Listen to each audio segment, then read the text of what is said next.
$5 credit for auto pay and e-billing. Taxes, fees, and other third-party charges will apply. See website for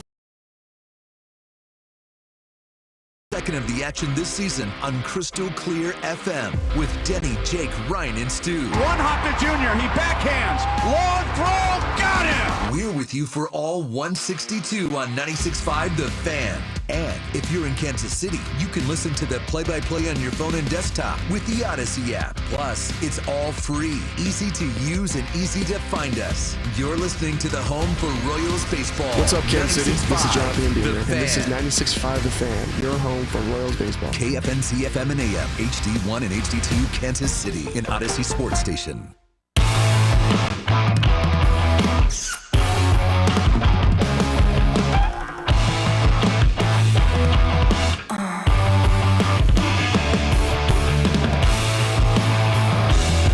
That's like your opinion, man. Welcome to the show. Oh, my God. It is. I was thinking yesterday as I was working out at the J, watching the parking lot and the stuff go by. Upper body, lower body? I was running at the time, so all body, I guess you could say. Didn't know if it was pec day. Pec day is Thursdays. That's today. What's your arm length? What's your hand size? Yeah. What's your bench press? So I saw a prospect place for LSU, an offensive tackle, and they had a video of this guy defending his arm length. I mean, like, this is where we are at this point in time. We got gentlemen out here defending their arm length. Can you play or can't you play? But anyway, so I was watching just the day go by, right, as I'm getting my swole on, and I look and I'm watching the parking lot as I do every day. It's nothing different. And I have this thought every day, and just our conversation before the show kind of made me think of that. We need more people having Larry David moments in this world now. We need to get back to where Larry David looks at you when you park in a parking spot and like, really? This is what you're going to do? You're going to mess this up for everybody? Like, we need more of those moments. We need to be calling out the dumb more than we do on a daily basis. It has to happen. So start doing that. Nice. The hell's Kramer doing? I don't know. Kramer's in early this morning. He wants to know the Chiefs are drafted, I guess. Came in here like the White Knight. Yeah, my goodness. Are you a documentary guy? It depends on what it is. I mean, there's a new one coming to Max. Oh, yeah? What's it about?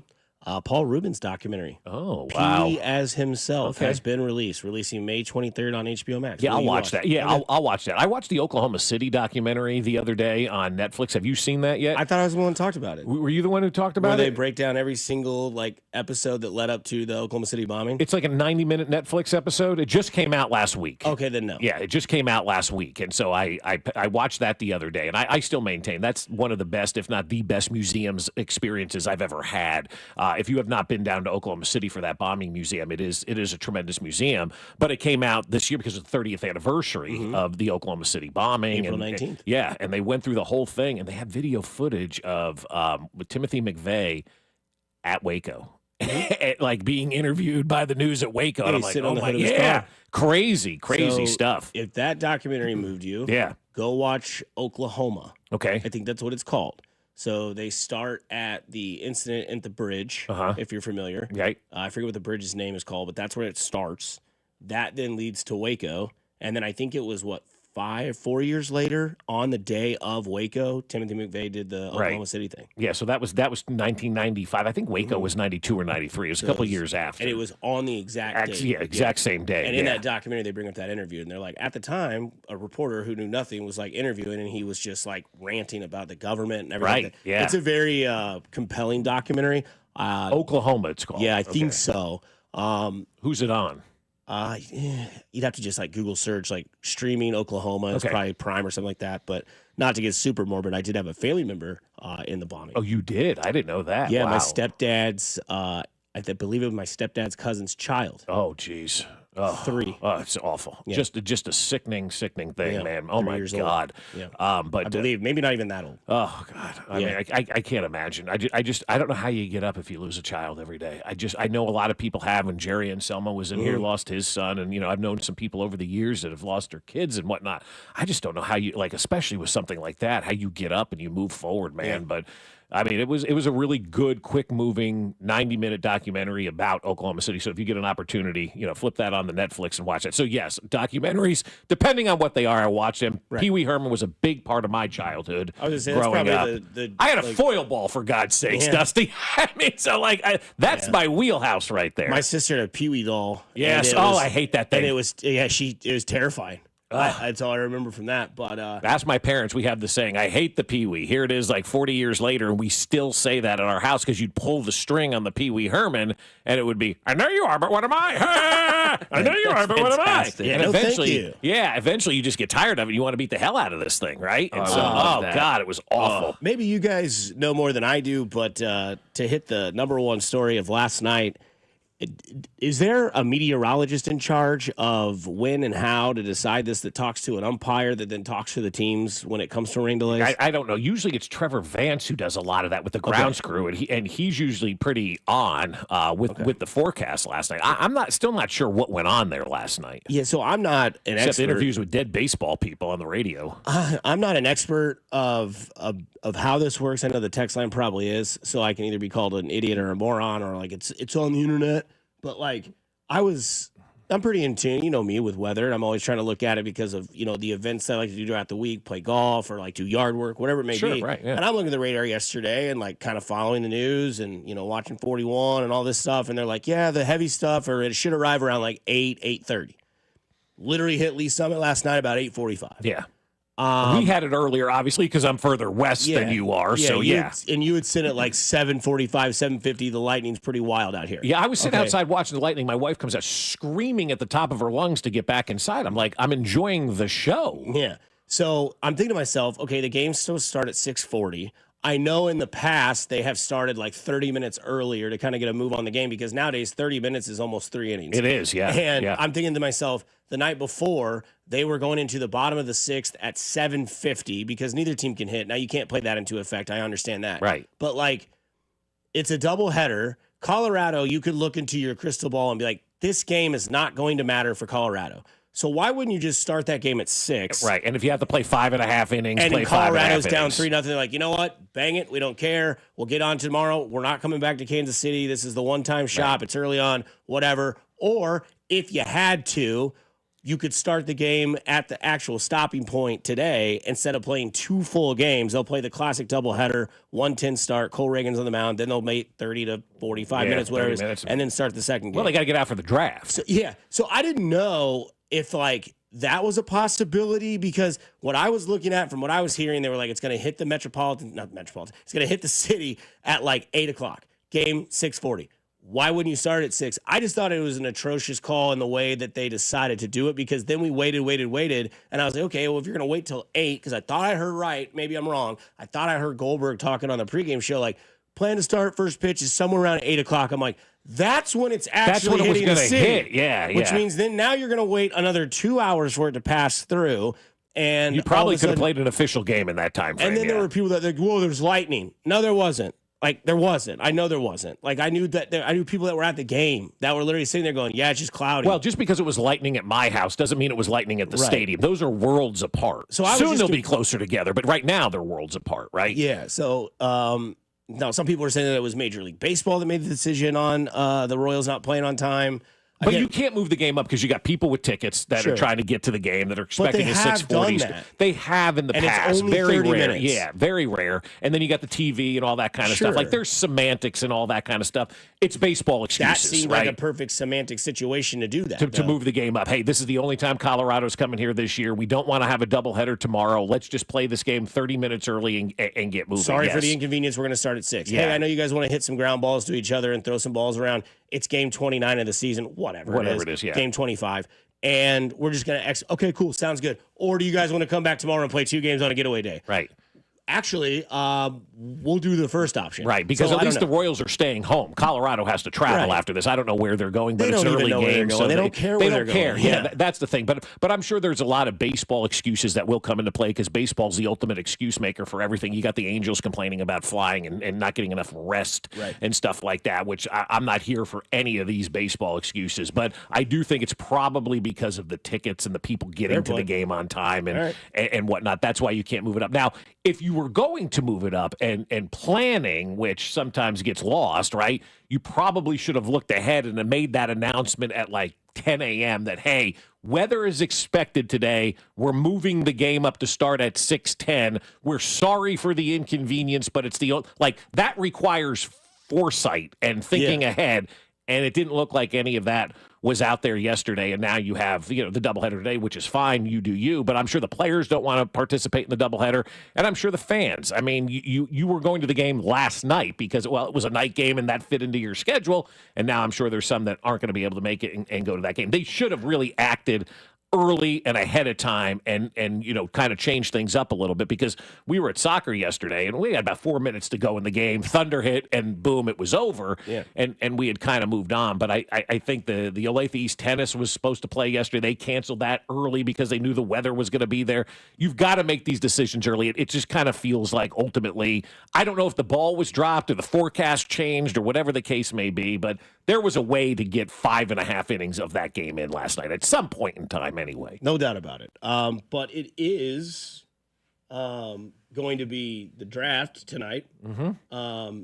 And it should be a good one, as it always is, because it's been told that it's going to be a boring draft. It's the worst draft. Binkley's pissed. Oh, he is? Yeah, because now there's doubleheaders. It's going to prolong the draft show. Well, I think what we ought to do is put the Royals on 6:10 a.m. and put Binkley on 96.5 The Fan. So. Or Binkley, you tell Vern he's got 24 minutes to do his postgame show. Yeah, which is fine. Either way, they're going to sweep Colorado. They'll win too. But it is draft day. It is the biggest day of the year, the NFL, until week 1 begins. Well, the schedule release, then right. OTAs, then mini camp. Aren't there yet OTAs?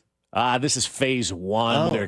They're running around in their underwear at this point, maybe. Nice. But we all remember, I think. With the 10th pick in the 2017 NFL Draft, the Kansas City Chiefs select Patrick Mahomes, the second quarterback. It is Patrick Mahomes, the second, not Deshaun Watson. That was the apple of the Reed-Dorsey eye in Kansas. So Patrick Mahomes, I don't like it. I do not like this pick. Whoa. Deshaun Watson, I believe, was the best quarterback because all of them have flaws. Yes. But I believe the only one out of them going to win the championship, he's out of the media. If there is one, is Deshaun Watson. Texas Tech lost bad to Iowa State this year, I think. They allow he's got to be the first quarterback to go in the top 10 if he's the pick who, allowed 70 points and just had this terrible record. I don't know. He allowed 70 points. And you're that close, and you can certainly fill holes to put you over the top. Why are you drafting a quarterback? Why are you trading up to draft a quarterback that doesn't just have bad footwork, has no footwork? None. I hear words about Pat Mahomes. These are the words I hear. Undisciplined, lacking fundamentals, immature. Oh, man. These are things you hear. Mahomes, magic. How you doing?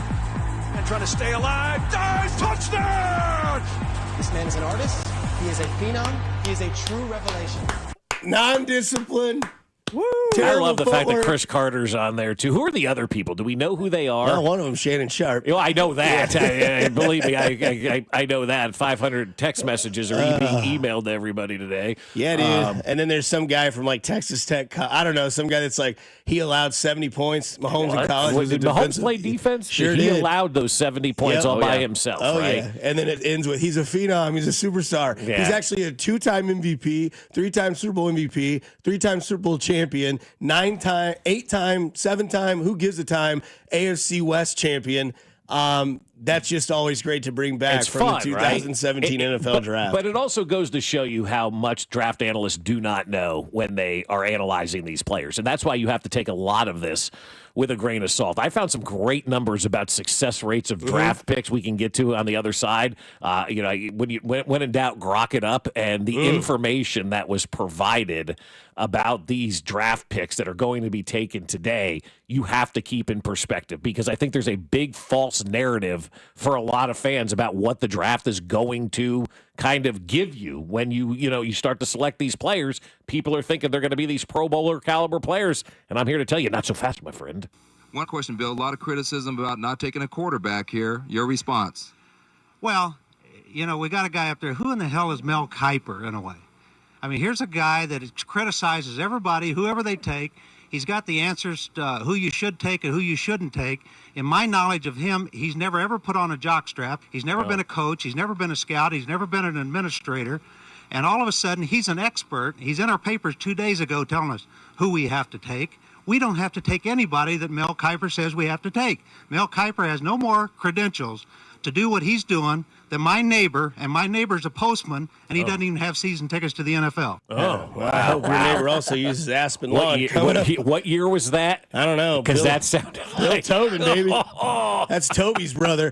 Coming up on the other side, those percentages and numbers that Bob has for you here on 96.5 The Fan, your home for Kansas City sports.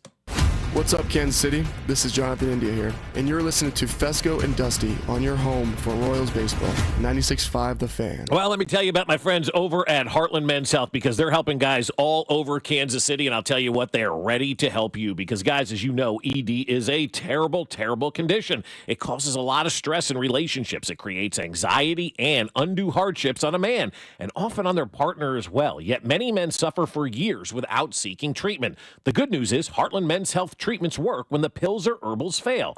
They have treatments with success rates well over 90%, and some treatments can have you last an hour or more. Heartland Men's Health is successfully treating men right here in Kansas City. So schedule a consult with Heartland Men's Health today. Your initial visit is just $99 and includes a medical consult with a licensed medical provider, a T and PSA test, and if medically advised, a test dose. And if that test dose doesn't work in the office, your visit is free. They have an expert staff, and if you're like a lot of men, you could be having sex the day after your appointment. They have 3 locations to serve you: Overland Park, Independence between Blue Springs and Lee Summit, and their new office in North Kansas City. Call them today, 844-447-6600, or visit heartlandmenshealth.com.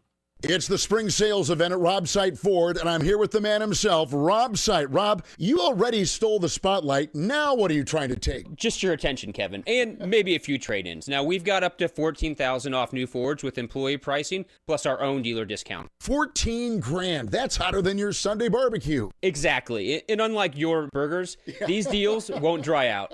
We've got hard-to-find inventory, huge trade-in values, and our non-commissioned sales team makes everything so easy. No pressure, just real help. Even I'll admit it, it's the best place in Kansas City to buy a car, and I don't hand out compliments lightly, or seconds. That's a fact. And don't forget, we're Kansas City's top-rated Ford dealer on Google. 4.8 stars, nearly 3,000 reviews, and 0 grill marks. All right, Rob, I'll give it to you, man. You're cooking up some real value over there. Come see us at 135th and State Line, or visit robsight.com. But hurry, these deals are sizzling and inventory's moving fast. And tell him Rob sent you. No guarantees, but he might throw in a hot dog. Well, I'll tell you what, my friends over at Aspen Lawn and Pest Control have done an unbelievable job on our lawn. We're so excited. Every morning we get up, we look at that lawn, drive home from work in the afternoon, see that lawn there. It's even impressing my kids. And as teenagers, they're not impressed by anything, but they're impressed by the lawn right now. And Aspen Lawn and Pest Control is there to take all of the credit for it. We've tried for years to get our lawn to look good, to look average. And now Aspen Lawn and Pest Control, the college-educated professionals there,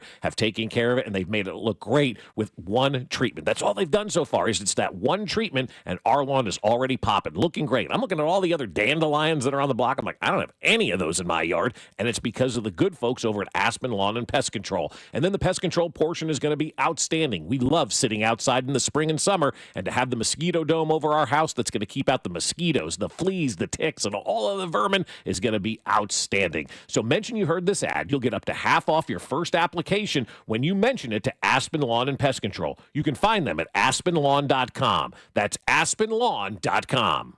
Just hearing the word IRS can make people break out in a cold sweat. No one wants to deal with the IRS, and now you don't have to. The good news is Legal Tax Defense has been successfully negotiating with the IRS for more than 15 years. It doesn't matter how much you owe, whether it's $5,000 or $5 million. You deserve the best in the business on your side, and that is Legal Tax Defense. Even if you're working with someone else and just want a second opinion, there is no cost or obligation to call. They can prevent levies, liens, wage garnishments, even file back tax returns. And the best news about Legal Tax Defense is they won't take your case unless they know they will reduce or eliminate your tax debt. Call Legal Tax Defense right now for a free no-risk consultation. 800-251-5642. 800-251-5642. You have nothing to lose but everything to gain. 800-251-5642. Get in the zone,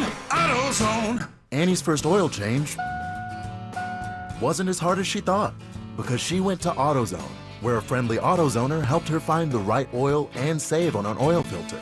He explained the job and showed her free how-tos on AutoZone.com.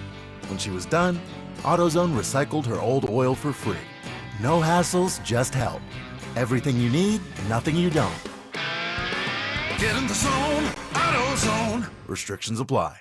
Now at Verizon, we have some big news for your peace of mind. For all our customers, existing and new, we're locking in low prices for 3 years guaranteed on My Plan and My Home. That's future you peace of mind. And everyone can save on a brand new phone on My Plan when you trade in any phone from one of our top brands. That's new phone peace of mind.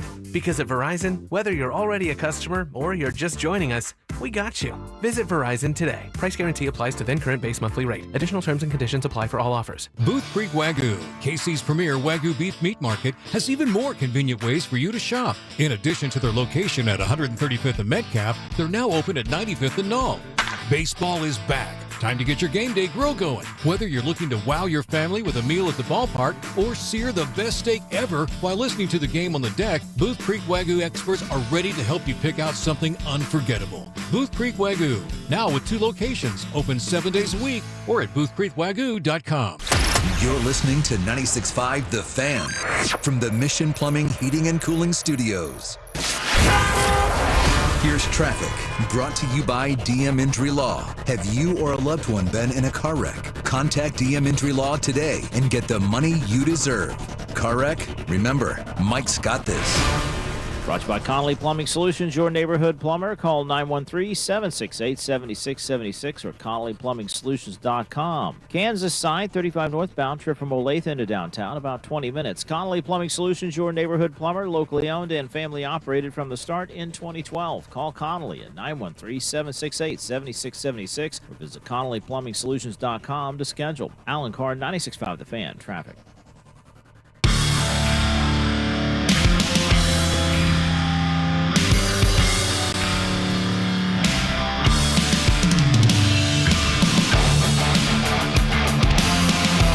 I mean, if this doesn't get you going for draft day, doubleheader day, Thursday. Is this ABDF? Is that who this is playing this song right now? Yeah, that's exactly right. Yeah. Little ABDF, baby.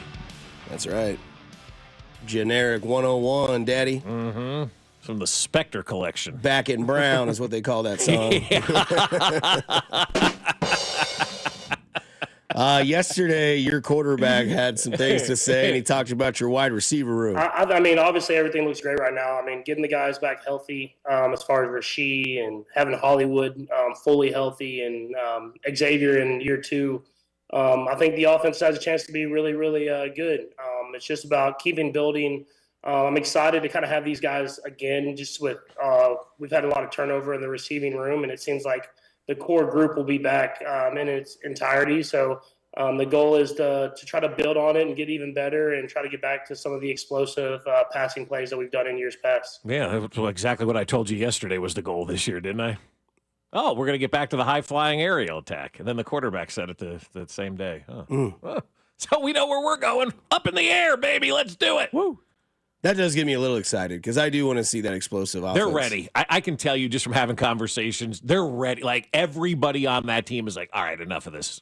Let's go. Let's get back to 2018 and launch bombs away, man. Let's just start attacking downfield and doing what we used to do, and having that kind of fun. And I think this offense is going to be electric this year, boogie, woogie, woogie, because we've got the last year of Travis Kelce, too. And I think he really wants to go out, so Carrington can, stop saying he's washed and things of that nature. I think Travis Kelce wants to have a huge year, too, obviously. Who doesn't in their last year? And I think they want to have a huge year offensively for Travis Kelce. I think this is going to be a fun year, man. I'm excited about this. To have everybody healthy, too, finally. Hollywood Brown hopefully can stay healthy, and Rashee Rice can stay healthy, and Xavier Worthy's there now, and he can stay healthy, and Travis and whatever running back you're going to draft in the 3rd round. Like, I'm really, really excited for what this offense can do because I think there also is a bad taste from the Super Bowl, obviously, and just a bad taste over the last couple of years of people are saying that they're down. The goal is this year is to light up the scoreboard, and I think we're going to have some fun watching these guys this year. I think your fantasy mind goes there because you think of like every receiver that he mentions, and you think of Patrick Mahomes, right? Mm-hmm. And you think, okay, Rashee Rice, your yak guy over the middle, like he's the one that catches the 7-yard drag route and then takes it for 25.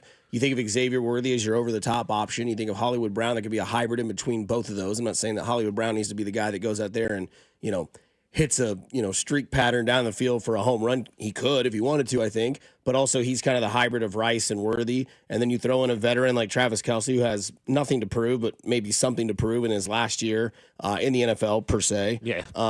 And then, you have your spearheaded running back duo that's just, basically the nuts and bolts of your offense. They're the ones that get the tough yardage through the trenches. They're the ones that are going to keep the chains moving.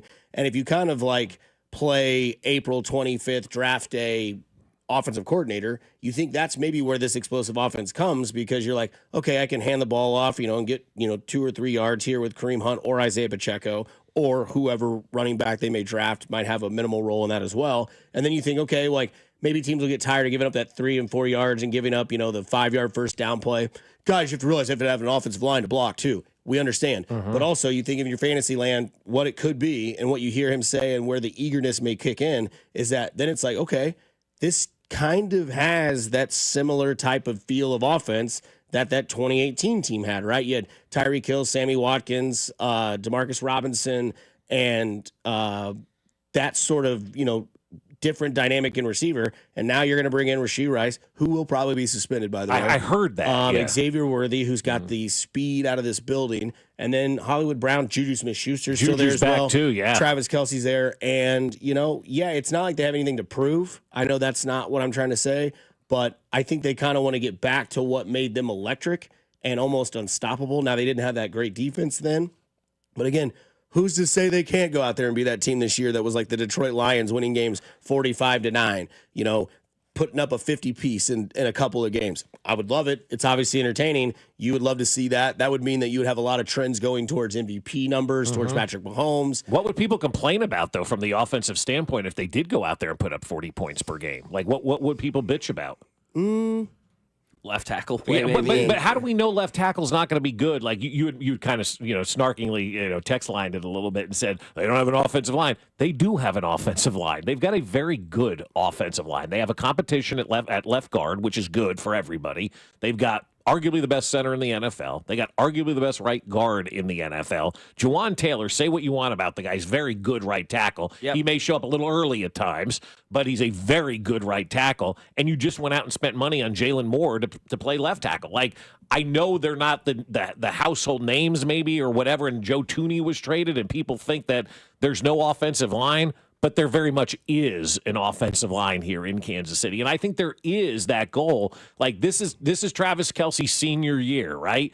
He's got, I don't want to say he's got that senioritis because that's a bad term to use, but he wants to go out and make sure that San Dimas High remembered him, right? And so he's going to go out there and he's going to want to have a big year. Mahomes is going to want him to have a big year because this is their last run together. This is their last opportunity to show everybody and leave that final taste in their mouth of what the Patrick Mahomes-Travis Kelce duo clearly was.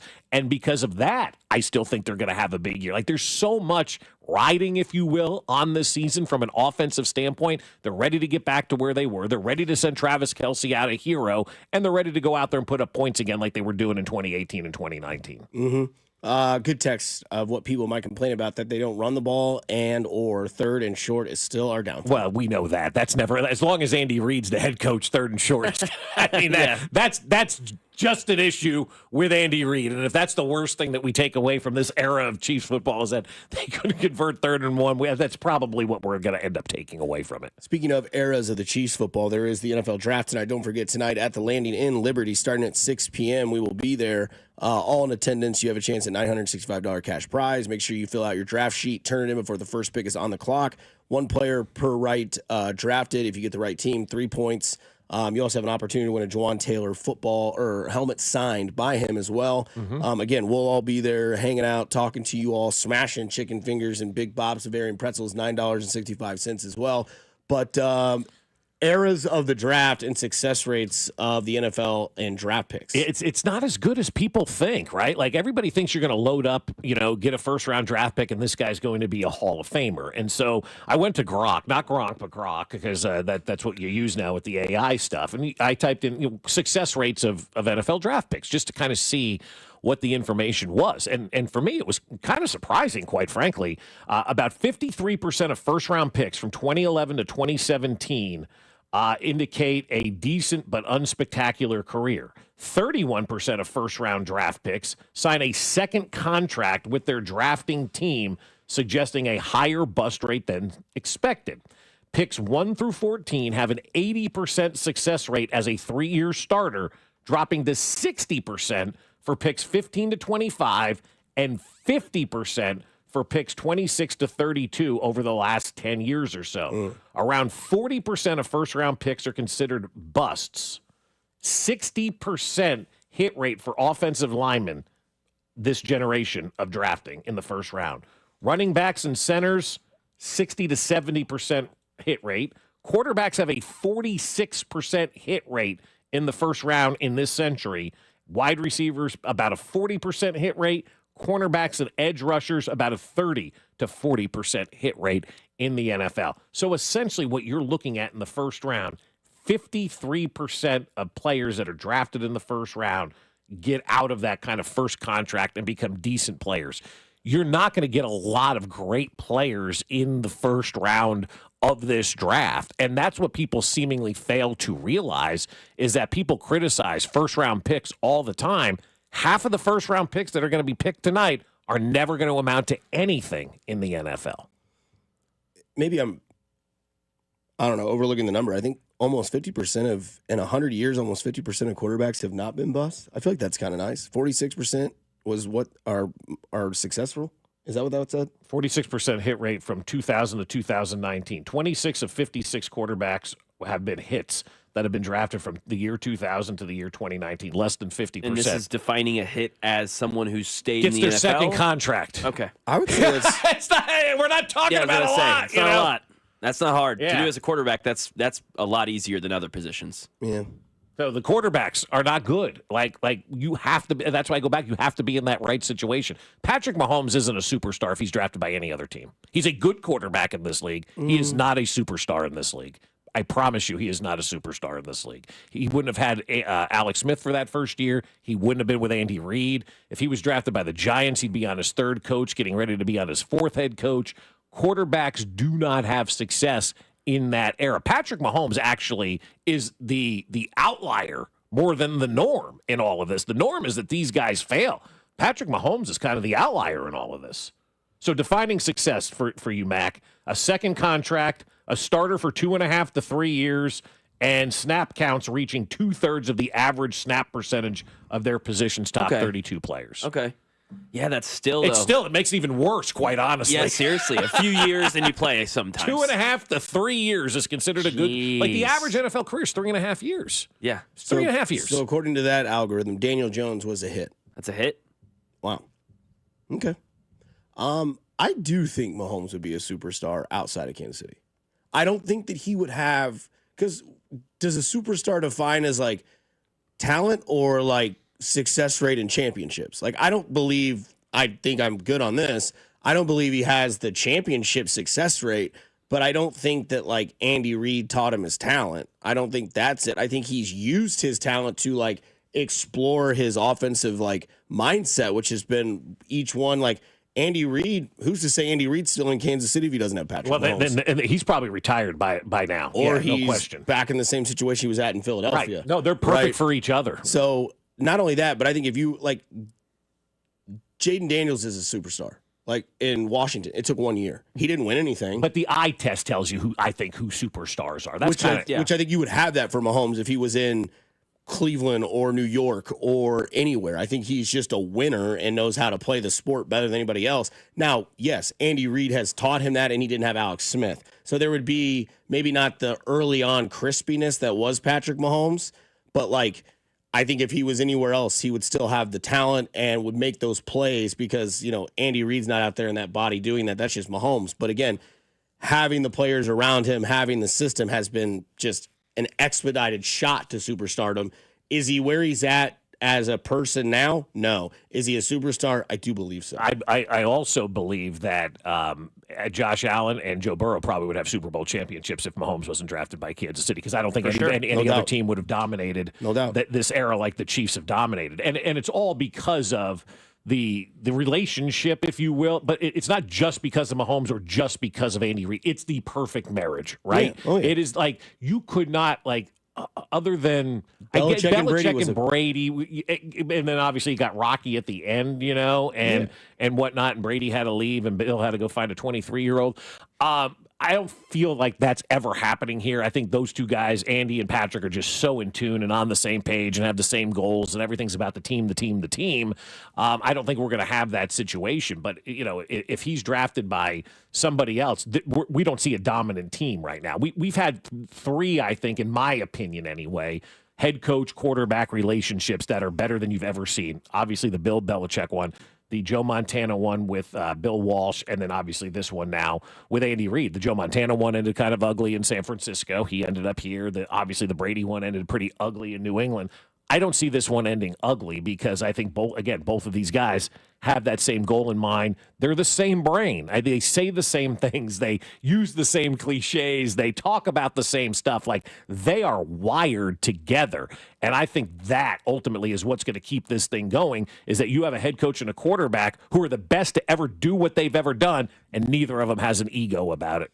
Yeah, I mean, two things. I would say that you talk about perfect for each other, but if they would be successful without each other. Brady went to Tampa and won a Super Bowl in his 40s, right? Or maybe not 40 when he won it, but close to it enough. And you could tell that, something was better than the other. I'm not saying that Mahomes is better than Reid or Reid's better than Mahomes, but like, you can be successful outside of what you originally came up with and what you were branded as. But, Brady obviously took a lot of what he knew, everything that he knew in New England, and took it over to Tampa Bay, and he had a really good situation there as well. Mm-hmm. The other thing is, with quarterback head coach combination, I would put Lamar and Jim Harbaugh in there. It's a good one. Yeah. Or John Harbaugh, I'm sorry. Because, they've been together for a while. They've had success. Not the ultimate success. Right. But Lamar has a championship if Mahomes isn't in Kansas City, too. More than likely. I mean, maybe last year. He's not the playoff performer that the other two are. Not yet. Maybe 2 years ago, though, when they hosted that AFC Championship game, they win that game and they get to the Super Bowl. I do think all three of those quarterbacks have a championship. At least Josh Allen has been to a Super Bowl. Whether or not he pees down a leg and loses to Mahomes if he was with an NFC team or something, in the Super Bowl. But no, I think that the Mahomes pick has just changed the trajectory of everything in the NFL. It's created a league where, man, if Josh Allen gets one championship now, that should be enough to carry Josh Allen. Yeah. But in the real world, we always talk about, you got to win two. Peyton Manning didn't arrive till he got one with no neck. And the defense carried him to a championship. You got to win two, right? We got to do all this kind of stuff and win double championships. But I think in this era, if Josh Allen were to win a Super Bowl, forget about it. His legacy is done. Sealed. You're a Hall of Famer, done, ready to go. You're considered one of the greats. You won a Super Bowl in an era that was owned by Patrick Mahomes. In Buffalo. In Buffalo, yeah. I mean, because you could use the NBA analogy that I bet you would agree with this, that Clyde and Elijah Wan's legacy was sealed once they won that in Houston. Once they didn't get Jordan in their way and they could do their own thing, it was like, okay, there's the duo in Houston. They're set for life. Even though they'd already had accolades way before that, you're like, oh, yeah, Elijah, one of the best centers in basketball's history. Clyde the Glide, you got a nickname like that, you're definitely stapled in NBA history. Boom. Now it's good. You can go to bed and rest your head at night and be like, I don't have to be like, Isaiah Thomas, like, damn, that Michael Jordan guy. Standards are different for different athletes. So Mahomes has a different standard. Josh Allen would, all these guys. Mahomes' standard is to beat Brady. That's it. That's it, right? He will fail it unless he does that. Well, in some people's eyes, he exactly. will. But I mean, that's what the level that we've set for Patrick Mahomes. Got to pass Tom Brady. Came out of the gate hot. Got to pass Tom Brady. For Josh Allen, you win one Super Bowl, man. Oh my gosh, you're a conquering hero. You're a conquering. Nobody will remember Jim Kelly in Buffalo, right? Look at Matthew Stafford, sealed. Done. Yeah, absolutely. Doesn't have to do anything else. Yep. Good. He won a title. Yeah, he got out of Detroit, won a Super Bowl. And people forget about Matthew Stafford too. His legacy's pretty damn good. Jalen Hurts, legacy sealed. Done. Yeah. Hey, he beat Patrick Mahomes in the Super Bowl. Enjoy the rest of your career. Yeah. Go have fun with it. Different sport, but Kobe won 3 chips in a row, and people are like, can he do it without Shaq? Until he won again. Without Shaq. People are all right. Now Powell. Why do we keep moving the line on all of this stuff? Are we ever going to just sit down and go, all right, we're watching greatness, right? I sent you guys that topic yesterday that somebody's like, who is the undisputed great in their sport? And you immediately fired back Jordan, which is the answer. That's the only one. I mean, I'd say Gretzky. That'd be my answer. Ovechkin would have a conversation with you now too, though. I don't think so. I don't. You don't think so? I believe the assist numbers. What makes that? Yeah, like Bobby Hull, Gordie Howe, all the greats from back in the day. Yeah. I mean, I don't know. I didn't see any of them play. That's true. I immediately almost said Tiger, but then I'm like, yeah, there's Jack. He never caught Jack. He never caught Jack. But I mean, Bron will never catch Jordan. No. Mahomes probably won't ever catch Brady. Right. And that's what it is. And who's the greatest baseball player of all time? Because most people will tell you Willie Mays is the greatest baseball player of all time. Okay. Shohei Ohtani. And then Legacy we have sealed. then we have the Shohei Ohtani conversation, right? Yeah. You have the Babe Ruth conversation. But so many people over the years will tell you Willie Mays is the best baseball player that they've ever seen play. Barry Bonds. Bonds could be in the conversation as well. Seemed like Shohei got that title really quick. Real fast. Well, when you do things like that, where you can I win get MVP, Cy Young, and do a 50-50 season and win a World Series, ain't done. Yeah. It's over, man. What if he wins the Cy Young and MVP in the same season? He's already almost done Do you think they would allow that? You think the baseball wouldn't right? Because they're stodgy baseball writers. It's not allowed. Yeah. Oh, it's never been done before, so it can't happen. If he does, his nickname should just be the MVP. Because you won the MVP of pitching, the MVP, or Mr. I don't know. Unstoppable? I don't know. I mean, I would love him to win the Cy Young and MVP in the same year. I think it would be the greatest thing we'd ever seen in sports. What if he did this? And this is just where my mind went. What if he won the Triple Crown in pitching and batting? Oh, my God. Debate over? Because you can do that in pitching, right? Yeah. ERA, strikeouts, and wins. Yeah. And then, obviously, you know how to do it in baseball. Average homers, RBIs. Yeah. He could Playing for the literally, Dodgers will hold him back with wins, though. He needs to go to the Mets. I mean, he could literally do that. That's the insane probability of Shohei. I mean, if he did that and then didn't win the Cy Young and the MVP, who didn't vote for Shohei? Yeah, it'd be tough. Okay, so coming up, favorite draft memories. We will get to that, and plus we'll get back to a question I want to ask you guys because there are players in this draft, and if you're the Chiefs and you had your choice at any player in that draft, I want to know who you guys would pick and why. Coming up on the other side, 96.5 The Fan, your home for the Kansas City Chiefs. You're listening to Fescoe and Dusty.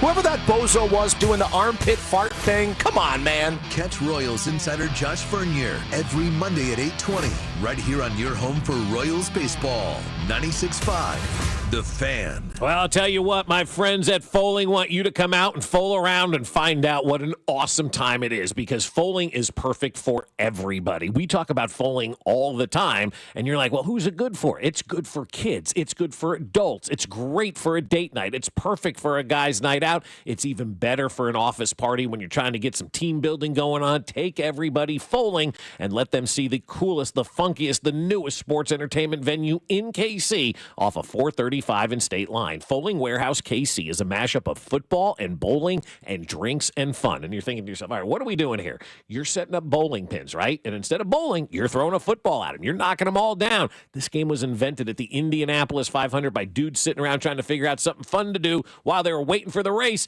They invented foaling. Set up bowling pins, throw a football, knock them down. First one to knock them all down wins. You re-rack and you do it again. And foaling's awesome because they got a great bar, they got an awesome beer selection, and you can cater your own events at Foaling, right? You want to bring in your own food, do it. You want to have it delivered, you can do it as well. And don't forget about Beer League Jeopardy every single Monday night at Foaling at 7 o'clock. Prizes for the top 2 teams. So reserve your lane now at FoalingKC.com. That's FoalingKC.com and get your foal on.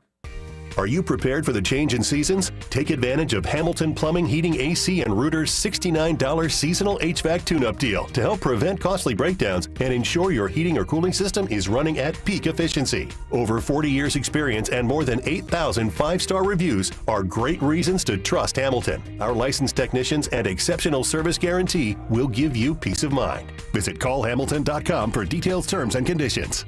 License number 2025-11121.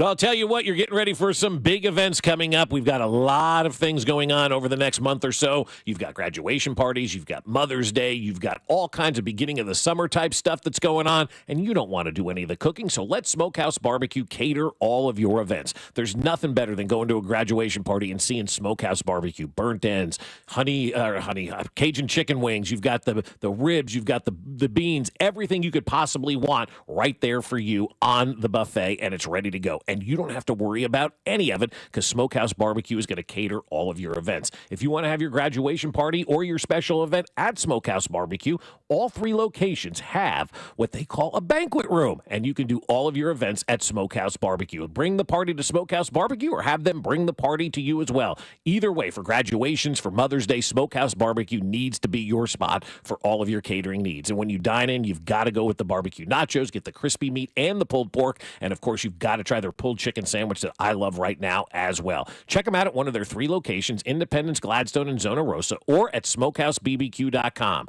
That's SmokehouseBBQ.com. For over 35 years, locally owned and family operated, it's Smokehouse Barbecue. And Doug. Quickly, Moo. We don't have much time. This Liberty ad is already almost over. We only have a few precious seconds to remind people to customize their car insurance and save hundreds with Liberty Mutual. Okay. Well, I guess we had more time than I thought. Only pay for what you need at libertymutual.com. Liberty, liberty, liberty, liberty. Savings vary. Underwritten by Liberty Mutual Insurance Company and affiliates. Excludes Massachusetts. Storm season 2025 is here. Get peace of mind on the health of your roof and make Century Roofing your first call. We have extended our free material upgrade sale on all roof replacements. Get a Class 3 or 4 impact-resistant shingle for the same price of the standard 30-year or premium shingle. Save on your insurance premium and see why we continue to be voted best of Johnson County. Trust the pillars of strength for 35 years. KC-based and female-owned. Century Roofing, KC.com. Century Roofing. Trust the pillars of strength. Prices are going up everywhere. Tariffs may drive up costs across the country, but not at Legacy Box. Why? Because we're proudly 100% American made. Every tape, film reel, and photo you send stays right here in the USA, digitized by skilled technicians who know your memories are priceless. Introducing the Legacy Box All-American Sale. Just $9 per tape. Not $15, not $12, just $9. We're the nation's #1 digitizer, trusted by over 1 million families because we've made it simple. Just fill your Legacy Box with old tapes, film reels, and photos. We'll digitize them by hand and return everything, plus digital copies on the cloud you can relive and share forever. With Legacy Box, your memories are safe from tariffs and safe from time. Heat, humidity, and age are already destroying your family's history, so take advantage of our limited time $9 tape sale. Visit legacybox.com/value to lock in savings today. That's legacybox.com/value. Legacy Box, American made, trusted by families. Get in the zone, AutoZone. Annie's first oil change wasn't as hard as she thought because she went to AutoZone, where a friendly AutoZoner helped her find the right oil and save on an oil filter. He explained the job and showed her free how-tos on AutoZone.com. When she was done, AutoZone recycled her old oil for free. No hassles, just help. Everything you need, nothing you don't. Get in the zone, AutoZone. Restrictions apply. Now at Verizon, we have some big news for your peace of mind. For all our customers, existing and new, we're locking in low prices for 3 years guaranteed on My Plan and My Home. That's future you peace of mind. And everyone can save on a brand new phone on My Plan when you trade in any phone from one of our top brands. That's new phone peace of mind. Because at Verizon, whether you're already a customer or you're just joining us, we got you. Visit Verizon today. Price guarantee applies to then current base monthly rate. Additional terms and conditions apply for all offers. The technicians you can trust with your house keys. Anthony Plumbing, Heating, Cooling, and Electric. Clog drain? Our experts clear tough clogs fast and include a free camera inspection, so you have confidence that your pipes are flowing freely. Unclog your drain for just $74. Schedule today at anthonyphce.com. Here's traffic, brought to you by DM Injury Law. Have you or a loved one been in a car wreck? Contact DM Injury Law today and get the money you deserve. Car wreck? Remember, Mike's got this. Missouri side 70 westbound starting to slow a bit around Lee's Summit Road. In Lee's Summit, US 50 westbound, slow rolling from 3rd Street up to 470. 71 northbound, just a bit sluggish from 75th Street to Gregory. Alan Carr, 96.5 The Fan, traffic.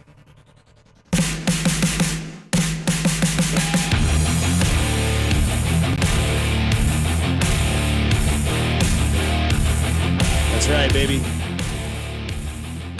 Allison in shackles. See, I was going to say Lincoln Garden. Yeah, I like that. Yeah.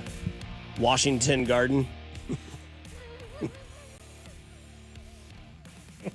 Remember Washington Square Park? Remember when that was a story? Remember that was and a story? gone. And, they put up a billboard I saw downtown begging him. And then it comes out yesterday, Kansas City, Missouri is one of the 10 deadliest cities in the world or something like that. Don't want to go to a ballpark downtown, I'll tell you that right now. Ooh, that was a scary survey that came out on Channel 5 yesterday. Let me ask you something, Mac, Bob.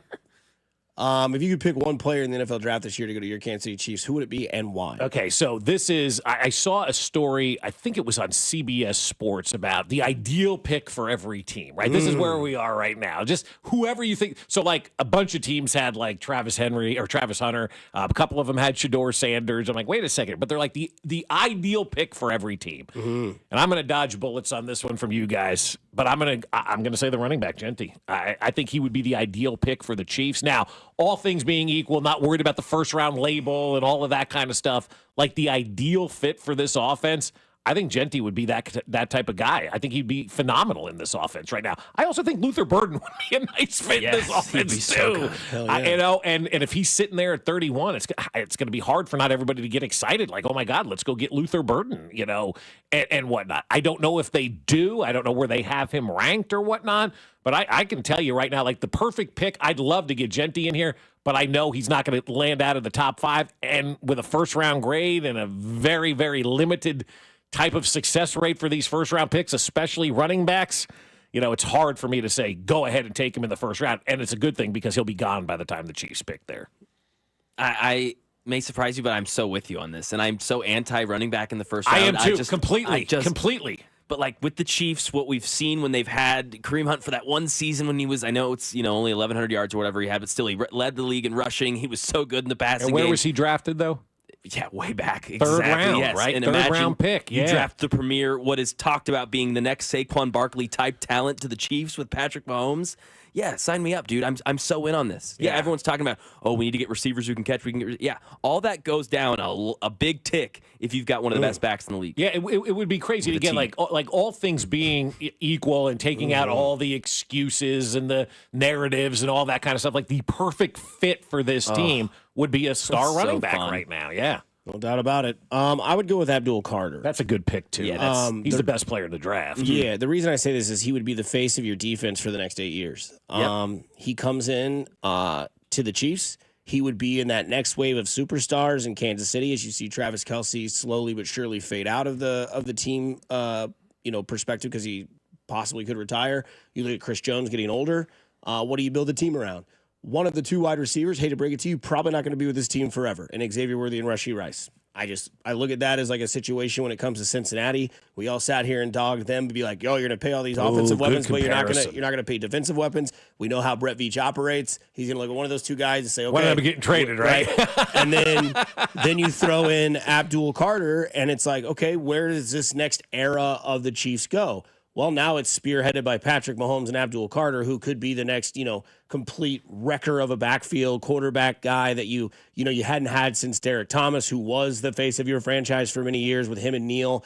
And so I think with his talent and his potential ceiling, it'd be kind of cool to see him in Chiefs red with Mahomes as he's the captain of the offense, Abdul Carter the captain of defense. Again, this all goes back to who could you imagine or who would you like to see the Chiefs draft if you could take anyone in the draft? No strings attached. Any players available when they pick. We're having fun. We're not getting into semantics. We're not worried about they pick 31 and all these guys would be gone. If you could pick anybody for the Chiefs, who would you pick? It's a simple, fun question. And so you don't have to worry about logistics and all of that kind of stuff. Just tell us who you think the best fit would be for this organization. And I love the Abdul Carter one, and I love the reasoning that you have for it as well, because you're right. You're going to start to need that new leader on defense as Chris Jones begins to kind of go that way towards, retirement and moving away from the NFL. Not we're saying he's retiring tomorrow, but it's 31 sooner rather than later on this, right?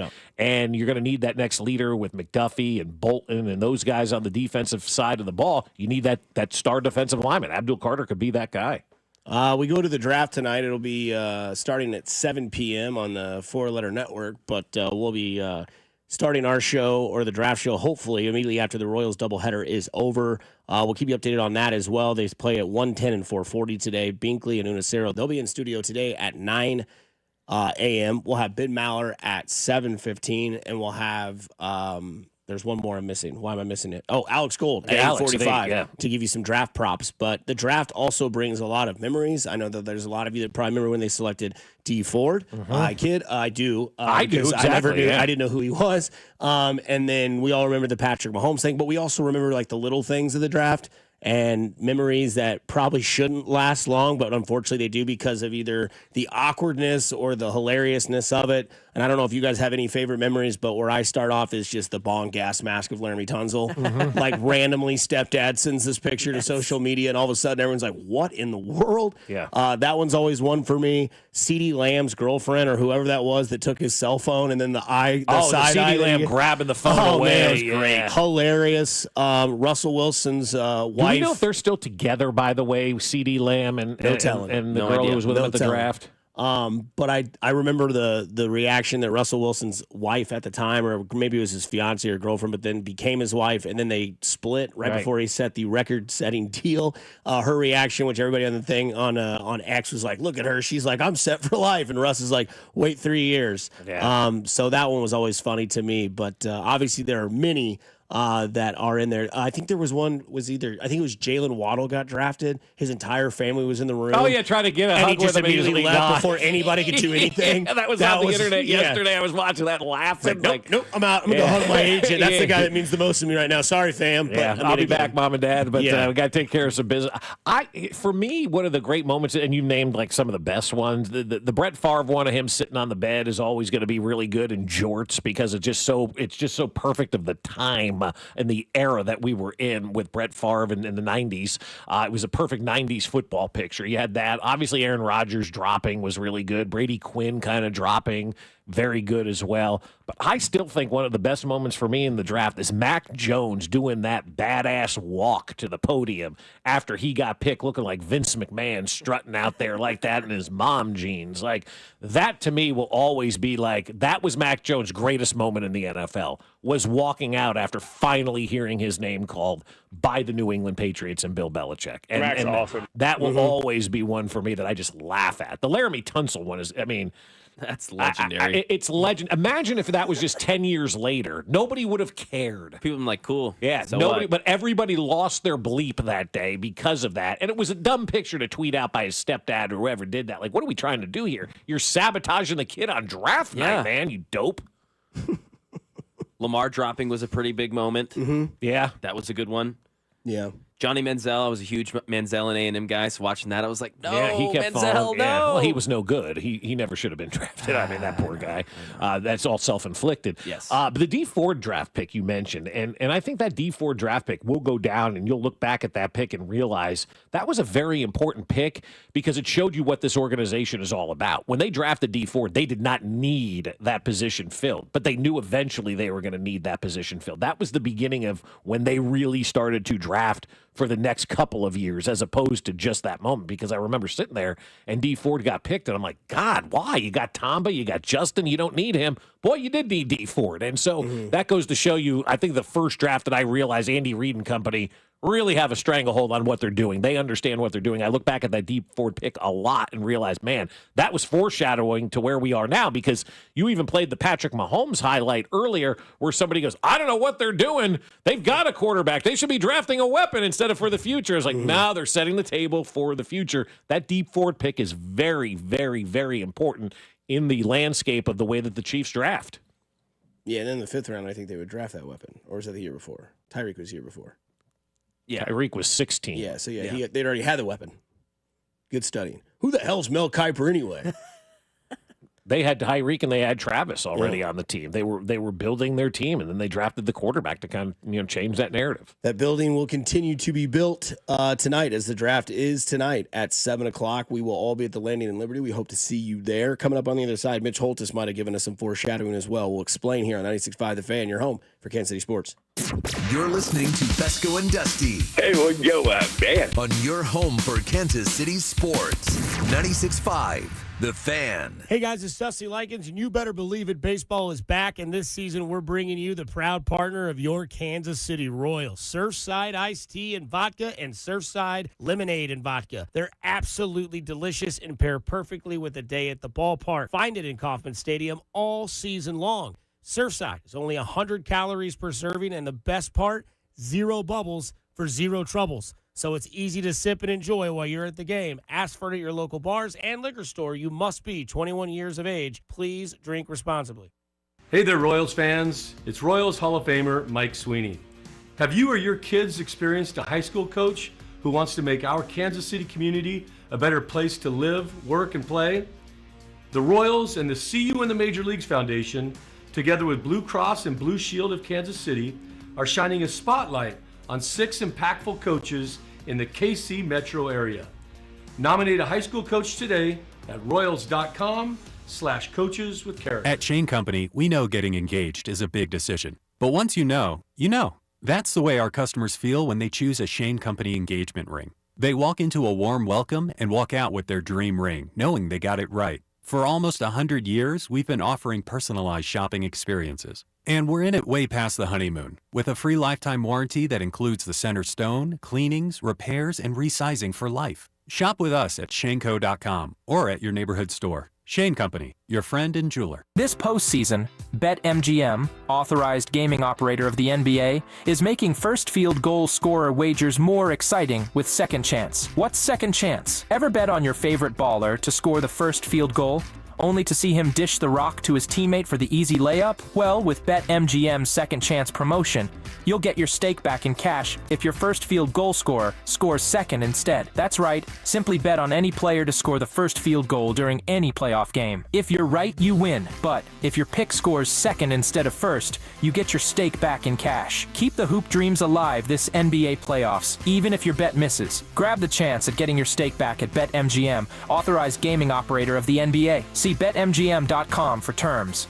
21 plus only. Kansas only. Existing customer offer. Subject to eligibility requirements. Please gamble responsibly. Gambling problem? Call 1-800-GAMBLER. In partnership with Kansas Crossing Casino and Hotel. Every morning, we rise and shine. Make breakfast and brush away the night's rest. These routines help us start the day off right. Nature-Made vitamins are a simple step in that daily care regimen.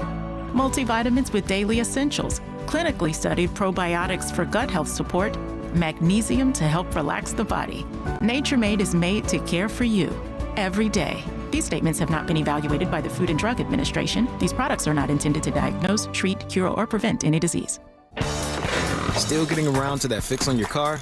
You got this. On eBay, you'll find millions of parts guaranteed to fit. Doesn't matter if it's a major engine repair or your first time swapping your windshield wipers. eBay has that part you need, ready to click perfectly into place for changes big and small, loud or quiet.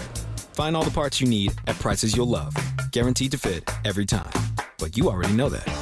eBay, things, people, love. Eligible items only. Exclusions apply. Where can you find an extensive line of Blue Demon welding supplies, filler, rods, and wire? Metal by the Foot, located in KC and Topeka. Online at metalbythefoot.com. When you need a piece of metal, remember, metal doesn't have to cost an arm or a leg, just the foot. Royals coverage sponsored by Metal by the Foot, your metal project superstore. Here's traffic, brought to you by DM Injury Law. Have you or a loved one been in a car wreck? Contact DM Injury Law today and get the money you deserve. Car wreck? Remember, Mike's got this. The support brought to you by Midwest Auto Services. On the Missouri side, heading towards downtown, I-70 westbound, a bit slow from Prospect into the downtown loop. Is driving your vehicle like fighting a wild bull? Does it lead, pull, or feel out of sync when you accelerate or brake? Are you replacing tires a lot due to poor wear? Let Midwest Auto Services check your alignment. Call 816-224-4247 or MidwestAutoservices.com. Alan Carr, 96.5 The Fan. Traffic. What's up, KC? This is Matt Quattrero. On your way home from the ballpark, make sure to listen to Vern's postgame show right here on 96.5 The Fan. I will not be listening. 96.5 The Fan, KFNC FM and AM, HD1 and HD2 Kansas City, an Odyssey sports station.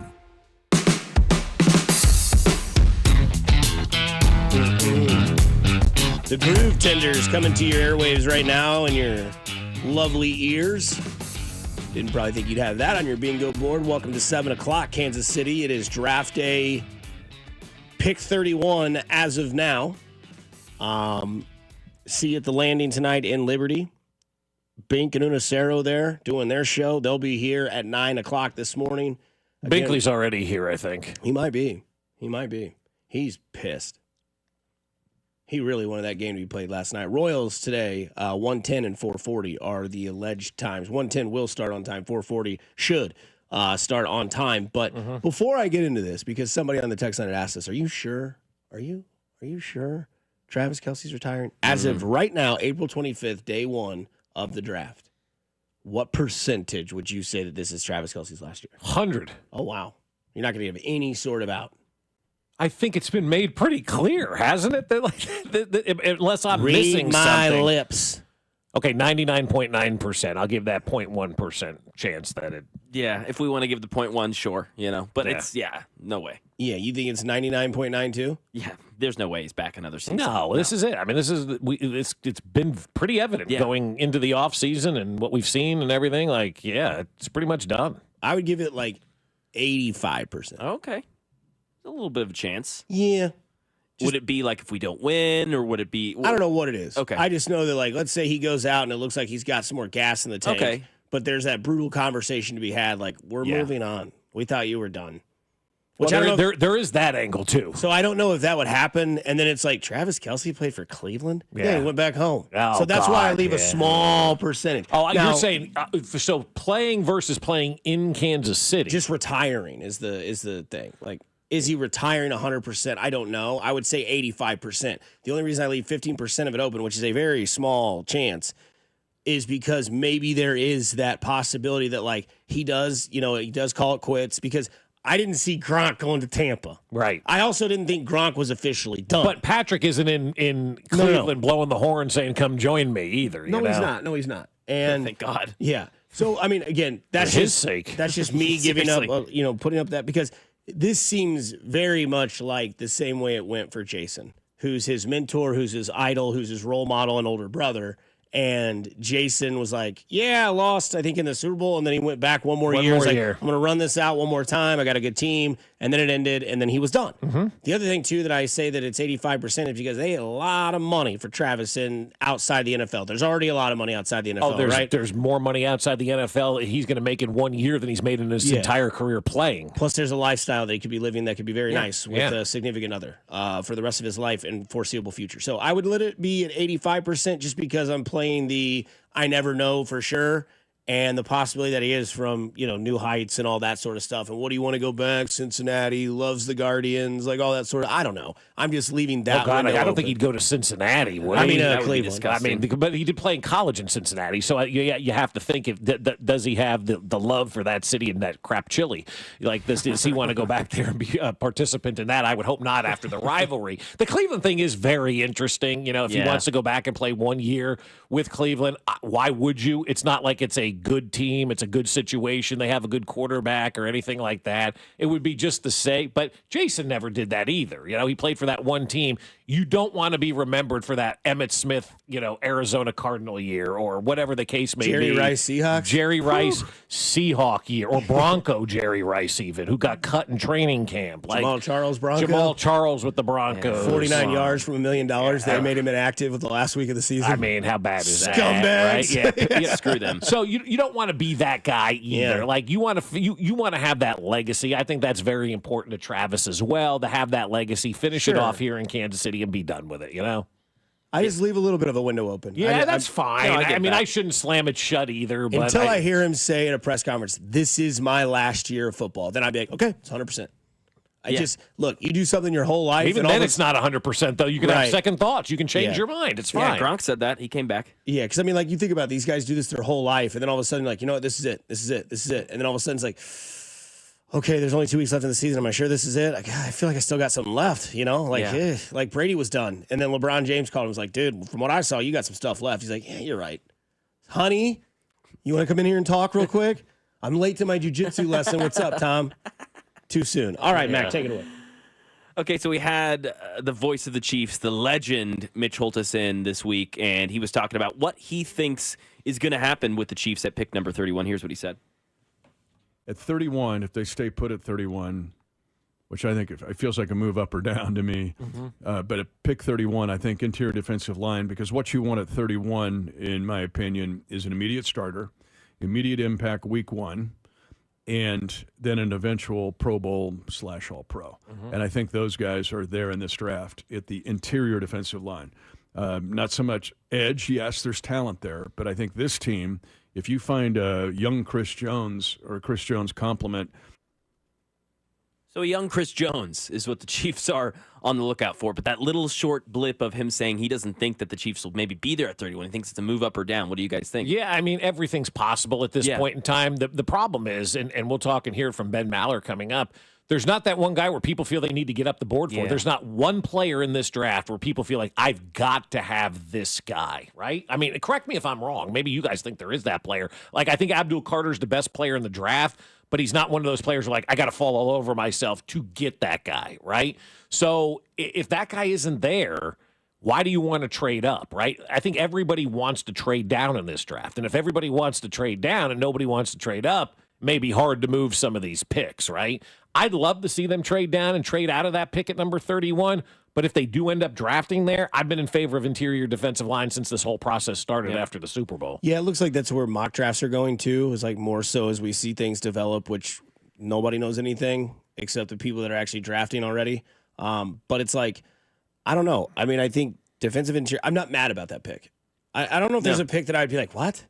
Like I really quarterback is the only one where I would go, what are they doing? You know, that'd be fair. But I mean, if they were to go offensive line, if they were to go defensive line, if they were to go, they went corner, which I don't think they would. That'd be weird. I'd be like, they'd be off. You'd be like, what? That's weird. Because you know what that means. Yep. See, if they go corner first round, we know the answer. I think that would be the only thing. Be like, oh, it's like similar to when the Lions drafted Gibbs and DeAndre Swift's like, I will send you my resignation, exactly. And then like 2 days later, he was in Chicago. So this is McDuffie's 4th season, right? So you're going to have to make that determination about the 5th-year option here pretty quick. Isn't it after the 3rd year that you have to make that? I thought so. Like, right about now, like I'm sure they're picking up the 5th-year option. They've wanted to get him signed to a contract for a while. But, you know, Trey Smith is now the next guy that has to get his contract taken care of. And when you take care of that, then you can move on and worry about Trent McDuffie, you know, at this point in time. But I still think interior defensive line, with the way that the draft is loaded with defensive linemen, that's where I would go. You're bound to get a pretty good player there. Well, and we've talked about depth being needed at defensive line. That could maybe add up to your solution there of trading down. Mitchell just talked about the honey spot of the draft, and it kind of lines up with that. Well, the honey spot to me is actually those picks 63, 66, and 95. And I think Brett Veach alluded to it the other day in his presser. After pick 20-ish, from 21 to 100, you got a chance to get some really good players. And I mean starters, potential Pro Bowlers, all-pro guys. How many guys are going to be picked in that spot where you go, that should have been a first-round pick? Because listening to that, I'm like, there's nobody like people are clamoring over. But when we get to 20 to 100, there's a lot of good players up there, right? It's weird. Because that's where Shedeur fell is now what I'm seeing more often than not is 21 to Pittsburgh. I heard he's not even getting drafted now. That's also. I know. In the first round, yeah. No, I mean, just like the thing is everywhere on Shedeur Sanders right now. Yeah. And with the second pick, the Cleveland Browns select Shedeur Sanders. Yeah. If what Mitch is saying is true and 21 to 100 is that honey spot, then maximize your chances at the plate there. That's awesome. I think it's one of those things where like that's why I think Friday night's the night, especially if they trade out of 31. Then all of a sudden, rounds 2 and 3 where you're loaded, that's where you can see where Brett Veach's plan is starting to be planted. Is in my opinion. When it comes to Friday night and it comes to like the honey spot, because Mitch described it like, what is it, like picks 66 and picks, there's another one. 63, 66, and 95. Yeah, you remember Chris Jones, 63, 66, Chris Jones. Those are the numbers. That Friday night is the night to be locked in because if they do, because I do think they did the Instagram thing with Kramer and all of us. I think we all pretty much said they're going to trade out. Now, maybe it doesn't happen. Maybe we do get wild and he trades up to like pick 12. I don't know. Like that'd be awesome. And all of a sudden you take Ty Warren out of Penn State. I kid, but that'd be sweet. But no, I don't know. I think that the honey hole is definitely what Mitch says. I think it's Friday that rounds 2 and 3. But isn't our 31st pick in that honey hole? Technically yeah. But if you trade that 31st pick, you can add 2 more. You could, but again, does somebody want to trade up? Like one of the scenarios that I could see happening is that we get late tonight. It's pick 28, 29. All of a sudden, the Giants want to get back in to take Jackson Dart or to take that kid from Louisville, whose name I can't pronounce. Tyler Shuck. Shuck is how you pronounce Shuck. that name?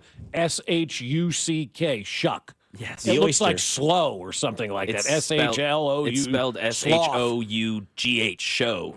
Yeah, it's not spelled the way it sounds. Sloth is in next year's draft. His name is Carson Beck. Beck is in that draft. So if the Giants draft a quarterback named Shuck, how many Giant fans are going to be going, oh, shucks, every time that guy throws an interception? Bad name for a quarterback, right? Just like Blewett for a reliever. Yeah. Scott blew it. Scott blew it. Yeah, he did. Rough. What's his name? No, that's his name, and he blew it. Like Doug Shuck. Fister. Yeah, another terrible name. But so that's how I could see that type of thing. And the Giants, I think, have the first pick in the third round, if I'm not mistaken. Okay. Or they did some sort of deal with Tennessee or something. Like they've got either the first pick in the second round or the first pick in the third round. So if you're the Chiefs, you want 31, you want to get back, you got to give us that first pick in the second round or first pick in the third round, whatever one that the Giants have that first pick in. That would be That'd be enticing. That would be enticing. But again, are the Giants going to trade up for a marginal quarterback and waste picks on the future on a marginal quarterback for a head coach and a general manager that may be fired after this season? And then you bring in a new regime, and now you've got Sloth over here, and you're like, man, I don't want this guy. Sloth. Schefter bomb here real quick. Oh, is it real? Are we sure? This is Adam Schefter. Broncos have fielded calls in recent days from teams interested in potentially moving up to Denver's number 20 selection. Per sources, the Broncos currently hold the draft slot in front of Pittsburgh's number 21. That is a smokescreen. Mm-hmm. Remember, Adam Schefter gets a lot of information from agents. You scratch my back, I scratch yours type of thing. Well, it is draft day, April 24th, 2025. We come back. We draft Jay Binkley's landing meal that he must consume. Plus, we get to our guy, Ben Maller, on the other side here on 96.5 The Fan, your home for Kansas City Sports.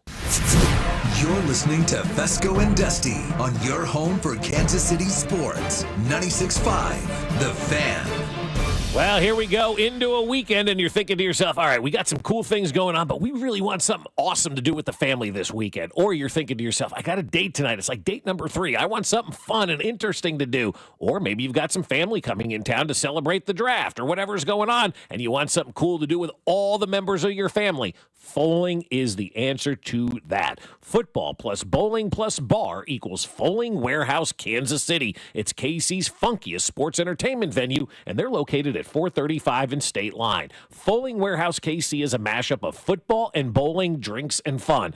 It's bowling with a football. You set up the pins, you knock them down with a football, and everybody has a blast. It's perfect for parties. It's perfect for date night. It's perfect for guys' night out. It's perfect for one of those office bonding experiences. Whatever it is, whatever you're looking to do, Foaling is the answer to that question. And with Foaling, you can reserve a lane now at foalingkc.com and have all of your food delivered. Or you can bring it yourself. You can cater your own food at Foaling. And don't forget about their world-class bar. Unbelievable cocktails and a beer selection that is second to none. So check them out and reserve that lane at foalingkc.com. That's foalingkc.com and get your Foal on.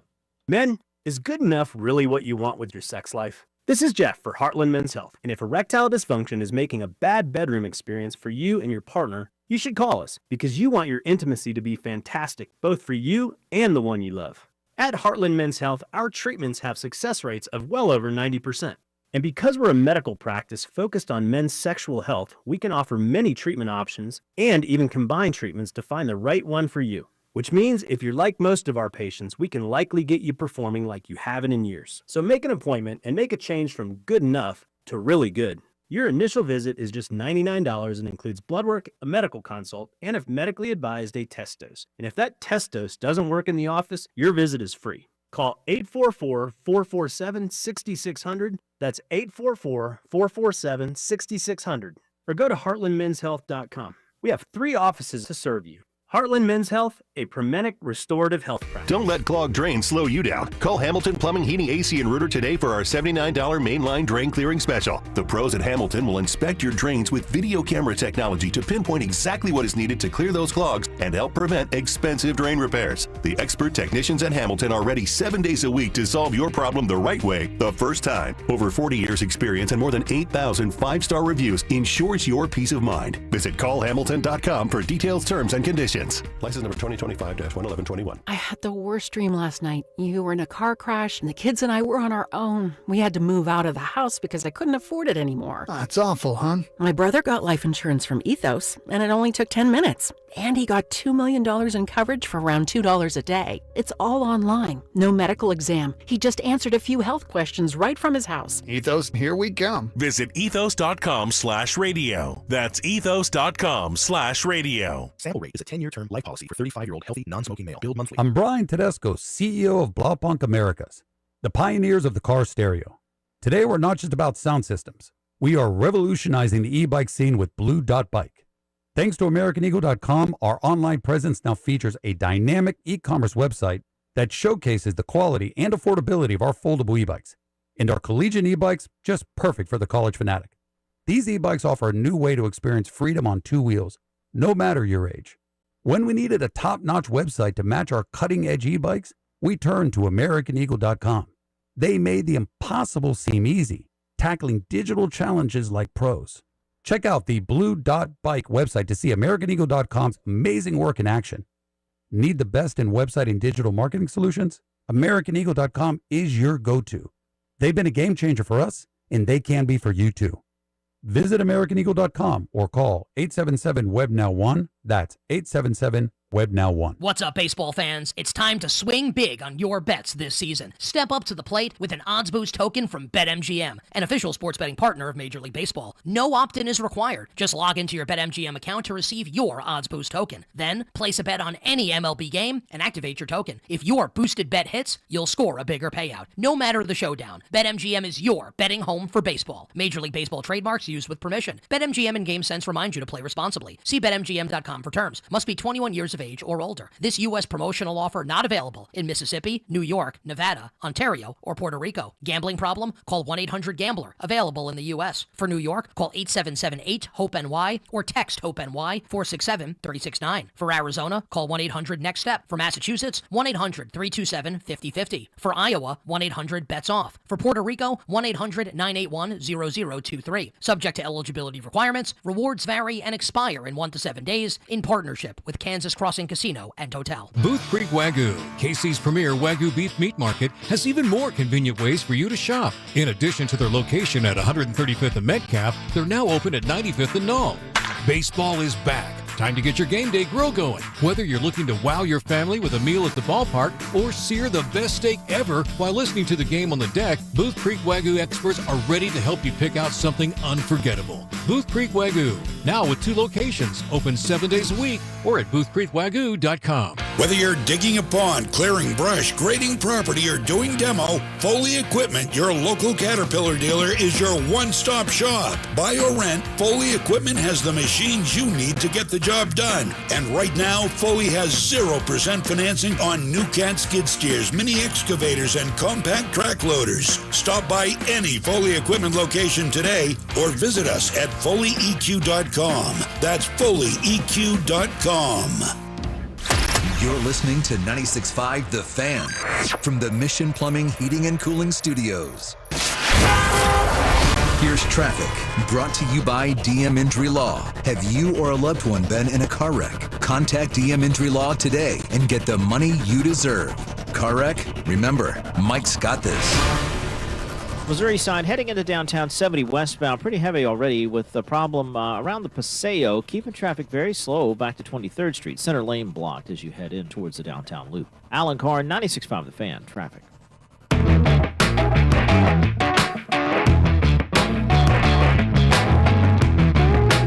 We will get to our guy Ben Maller in just a few minutes. Before we do that, we've been doing drafts all week that have nothing to do with football.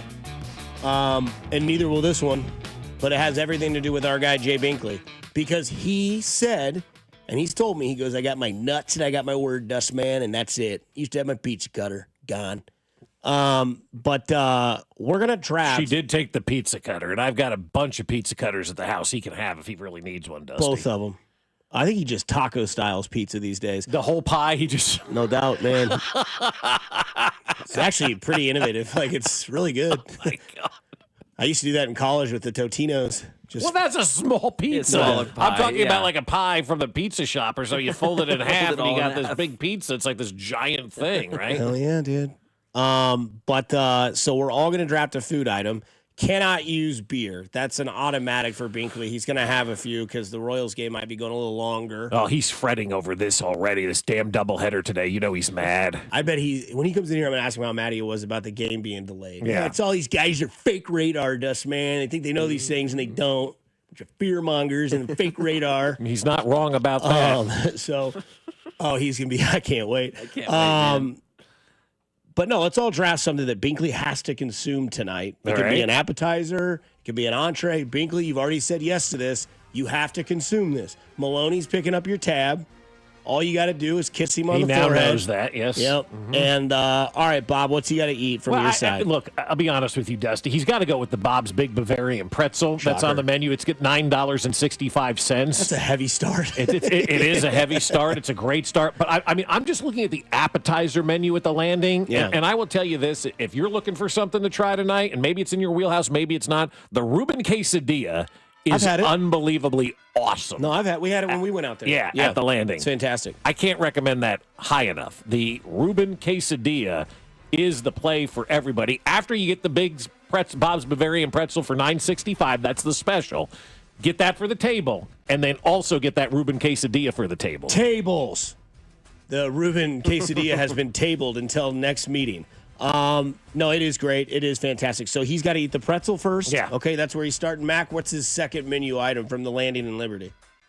I think after he has some pretzels, he takes a break and he's like, I need some spice. I need a little kick. And he's going to be there for 4 hours. Yeah, give me some bacon-wrapped jalapeno poppers. Oh. That bacon-wrapped is speaking to the Binkster. If they were just jalapeno poppers sans bacon, are you in or not? Not in.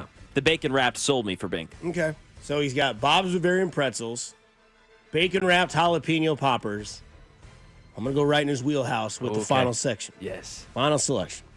Binkley, you're going to love me for this, but you got to order the pig burger. The pig burger is an 8-ounce Angus patty. Your choice of cheese. You get bacon, barbecue pulled pork, a fresh egg cooked any style. I hope you get it over easy. You got to get it over easy. Get that yolk running. That's what you want. Onion straws, barbecue sauce, and it's served on Texas toast. Smash. You better believe it. So he's got Bob's Bavarian Pretzels. He's got Mac's bacon-wrapped jalapeno poppers. And then he finishes off with the pig burger, the 8-ounce patty, choice of cheese, bacon, pulled pork, fresh egg, cooked the way you want, onion straws, barbecue sauce, served on a Texas toast. I can't eat that whole thing in one sitting, but that burger sounds good. I've read it and I'm full. Yes, exactly. Yeah, I right now I'm like, I had like dinner on Sunday for Easter, did a little overeating. I'm still full from that. Same. You know? Sunday Easter was, I don't know why I ate so much. Just a little happened. bit too much. Had some pasta. Haven't normally had pasta. I don't eat a lot of pasta. I'm just like full. But the bacon PB&J burger sounds pretty good on the menu. Looks good. Maybe one day we'll do a draft called Out of the Garage and then to the Landing. I mean, the bacon PB&J burger? Ooh, not my jam. Sweet and salty, but I bet it's good. I've never had anything bad at the Landing. So, yeah, Binkley, there you go. Pretzels, jalapeno poppers, and we'll be asking in the big pig burger or the pig burger.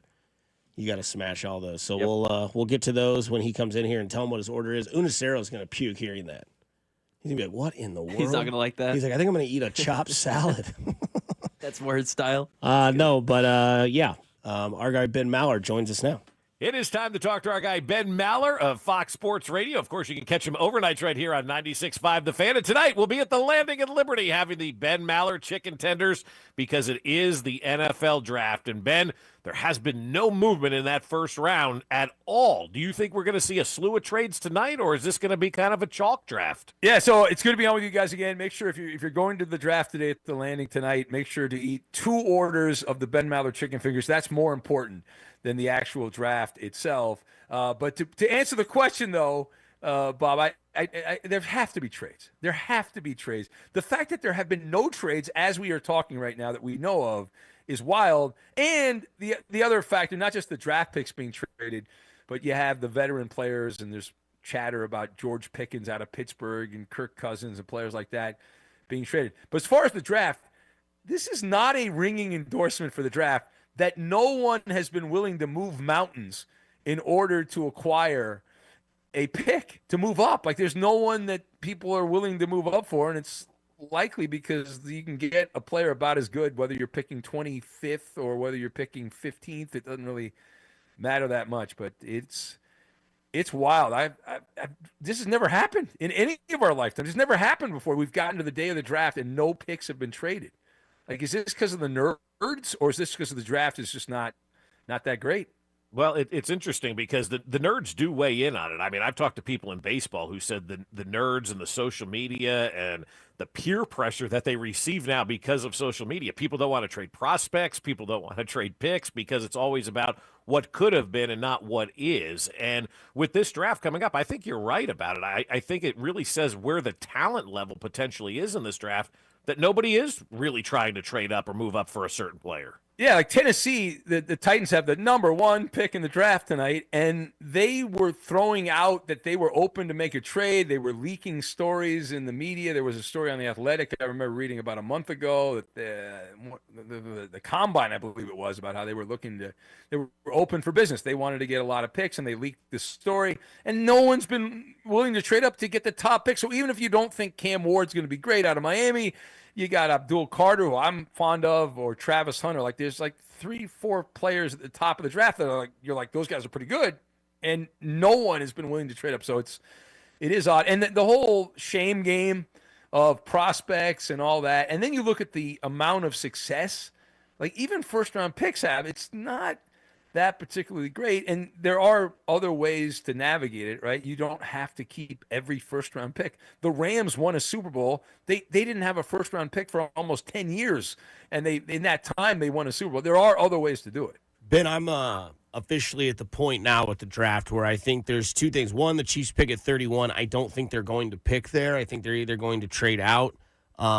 I don't either or. I think they are going to trade out of 31, load up for Friday with the second and third round. But more importantly, I think the names that are being discussed in the NFL of players to be traded are far more in a way interesting than the players that are being drafted, which means I think we are. Maybe I drank the Kool-Aid last night, staying on my phone way too late, thinking that maybe this will be a wild draft because we're led to believe that it's the worst draft since 2013. It's boring. There's no movement.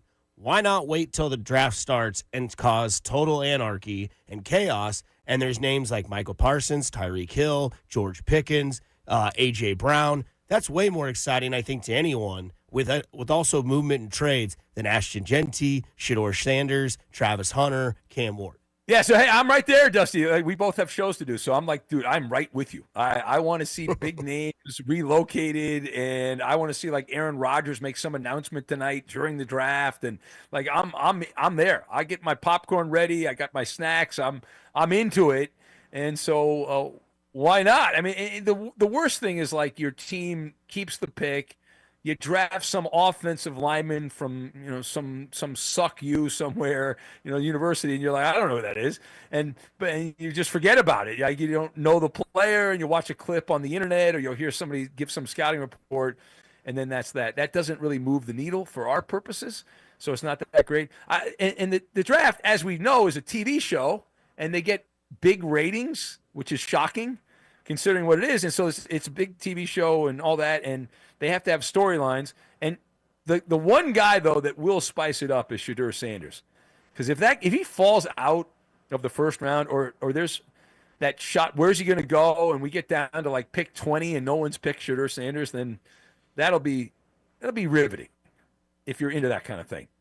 Do you think this is one of those where the NFL's machine is moving him to the Pittsburgh Steelers, and that's where he is going to end up? Because, look, they need a quarterback right now. I've never seen a team more desperate at a position. Even though the Giants have Russell Wilson and Jameis Winston, I still think Pittsburgh's more desperate at quarterback when they have nobody than what the Giants have, and they suck. And so I think Pittsburgh right now, man, like that's one of the more intriguing kind of situations to watch over the next, I guess, 12 hours or so. Yeah, it is. And Shedeur Sanders is it's one of those things where you can go either way, right?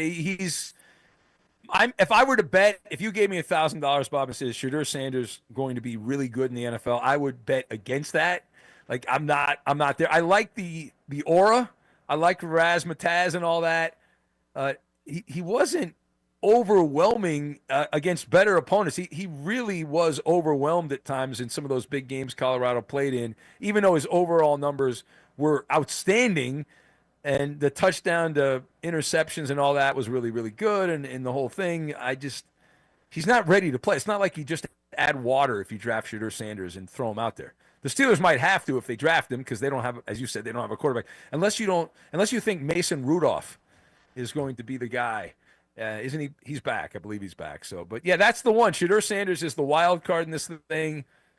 And then if we have any videos today of guys with gas masks and bongs, then that'll be good.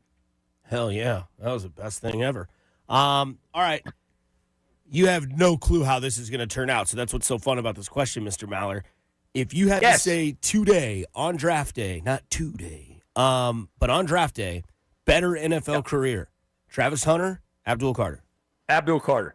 Travis Hunter's more fun, but Abdul Carter. Abdul Carter, Penn State, awesome, built. Now, I am a little biased here because I like the clips and all that. And one of the guys that works at our place, LeVar Arrington, went to Penn State, and he's still tied to the university and all that. And he's been singing the praises of Abdul Carter. But I think he's going to be wonderful. And that's the kind of guy that I look at. You can put him in there, and that is a plug-and-play guy that would be pretty good, if not great, but at least pretty solid for the next 4 or 5 years, where Travis Hunter is more fun because it's unique and it's something that hasn't happened in a long time, where people play at least a little bit on both sides of the ball. But Abdul Carter would be a better player. He has a better chance of being an all-pro. Like, Travis Hunter's a pretty good defensive back, not a great wide receiver. Abdul Carter, really good edge rusher. So I'm going Abdul Carter. Ben Maller with us here on 96.5 The Fan. We were talking the other day about the Knicks, right, and how the NBA is just better when the Knicks win. And we're like, I don't know that there's another sport where the entire sport is better if a certain team dominates or wins. Maybe the Yankees in baseball, but there's not much. And then we brought up the Dallas Cowboys, and I'm convinced the NFL is better when the Dallas Cowboys are a disaster, like they are right now, with Jerry Jones doing all his nonsense, him and the Sun disagreeing on things. Like, whatever's going on in Dallas, keep doing that. That's great for what we do for a living. How will Dallas this thing up tonight? Yeah, so I agree. And the great thing about the Cowboys, as we've talked about over the years, guys, I mean, Bob, we've talked about a lot, is that it doesn't matter. Like, the Cowboys are the cash cow, and they haven't won in over a generation. And so this idea that you have to win to be relevant, they don't. It'd be fun if they won every once in a while. But knowing the way Jerry Jones operates, they will make a trade, whether it's George Pickens or wide receiver X. They'll make a move that will be a splash move, but will not actually translate to them winning more and being a good team in the playoffs and all. But they'll give us something to talk about, which is what we care about. So we'll be happy about that. And Jerry will hold a news conference and say some goofy things and give you kind of like the weird look in the camera and all that. And you'll be like, is Jerry lost it? Or what's going on with Jerry? Everything okay with Jerry? And they'll have the war room with all the, the shots of the expensive furniture with the Cowboy logo on it and all that. And you'll just roll your eyes and move on. Well, it'll be a hell of a show, I'm sure, tonight on ESPN, the NFL Network, whoever's streaming this thing, everybody involved with the NFL Draft. Ben, we appreciate the time. Enjoy the next couple of hours as you get excited and geared up for day one of what is one of the biggest sporting events in America. That's right. Reading of names. Thank you, guys. That's Ben Maller of Fox Sports Radio, all brought to you by The Landing in Liberty, where we will be later on tonight for round number 1 of the NFL Draft. And Kevin Stefanski has just said that if we draft a quarterback who can compete, that's a positive. Thanks, Coach. So what do you think the percentage of people are? Because, this is one of the top 3 sporting events in the history of sports. Oh, yeah. What percentage would you put it right now of people that would answer this question, yes or no? As of yes, are you ready for the draft to be over? I think everybody's ready for the draft to be over. I think it's 100%. And I guess I should say ready for the draft to start because everyone's mocks are out. Everyone's like, hitting like those everybody's final ready to see who we're getting. We're at that point now where it's like, all right, I've turned in my Christmas list. I've sat on Santa's lap. I've done everything I possibly can. The hay's in the barn, as they like to say. I think if you ask Brett Veach right now, are you looking forward to Monday? The answer is yes. Looking forward to Sunday or whatever to kind of get through this thing and decide that, we've got our players and we can move forward. Because now, there's nothing left to do. You're killing time for the next couple of days. You're not in control. You're at the behest of everybody else, too. And you guys, well, I guess you don't know yet. You will. It feels like wedding day. Right? Like you lead up, you try the food, you figure out where you're going to have your reception, you figure out where you're going to have your rehearsal dinner, you do all this stuff, you say yes to the dress, your boys all go get their tux, and then you wake up on your wedding day and you're like, boy, am I ready for this to be over with. Okay, because after that, it's like, you're no longer in control. Yeah. I kid. But like, so you're not in control. If you want a good wedding, just let your wife do it all, man. We're not, other than warm butter, we're not offering anything at the wedding. You're laughing. It's damn true. Whatever you want, honey. That's exactly fine. right. You But like it's that like- cake? Fine. you're about to have a life-changing experience. But by the time you get to like 3-4 days out, or you get married on a Saturday, or if you save a little money, you get married on a Friday, by Monday, you're like, man, I'm just ready to get this thing going and get it over with. We were so tired after our wedding, we couldn't even have a whoopee. And it wasn't Tuesday. No, it was a Saturday. Yeah, so really threw a wrench into things. Looking back now, we should have been married on a Tuesday. No doubt about it. No, I just want to win, Jen. No doubt. You know what I mean? Coming up on the other side, we get into Smash or Pass. Don't forget, it is brought to you by Booth Creek Wagyu, Casey's best steaks now with 2 locations, 95th and Knoll and 135th and Metcalf. It is a draft, Smash or Pass. On the other side, 96.5 The Fan, your home for Kansas City sports. Hey, it's Vinny Pasquantino, and you're listening to Fescoe and Dusty on your home for Royals baseball. 96.5 The Fan. Boy, do you have a chance today to take advantage of some Surfside cocktails. There are 2 games, count them, 2 games at Kansas City's ballpark today called Kauffman Stadium, and Surfside cocktails, Surfside tea and vodka and lemonade and vodka are available at the K. You can have yourself a day. Make sure you drink responsibly, and you are 21 years of age. But baseball back, and it's 2 times today. And this season, we're bringing you the proud partner of your Kansas City Royals, Surfside iced tea and vodka, and Surfside lemonade and vodka. They're absolutely delicious. I've had many. Probably too many, but I'm not counting. And they pair perfectly with a day at the ballpark or on your patio while you're watching the NFL draft. And Kauffman Stadium all season long is where they're available also. Surfside is only 100 calories per serving, and the best part, 0 bubbles. So it's easy to sip and enjoy while you're at the game today, tomorrow, or in the future. Ask for it at your local bars as well. Liquor stores must be 21 years of age, and please drink responsibly. Honey, our new James Hardy siding from Powell Exteriors KC looks so good. Our house went from worst to first. The neighbor waved at me today with her whole hand. I'm ready for phase 2 of our home transformation. Let's call Powell about that new deck. They're offering financing at 0% for 18 months on everything. You should call today at 816-656-1160 or take another look at their stunning work on powellkc.com, Facebook, and Instagram.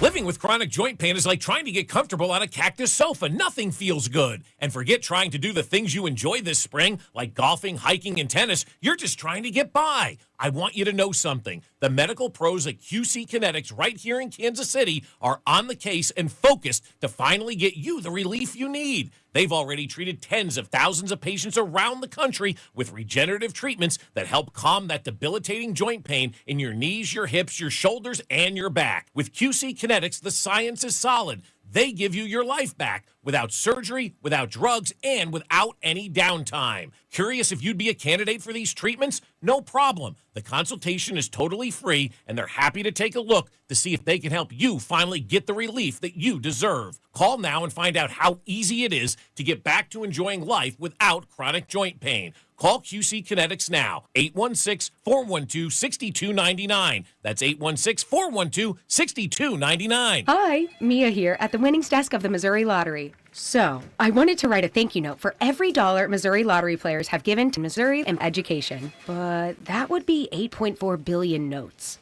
So to save a little time and a whole lot of paper, here's just one. Dear every single lottery player in Missouri, thank you for helping us give $8.4 billion to Missouri and education. Sorry, my trumpet's in the shop. The Missouri Lottery. Winners welcome and play responsibly. If you're 55 and up, T-Mobile has plans built just for you. 2 lines of unlimited for just $30 a line.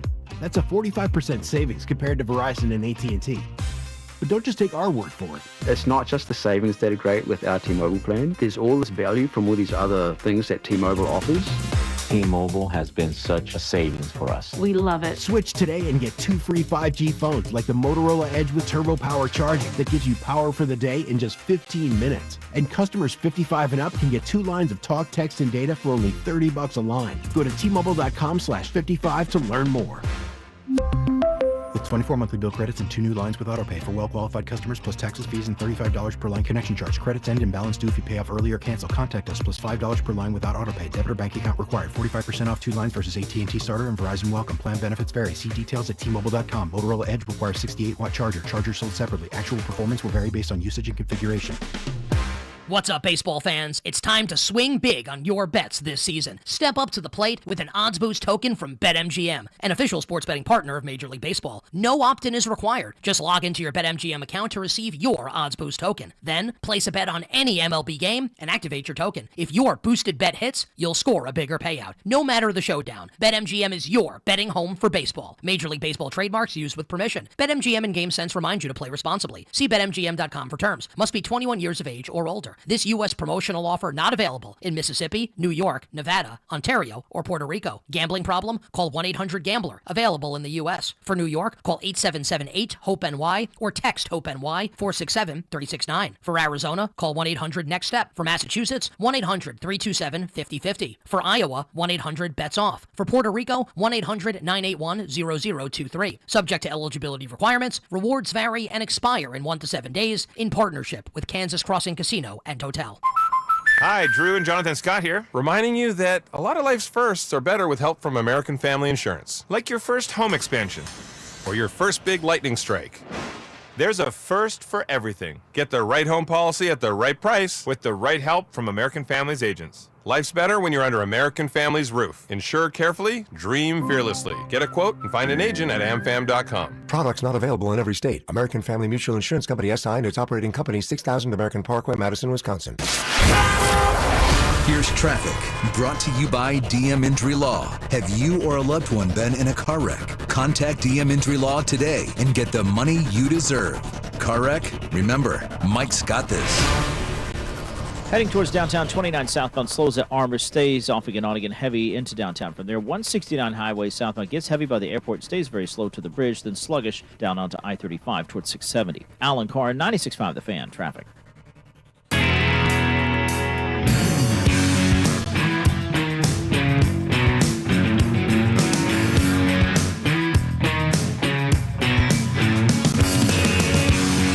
Into the 7 o'clock hour on your wonderful Thursday. A little bit of a noisy night last night. Rain delay last night. Royals 2 games today. Last night got banged. That's what they call it. Yep, the game got banged last night. A little late. A little late, a little early. Oh, a little early. What time did they end up canceling? Around 9 o'clock, right? Seems like they canceled it at 6 o'clock. But they didn't really announce it till 9 something, right? But the way their logic appeared that they were going to wait until 8 to start the game, and I'm watching like 3 different meteorologists tell me 8 o'clock it should move into the metro area. Huh. Yeah. Okay. Yeah, I'm not sure what they were watching last night. I don't either. Well, I'm glad I heard the Whitey Herzog interview. Mm-hmm. Yeah. This is Smash or Pass. When you hear this sounder in the next 8 minutes. Finally, I'm one of those guys who can't wait to get to work in the morning. Like a dairy cow. Ah! Oh! Oh, yes! Yes! You want to be caller number 31. Ooh, I like that. I like that.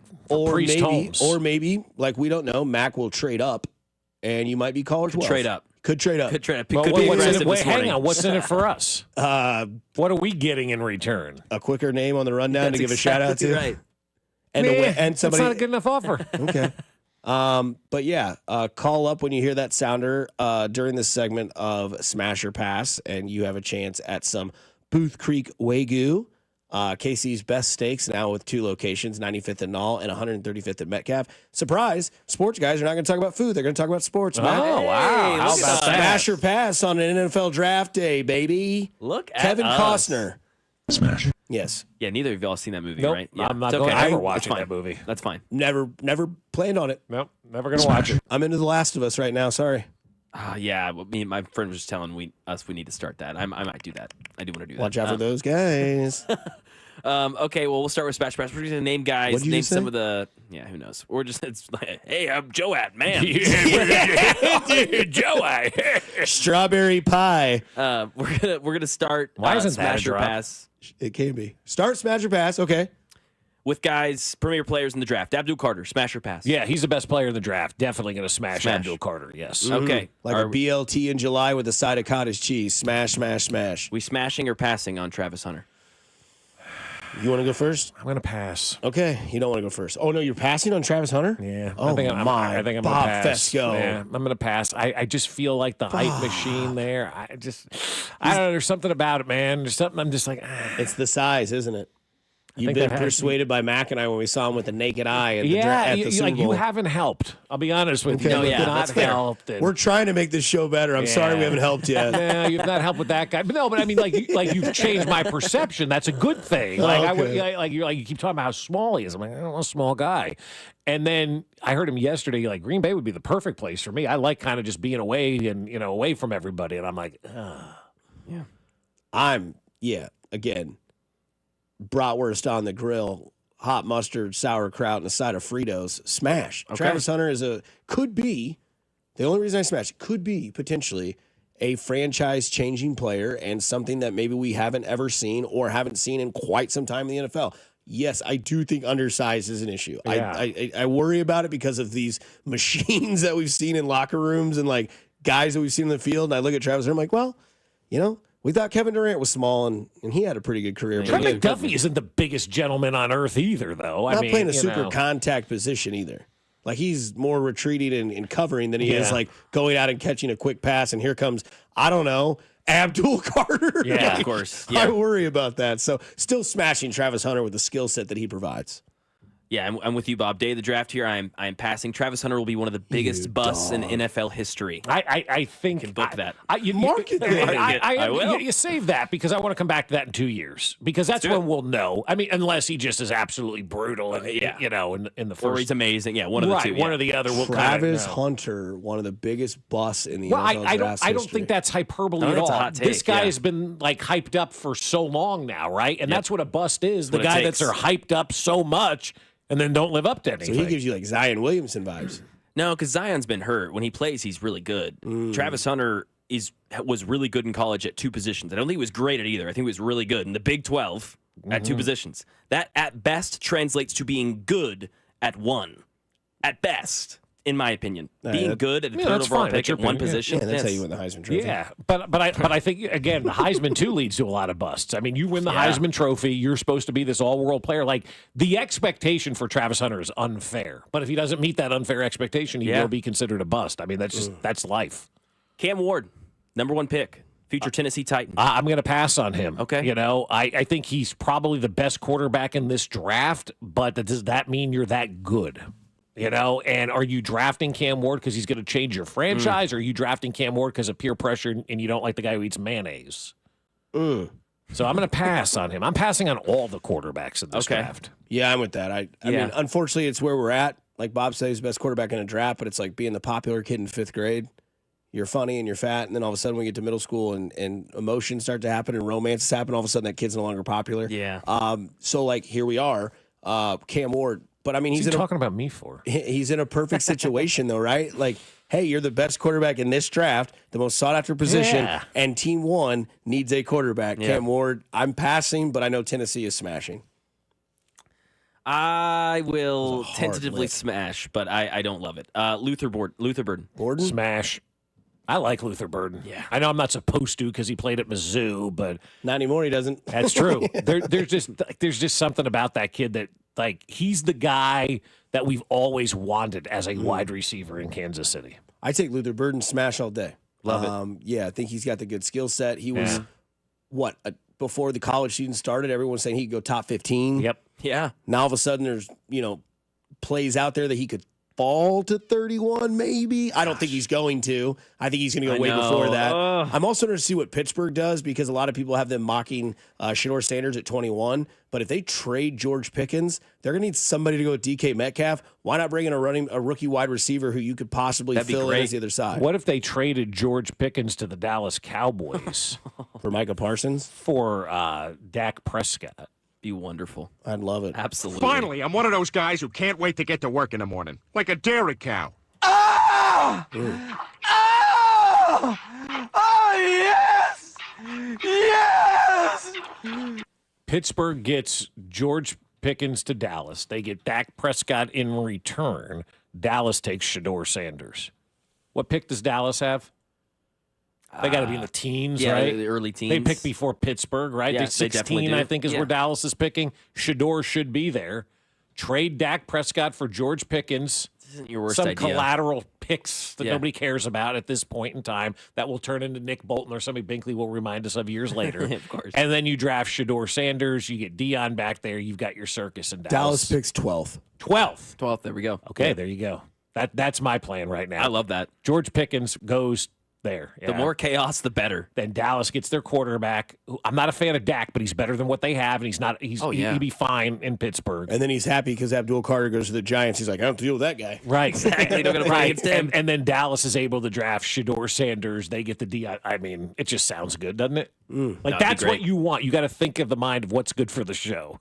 That's good for the show. It's great for the show. You here for the show? Well, Shedeur Sanders, then. We're there. Smash or pass. with Pass. Sanders. Okay, you're passing. Yeah. Quarterback. Yeah, you said every quarterback. Okay. I think I'd pass in the first round, but I'd smash in the second round. If Yeah, that makes I sense. agree. That's fair. Yeah. I think if you take him in the second round, that takes away a lot of that sort of speculation that he could be a bust. If you're in the second round, that no longer talks. First round pick, no way. I don't think, from what we've seen, what we've been told, he's probably going to go first round. Yeah. But like Bob said, for the show, we need him to go in the second round. That makes your opening segment tomorrow. Like, if he's drafted in the top Nationwide. 5 tonight, the further he falls, or if there's some wild Dallas trade where he ends up in Dallas, you can't script anything better than that. That is just because Dallas isn't going to be good, but by God, it's going to be a sideshow. Oh, yeah. And then you're going to have Schottenheimer as head coach. They're going to start 1-7, and then the rumblings. Dion, Dion, yep. it's just what the doctor ordered. Exactly. Okay, last one before we get out of here. Smash or pass. Well, you know the Chiefs don't have a left tackle because Jalen Moore is a nobody. So what do you think about Josh Simmons out of Ohio State? Smash or pass? I love that. Okay. Yeah, I was at I didn't know. IV yesterday over at 95th and Antioch, and I was talking to the store manager yesterday. He goes, what do you think about Josh Simmons? I'm like, I kind of like the redshirt year for Josh Simmons, and see where it goes, and then kind of move him into left tackle. And then you've got him as your left tackle moving forward. I know he's dealing with that injury, but with Sans injury, that guy's a pretty damn good left tackle. Like, he would probably be, I saw, a top 10 pick if it wasn't for that injury. And injuries don't scare me off anymore. Trey Smith was supposed to be, no good because of blood clots, and he's turned into the best right guard in the NFL. So I like that Josh Simmons pick. It gives you a lot of flexibility now on your offensive line, too. Pass. They have the next Trey Smith coming, or not Trey Smith. They have the next Trent Williams coming to Kansas City. Let's go. I like that attitude. There you go. Yeah, let's do that. You Hey, don't I need got that guy. I got a great story I want to tell you guys about Dion Sanders almost being a Royal. Ooh, yeah. I think I know it. For some reason. I don't know why, but I think I know it. I'll tell you what I know off the air, and Bob will read that up on the other side. Plus, we get into the biggest steals in draft history. The obvious answer we all know, but what are the others that we can talk about as well? Here on Fescoe and Dusty on 96.5 The Fan, your home for Kansas City Sports. You're listening to Fescoe and Dusty on your new home for Royals baseball. 96.5 The Fan. Well, I'll tell you what, my friends over at Park and Go do an unbelievable job. A day like today, it's raining. You don't want your car to get all nasty and rainy, or even in the snow and the ice and all of that nasty weather that we have in the wintertime. You want your car protected, and even in the summertime when you're out of town.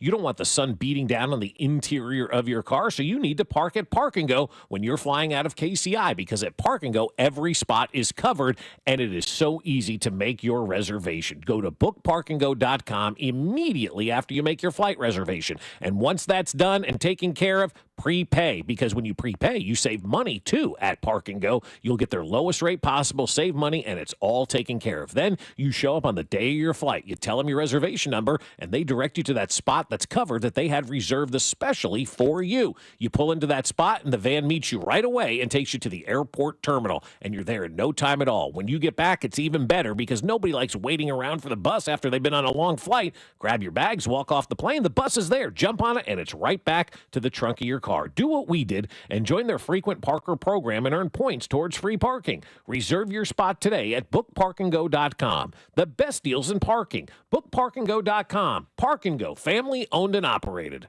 The success you've already had matters at University of Maryland Global Campus because we're a school for real life. An accredited state university, UMGC lets you earn up to 90 credits toward a bachelor's for prior learning, life, and work experience, or transfer up to 12 credits toward a master's. We offer affordable tuition and online and hybrid courses. Classes start May 14th. Apply now and save with no application fee. Learn more at umgc.edu. Certified to operate in Virginia by Chev. Do you have $10,000 or more in credit card debt? Are you barely getting by making minimum payments? With credit card debt reaching all-time highs, National Debt Relief is letting everyone know about great debt relief options now available to help people with overwhelming credit card debt. These options may reduce a large portion of your credit card debt. Get a free debt relief consultation when you call 800-586-4040. 800-586-4040. 800-586-4040. Buckle up and hang on. This is going to be a good one. The fans of Kansas Speedway know how to have a good time. One that celebrates fantastic finishes. Crash together. So close. And family-friendly facilities. Trading paint. We've got feuding. And tailgating tradition. Burnouts. Beer. And barbecue. Oh, it'll for sure be a good time. And you are all invited. NASCAR weekend at Kansas Speedway, May 9th through the 11th. Get your tickets now at kansasspeedway.com. Hello, Kansas.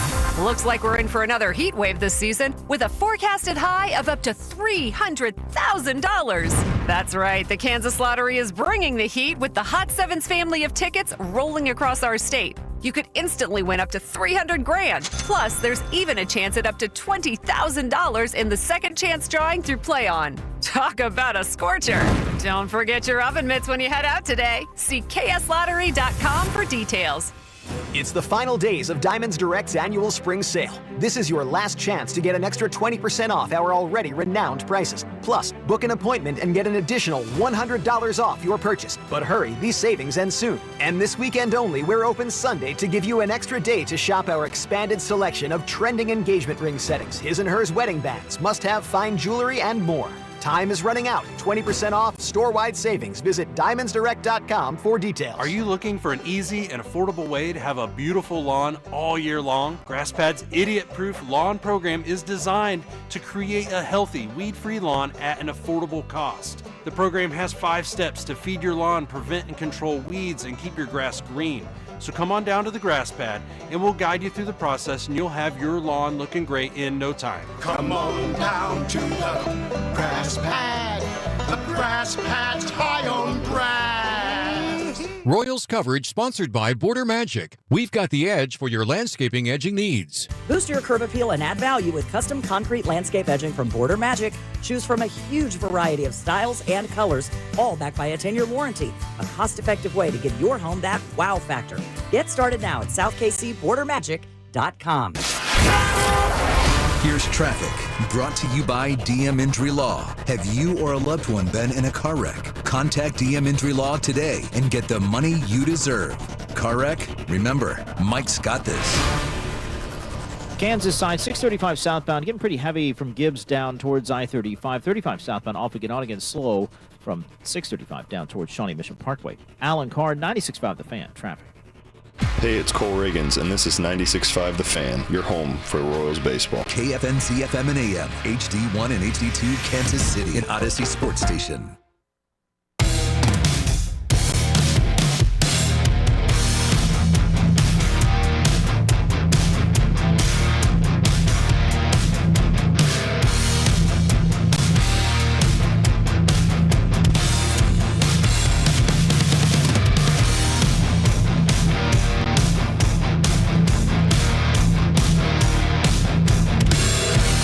Get to on 8 o'clock here on Fescoe and Dusty on 96.5 The Fan. Damn glad to have you as we roll through draft day.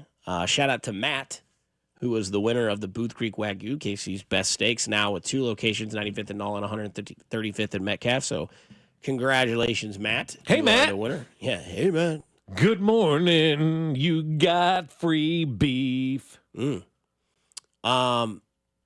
So your story with Dion Sanders to Kansas City? Yeah, this is pretty cool. Kurt Nelson, Royals historian, sent this last night, and he said with the 2025 draft tonight, and Shedeur Sanders, an intriguing story for the Royals, and it goes a little bit like this. Dion was a standout, obviously, at North Fort Myers High School, which was just 6 miles away from the Royals' original spring training home in Fort Myers. The Royals selected North Fort Myers High School senior Dion Sanders in the 6th round of the 1985 June player draft. So not only did the Royals draft John Elway, Dan Marino, they also drafted Dion Sanders as well in 1985. Royals scouting director Art Stewart said of Sanders, he was just 17 years old but had amazing tools. He had speed and power. He hit from the left side and could really fly. He ran a 3.94 to first, which for a 17-year-old is pretty fast. Dion was familiar with the Royals, met with them, but was torn because he also wanted to play football at Florida State. And we knew it would be difficult to get him. We knew he wanted to play football, but we were persistent. We kept at it.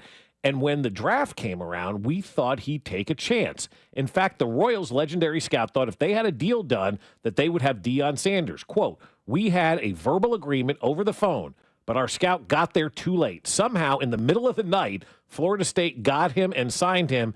And Art Stewart says, we had him. Royals manager Dick Hauser even had discussions with Dion, but told the young man he should do what he really wanted to do, which ended up being signing a letter of intent to play at Florida State. So the Royals could have had Dion Sanders, Dan Marino, and John Elway all on the same team. How different the sports world would have been if those guys kind of went the baseball route, and Dion really ultimately went the football route. I mean, he was fine in Major League Baseball, but nothing like he was in the NFL, where he was an absolute game changer. Dion would go on to be college teammates with former Royals coach Pedro Grifol as well, who was part of that Florida State team. I think they won the national championship, if I'm not mistaken, in baseball, one of the years that Dion was down there at Florida State. So pretty cool story, man. But you look back at some of the Royals draft picks, they've had some really, really big-time names, and Dion was a 6th-round draft pick. It's too bad he didn't sign here in Kansas City. Coach Prime. Could have been the manager right about now, right? Could you imagine Dion being the manager of a baseball team? That'd be fun. I like him better at football. Yeah. Oh, yeah. Well, because that's what we're used to him as, Baseball. Just run fast. You'll beat it out. We're all not 4-2 guys, Dion. Dion ran a 4-4. No, but it is the NFL draft. Again, friendly reminder, the Landing and Liberty tonight, starting at 6 o'clock. Big Unicero, they'll be here at 9. Alex Gold at 8:45 as well to give you some draft props if you want to bet on them before you head over to the Missouri side at the Landing and Liberty. But $965 cash prize. Juwan Taylor autographed helmet. Every player you get right, you get a point. If you get the right player on the right team, you get 3. Your sheet must be turned into Steven Inspector before the draft is officially started. With the Tennessee Titans are now on the clock. So get that thing in there, and hopefully you get a chance to win some moolah. But there's always fun stories after the draft. Like there's always the who fell, who slid, who didn't go, right? Will Levis. He sat there at Union Station all night only to lose a girlfriend to endorsement steals to Burger King. And then there are steals in the draft where we go back and you're like, holy smokes, everybody passed on DK Metcalf. Everybody passed on player A or whatever. There's always going to be that. Like Trent McDuffie was considered a steal when Brett Veach moved up and got him. It was like, this guy should not have gone. Because we'll get this, right? Like halfway through the season, they'll redo the 2025 draft in the way that it played out, right? Like last year, it took them very quickly to put Daniels in front of Williams and be like, he should have been the number 1 overall pick. Rookie of the year, made sense, went to the NFC Championship game, all that. Who is your biggest steal in the NFL draft? For the Chiefs, it's Patrick Mahomes. Oh, we're doing only Chiefs. Yeah. Okay, yeah. Patrick Mahomes is the biggest steal for the Kansas City Chiefs. And that's, I don't think there's any other way to talk about that. I mean, what he's been able to accomplish, what he's been able to do, there's nobody else that has meant more and done more for this organization than what Patrick Mahomes has done for this organization. So in my opinion, I don't know if that's the easy answer. Some people may roll their eyes and want to say Trey Smith because he was a 6th-round draft pick, but the impact and everything, Patrick Mahomes hasn't just impacted the Chiefs, he's impacted the world. And I'll just say the world so I don't have to list everything that Patrick Mahomes has impacted. But he is by far at the 10th pick overall. Patrick Mahomes is the biggest steal for the Kansas City Chiefs in draft history. Yeah, it feels like even if he was number 1 overall, we'd be getting number a steal. 1 overall. Like, he'd still. You're right. You're 100% right on that. Unbelievable. Yeah, you're 100% right on that. And I wouldn't argue that if he's the number 1 pick, that's a steal because he's done so much more than anybody could have ever expected Patrick Mahomes to do. And that's just on the field. And then off the field, great guy, and he's done a million great that's things what for I'm the saying. city. He's impacted the world. Yeah, he really has. No, you're right. He has. He owns teams. He's getting stadiums built. He's got private jets line up here like it's nobody's business. Like at the 10th overall pick, trading up for Patrick Mahomes, he has been a steal for the Kansas City Chiefs. Yeah, at first I was like, it's a 1st-round pick, Bob. But then you talk about it, it's like, no, I mean, yeah. Who's impacted the team and the city more than this guy, right? Close. I mean, everything that he's done, everything that this team does is based on Patrick Mahomes. Everything that they do is based on Patrick Mahomes. Yeah, I mean, I could come up with 3. I think you talk about what they've done for the city. Travis Kelce being a steal in the Huge 3rd round. He was supposed to be a high pick, right? Yeah. But then he had the pot stuff in Cincinnati. He smoked a marijuana cigarette in college. Smoked cannabis. Yep. Then they praised him for smoking it in his car with going down, whatever it was. But the 2 others that I have are Trey Smith being a 6th-round pick, and now he's going to be the highest paid guard in the NFL. Yeah. He's the future of your interior line. And whether you like him or not, Tyreek Hill was a steal. No doubt he was. You a got steal, Tyreek Hill in the 5th round. Obviously, allegations surround that from when he left Oklahoma State to go to Western Alabama, was it? Or West Alabama? Last Chance U? Something like that. But you got him in the 5th round. Sparked a bunch of controversy when he got drafted. I was here that day. The phone lines were not pleasant. The text line was brutal. And then about, 4 months later, everybody's chanting his name in the stadium when he returns a kick against the Oakland Raiders. Yeah, exactly. Yeah, great football player, and that's all I'll say about that. I mean, those are steals. Yeah, Justin Houston's a good one. Justin Houston's a pretty good pick. Third round. Third round Trent pick. McDuffie is one, also a 1st-round pick, but he was considered a steal. Yeah, because he kept falling, and the Chiefs traded up and had that foresight to realize this is a 1st-round draft pick. We're going to trade up, and we're going to get this guy. I mean, Jamal Charles was a 3rd-round draft pick. You could probably make the case for him kind of being a steal of that draft. I mean, Derek Thomas, you can go back and say he was the one that really turned the franchise around with that pick by Carl Peterson to select Derek Thomas and make sure that he came in here and got right into the community and did all of that stuff that he needed to do to kind of get this organization back. Like, Derek Thomas was a big, big part of the turnaround of the Chiefs when Carl and Marty took over this thing, because it wasn't the quarterback back then. It was Derek Thomas. That was their guy. They built this entire organization around him, and Derek Thomas really was the perfect fit to turn this franchise around. Am I wrong on this? Wasn't Justin Houston also weed-related at Georgia? Yes, that's exactly right. Yes. Yeah, he dropped because of weed. And I remember when they picked him, and Pioli didn't think it was that big a deal. And everybody's like, oh, my God, this guy smoked marijuana. Yeah, now you like the guy didn't smoke weed. He's falling. We got to have a weed smoker. That guy doesn't know how to heal his own body. He's out. What about Jamal Charles, a 3rd-round That's pick? what I said, yeah. Oh, yeah, Yeah. sorry. Yeah, Jamal. Yeah. I think we mentioned Trey Smith. Yep. I think Isaiah Pacheco is a good one. It's I know a good steal. Yeah, 7th round. 7th round pick. Yeah. One of your guys not on the level of these, but Mike Dana in the 5th round. Yeah. I know it's not the level, but been a really solid player for this team. Oh, he's in the been 5th great. round, Yeah, that's tough to find. He's been phenomenal. I would love a Mike Dana in the 5th round this year. One we're missing, Gerard Allen, 4th-round pick. You said that one too, didn't you? Gerard Allen. Yeah. You can't have fun with the name anymore? We're getting all serious now, Dad? No, it's fine. I didn't know if the text line texted in Gerard Allen. No. Remember that guy, Gerard Allen, that we had here? Yeah, I do. And he didn't want to have a contract. And he had some off-the-field stuff, too. Yeah, some off-the-field stuff. How long did his restaurant last? 5 seconds or 6? I mean, like, that thing did not last at all. What about Dante Hall in the 5th? Yeah. That's a steal, right? He was an impact player. Yeah. Won you some games. Yeah. I'm just going down all these lists of, like, anywhere after, like, the 3rd round. Oh, wow. Turmeric Vanover's a name that just came up in the 3rd round. That guy was a steal. I don't know if this is considered a steal because I was thinking about this name as well.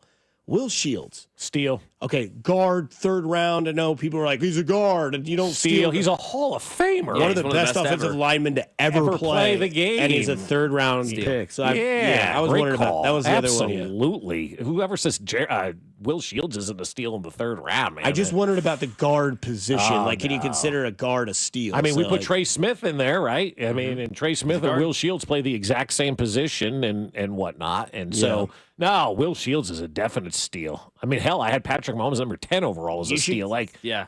It's all about what you contribute, you know? True. I think if you go look at Will Shields' Pro Football Reference page and all the accolades, it takes you like 10 minutes to read it. Is it really that long? It's insane. Oh, wow. Type in Will Shields, go to Pro Football Reference where they have the little right side. It's like 15-time All-Pro, 10-time Pro Bowler, like all these awards. It's nuts when it comes to Will Shields. He was a magical lineman, man. I mean, if he was in the military, his jacket would just be completely covered in awards on one side. Right? I get that reference. That looks good. I can see it, you know. Because he should. I mean, should have a Super Bowl. When did I know it sucks? When did he retire? I'm trying to think of the year that he retired. You guess? 2008? 06. 06. Okay, so he retired in 2006. Here it is. I almost said a bad word. 20 years later. Yeah. 20 years later, and we're still talking about the greatness of Will Shields, and he hasn't been on the field since the 06 season. That tells you how impactful. I mean, Derek Thomas has been gone for 25 years, and we're still talking about the greatness that was Derek Thomas. There's not many players in your organization, whatever team you root for, that 26 years later, 25 years later, 20 years later after they played, especially in offensive lineman, like, man, that play by Will Shields. I can cite specific plays where I'm watching Will Shields run down the field and just, I mean, he was unbelievable. Yeah, so absolutely a steal. Absolutely. One of the great steals in NFL history is Will Shields. Do you consider Chris Jones a steal? Yes. When was he? Second round, first pick of the second round. Yeah, they didn't have a first pick in that. Yeah, I remember that. Yeah, I'd still consider him a steal. He's a Hall of Famer. Yeah, he's a Hall of Famer. Yeah. Fair enough. Yeah. He's best at his position. Yep. What were you about to say before I interrupted you? Never missed a game, only missed one start. Will Shields. God. And you know the only start that he missed? It was the first game. Yes. His first NFL game, he did not start. And that's the only time he did not start. And never missed a game. Never 13 years. He was the ultimate, seasons. he would go on the field and just be a nasty offensive line. Then get off the field, be the sweetest man ever. And still is to this day. Like Will Shields, Hall of Fame person as well. Like just a great guy. He's the entire package, man. He's the whole package. You know who Mitch Holtis comped a player on the Chiefs roster, Will Shields? Trey Smith. Mm-hmm. And now he might be the second guard in your history, unless you count Joe Thuney. But, I mean, Trey Smith will be here, what we think with a contract for a lifetime of a career. Right. Will Shields. Same thing. And he's like, because you say that, nicest guy off the field, but because I remember when Mitch said that, he was like, Trey Smith, man, he'll rip your arms off and beat you to death with him after the game. He'll be like, hey, it's really nice to meet you. Nice. No, Trey's the best. Yeah. Do you have orchids or tulips in your yard? Right. Yeah, Trey's the best, but oh, man. I mean, very, very good comp to Will Shields. No doubt. Awesome on the field, even better off the field. We go back over success rates and why they're eye-popping on the other side here on Fescoe and Dusty on 96.5 The Fan. You're home for the Kansas City Chiefs. Hey, it's Matt Quattrero, and you're listening to Fescoe and Dusty on your home for Royals baseball. 96.5 The Fan. I'll tell you, man, I love looking at my yard right now because it looks beautiful. And I drive up the block and I see dandelions. Then I get to my house, no dandelions whatsoever. And that's because the good folks over at Aspen Lawn and Pest Control have come out and said, we're taking care of your lawn right now. No longer do you have to sit there and try to worry about the weeds and the dandelions and the dead grass and all the stuff that just isn't working right. We got this handled for you. And that's what the college-educated professionals at Aspen Lawn and Pest Control are able to do. They're able to take care of my lawn in ways that I can't. They came out a couple of weeks ago and put that first treatment down. And ever since then, the lawn has been green. It's been lush. It's been beautiful. And there's no weeds. I'm walking around going, I got nothing to do with my lawn anymore. This is perfect. I love it. And then they're going to put the mosquito dome over our house, and it's going to keep all the mosquitoes out when we sit outside this spring and summer, and especially keeping those fleas and ticks off the dog.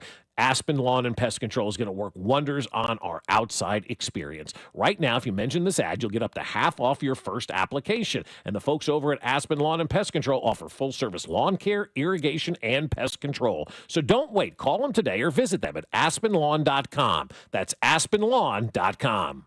Shopping with your parents can be embarrassing. Why would they sell jeans with holes in them? I'm going to speak to the manager. Mom! That hoodie is giving. You should get it. YOLO. Thanks to the Chase mobile app, your kid can shop independently while you keep an eye on their spending. So you can go from We can be twinsies. To How was shopping? Saw you stayed on budget. Thanks, Mom. Freedom for kids, control for parents. That's family banking from Chase. Account subject to approval. Chase mobile app is available for select mobile devices. Message and data rates may apply. JP Morgan Chase Bank N.A. member FDIC. I went hands-free. I went hands-free. I went hands-free. I went hands-free with Skechers Slip-ins. Join the millions of people who are celebrating going hands-free with Skechers Slip-ins. Footwear you just step into and they're on. It's crazy how something as simple as a pair of shoes have made my life better. After trying Skechers Slip-ins, I want all my shoes to have this technology. See what everybody can't stop talking about. Go hands-free with Skechers Slip-ins at a Skechers store, Skechers.com, or wherever stylish footwear is sold.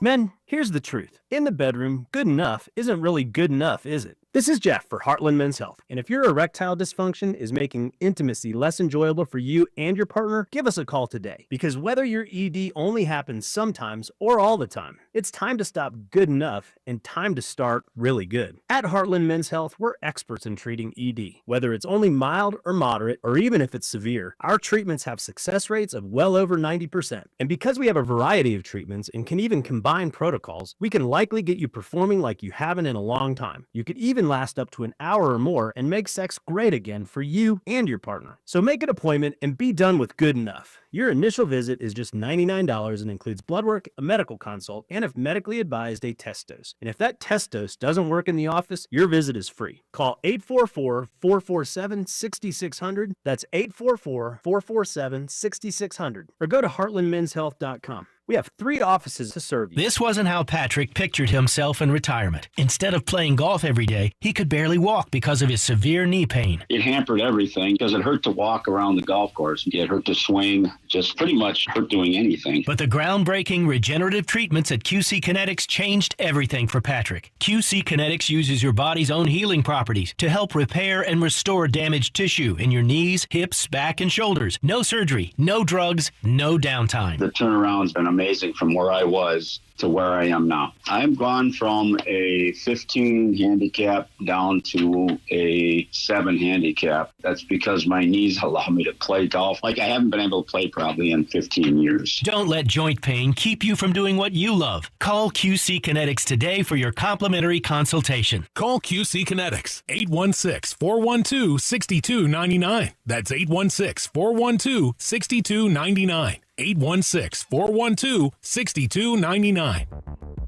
Drafting the perfect roster means getting the right balance of power and performance. Season after season, Ego Outdoor Power Equipment has drafted a truly innovative lineup of cordless tools that has the power of gas without the noise, fuss, or fumes. Plus, the same battery powers all Ego essentials, from mowers and blowers to chainsaws and trimmers. It's all power, zero compromise. Check out the Ego lineup of spring must-have tools at egopowerplus.com.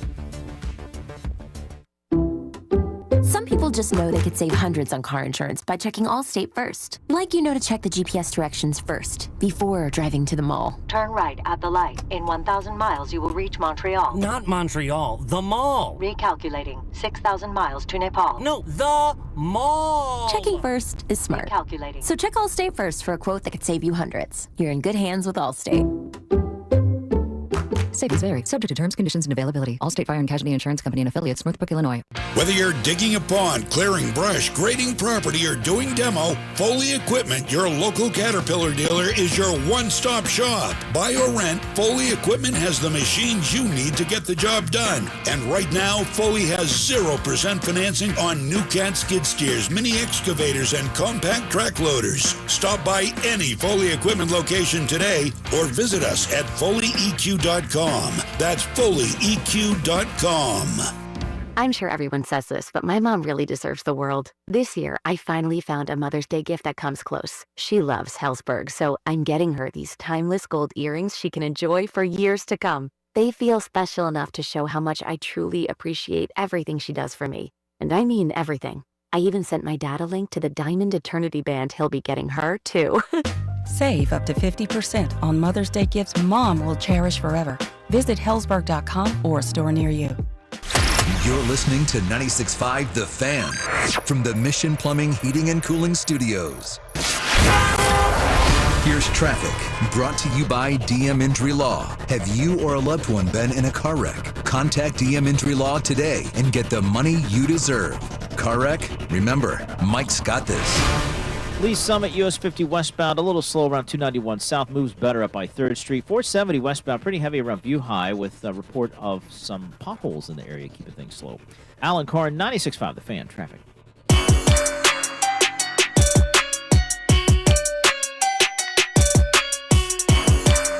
Welcome back into it. Jay Binkley's in the house. I'm surprised he's not here earlier, quite honestly. He's got his draft day hat on, the white camo with the gray.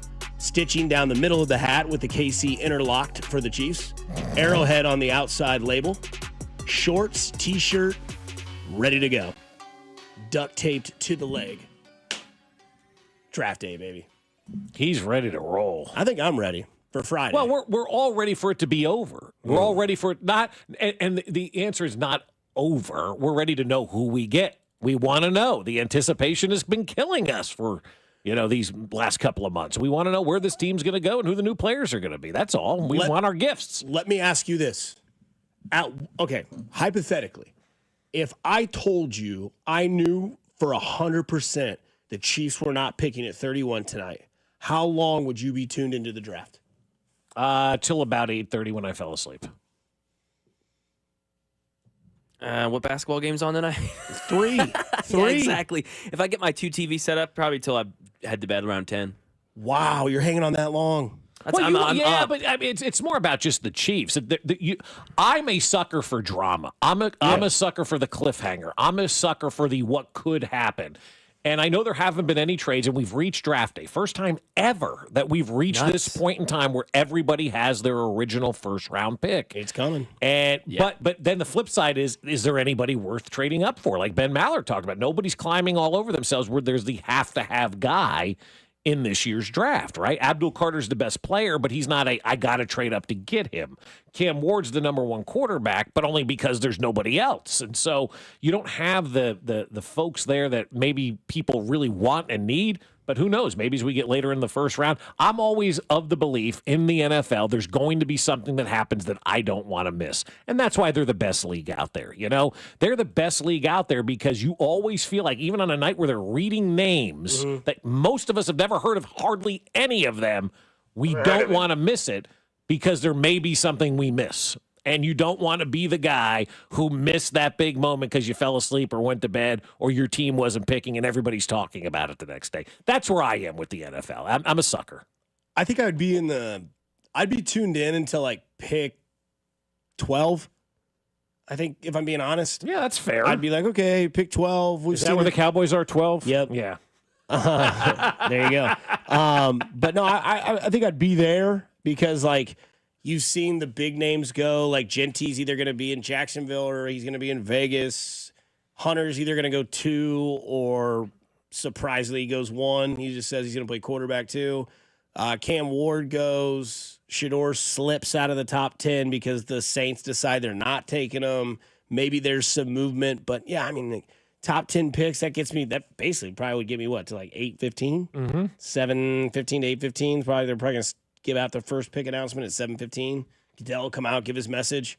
What a great season it was last year where the Philadelphia Eagles reigned supreme. Boo. Do they come out and flash the trophy like the Chiefs did when they No, won? because it's in Green Bay. Had this thing been in Philadelphia, it would have been a different story. Yeah, your NBA games tonight, 6, 8:30, and 9. Knicks, Pistons at 6, Thunder and Grizzly at 8:30, and Nuggets and Clippers at 9. Now, if you're a diehard for one of those teams, like the Knicks thing. It's every... Are you torn? No, just Are you torn inside? Just every Nuggets Clippers game gets to start at 9. It's just annoying. I just want to watch the game. Where do they play? In Denver I and know, LA? I know. I understand. That's why I told you the other day, if the Golden State Warriors were just moved to New York and they were the Knicks, the NBA would be in a lot better position. You'd have the best player in the league that every kid wants to be playing in New York with championships. The league would be on its head if the Golden State Warriors were replaced the New York Knicks and the Knicks replaced the Golden State Warriors. People would watch that team. People would pay attention. The league would be a much better place if that were the case. The game that you want to watch starts at 9 o'clock at night here. Yep. 10 o'clock at night on the East Locally. Coast. Yeah. Yeah. And that'll be kind of when the draft is kind of wrapping up and all that kind of stuff and whatnot. But, you know,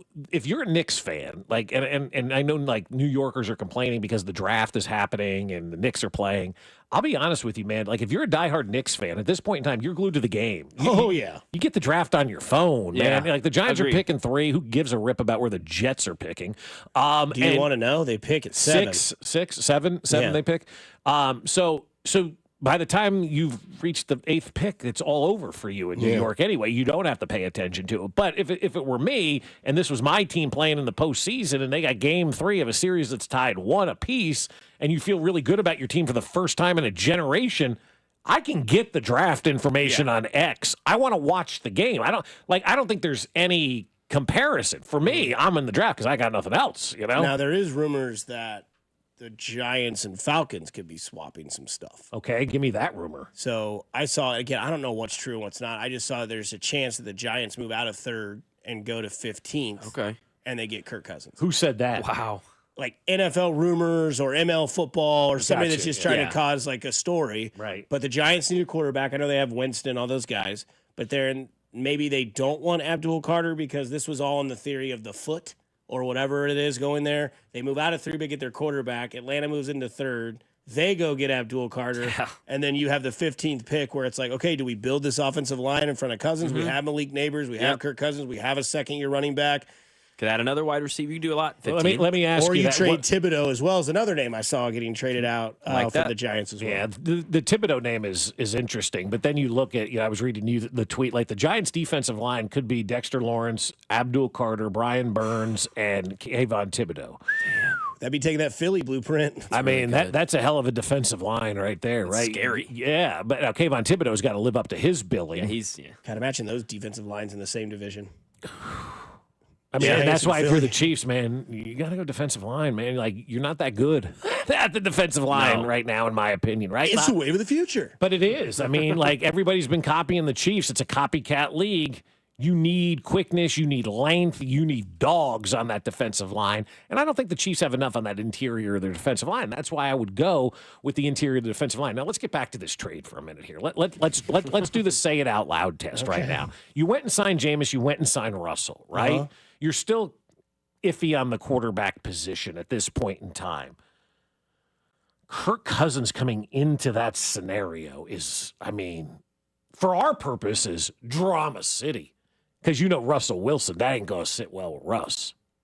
No, not going to sit well with Jameis either. I think Jameis will be fine with it. I think Russ will be the one that complains. Jameis is on a team. That's all he wants. He's fine. He'll be the backup. He knows he'll play 2 games a year, get a paycheck, and do it. I get you. Yeah, Jameis gets it, man. He'll be a good team player no matter what, but I think he wants to play, and I think there's a chance he plays. And Russ should like it because he and Kirk are basically the same person. They're cringy. They're super religious. Yeah. They have a lot in common. It's true. I don't know. It's just people have speculations of like how to mid. shake up drafts and stuff like that. So again, there's no truth to this whatsoever. No, but it's still fun to talk about, right? Like that's an intriguing trade. And if you're the Giants, okay, so the Giants would get Kirk Cousins and the 15th overall pick for the 3rd pick. Is that what they're saying? Okay. So if you're Atlanta, what do you need that 3rd pick for? Defensive line help. Yeah, your defense stinks. Yeah.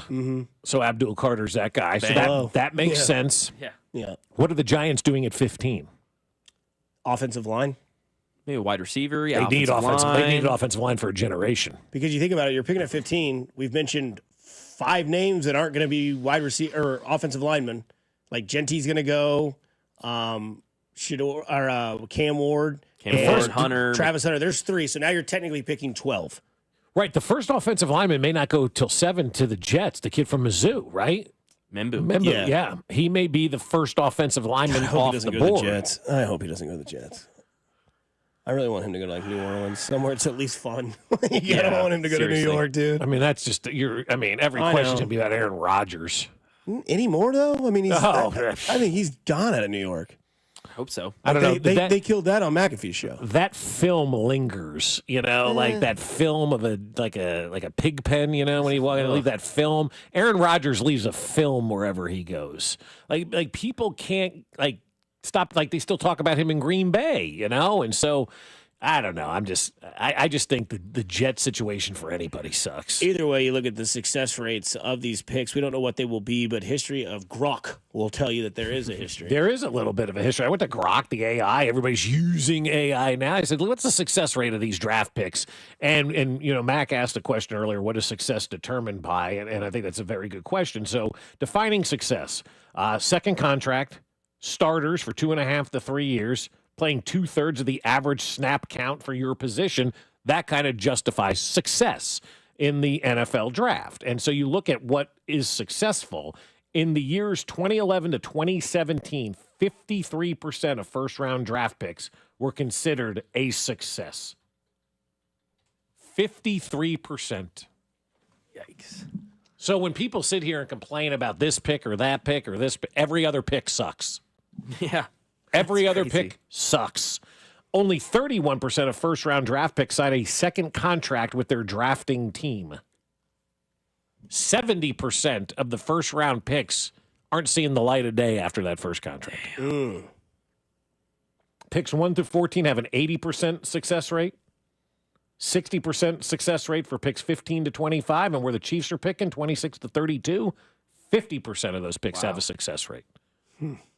It's a massive drop. It's huge. From 80 to 50? It's huge. Yeah. And to think this is where all the good ones play. This is That's why, man. This is why. I mean, right. The first round is supposed to be all the names that we know and the great players and whatnot. And so, I mean, it does have a good success rate compared to the other rounds, obviously. You look at the second round, success rate for 3-year starters is about 80% for picks 32 to 37. 55% for picks 38 to 44, and 46% for the rest of the second round. Damn. 20% of second-round picks sign a second contract with their team. Golly. Let's go Veach. It's all about perspective. And, right, and then you look back at what Brett Veach has done. Yeah. And people want to talk about Breland Speaks. Kiss my ass. Yeah. People want to talk about McCole Hardman over DK Metcalf. Blow it out your ear. People want to talk about this, that, all the picks that have failed. Brett Veach's success rate probably props all of these up. That picks 32, 31, 22, 28. Getting all pro players. It's crazy. That's low. No. That's twice he's almost slipped. I mean, yeah, that's the point of telling you this. The point of telling you this is so when you yell about Brett Veach not being able to draft, here are the numbers. Every other player drafted tonight will suck ass. Carrington Harrison on TV this morning. Look at him. Shador Sanders will be in one of those suck ass categories. Yeah. Travis Hunter may be in that category. What did Ben Maller call it? Suck you? Suck you, yeah. That's weird when you say it fast. Coming up next. Hey, I'd suck for a couple years. Oh, okay. Okay. Coming up on the other side, we will get into some draft props, bets, money-wise that you can do in Kansas, not yet in Missouri. We'll bring in our guy. Oh, yeah. Yeah. Alex Gold will join the show here on the other side on Fescoe and Dusty, your home for Kansas City sports. It's today. You're listening to Fescoe and Dusty. Make sure to follow us on Instagram @TheFan965 for behind-the-scenes content from the show. Kansas City's FM sports station, 96.5. The Fan. Well, I'll tell you what, living with chronic joint pain, that stinks, right? You don't want to live with that. It's like trying to get comfortable on a cactus sofa. Nothing feels good. And forget trying to do the things you enjoy by golfing and hiking and tennis. You're just trying to get by. I want you to know something. The medical pros at QC Kinetics right here in Kansas City are on the case, and they're focused to finally get you the relief that you need. They've already treated tens of thousands of patients around the country with regenerative treatments that help calm the debilitating joint in your knees, your hips, your shoulders, and your back. With QC Kinetics, the science is solid. They give you your life back without surgery, without drugs, and without any downtime. And everybody's trying to live healthier lives and break free of harmful meds. That's the whole mission of QC Kinetics. Curious if you'd be a candidate for these treatments? No problem. The consultation is totally free, and they're happy to take a look to see if they can finally get you the relief you deserve. So call them now and find out how easy it is to get back to enjoying life without chronic joint pain. Call them now at 816-412-6299. That's 816-412-6299. It's QC Kinetics.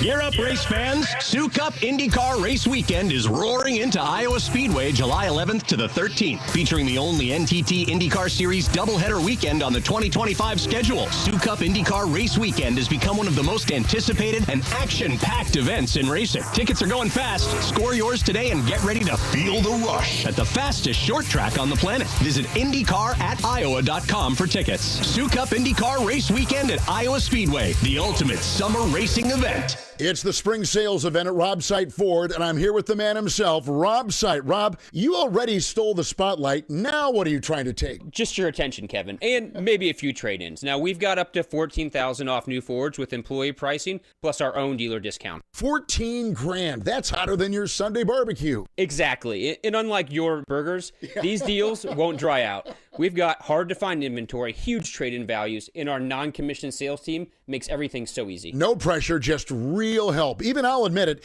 it's the best place in Kansas City to buy a car, and I don't hand out compliments lightly, or seconds. That's a fact. And don't forget, we're Kansas City's top-rated Ford dealer on Google. 4.8 stars, nearly 3,000 reviews, and 0 grill marks. All right, Rob, I'll give it to you, man. You're cooking up some real value over there. Come see us at 135th and State Line, or visit robsight.com. But hurry, these deals are sizzling and inventory is moving fast. And tell him Rob sent you. No guarantees, but he might throw in a hot dog. Sometimes it feels like the world is moving at hyperspeed and you can't keep up because it's one thing then another. And don't forget the meeting and the yoga class and the dinner reservation. But then you get into the all-new Nissan Murano and you feel the breeze from the panoramic moonroof while the massaging seats melt away the tension of the day. And you realize that sometimes the greatest rush is not rushing at all. Shop the all-new Murano at nissanusa.com. Panoramic moonroof massaging leather appointed seats are available features. Good morning, Doctor. Doctor? Hi, Doctor. Doctor? Dr. Jackson's practice is growing. What do you mean we're still short-staffed? He needs a good patient doctor. How do we not have enough doctors to doctor all these patients? And he doesn't have the patience to sift through hundreds of resumes. I need Indeed. Indeed you do. When you sponsor a job on Indeed, it's easier for talented candidates to find it, which makes it easier for you to hire them. Visit Indeed.com/credit and get $75 towards your first sponsored job. Terms and conditions apply. Drafting the perfect roster means getting the right balance of power and performance. Season after season, Ego Outdoor Power Equipment has drafted a truly innovative lineup of cordless tools that has the power of gas without the noise, fuss, or fumes. Plus, the same battery powers all Ego essentials, from mowers and blowers to chainsaws and trimmers. It's all power, zero compromise. Check out the Ego lineup of spring must-have tools at egopowerplus.com. Some people just know they could save hundreds on car insurance by checking Allstate first. Like you know to check the GPS directions first, before driving to the mall. Turn right at the light. In 1,000 miles, you will reach Montreal. Not Montreal, the mall. Recalculating. 6,000 miles to Nepal. No, the mall. Checking first is smart. Calculating. So check Allstate first for a quote that could save you hundreds. You're in good hands with Allstate. Savings vary. Subject to terms, conditions, and availability. Allstate Fire and Casualty Insurance Company and affiliates, Northbrook, Illinois. This report is brought to you by O'Reilly Auto Parts, your professional parts people. Get one free set of brake pads when you buy 2 brake rotors. Visit O'Reilly Auto Parts. Offer in-store only. Restrictions apply. See store for details. O'Reilly Auto Parts. Here's traffic, brought to you by DM Injury Law. Have you or a loved one been in a car wreck? Contact DM Injury Law today and get the money you deserve. Car wreck? Remember, Mike's got this. On the Missouri side, 71 northbound slow rolling from 87th Street up towards Gregory, then off again on again slow to 55th Street past that. Things move well in the Grandview Triangle, then 435 westbound off again on again slow to the state line. Alan Carr, 96.5 The Fan, traffic. Welcome back to Fescoe and Dusty on your home for Kansas City sports. 96.5 The Fan. It's time for Golden Locks with Alex Gold. Gotta figure out how to make money on this thing. It's simply too good.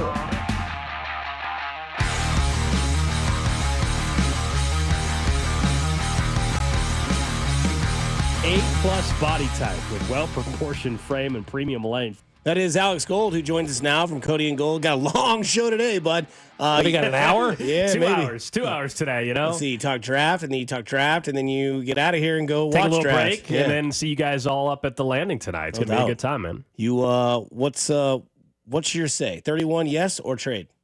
So I always, like the way the draft is setting up, where everybody acknowledges that there's maybe not a ton of overall stars at the top, but there's some good depth, second and third rounds, which is where, of course, the Chiefs have multiple picks.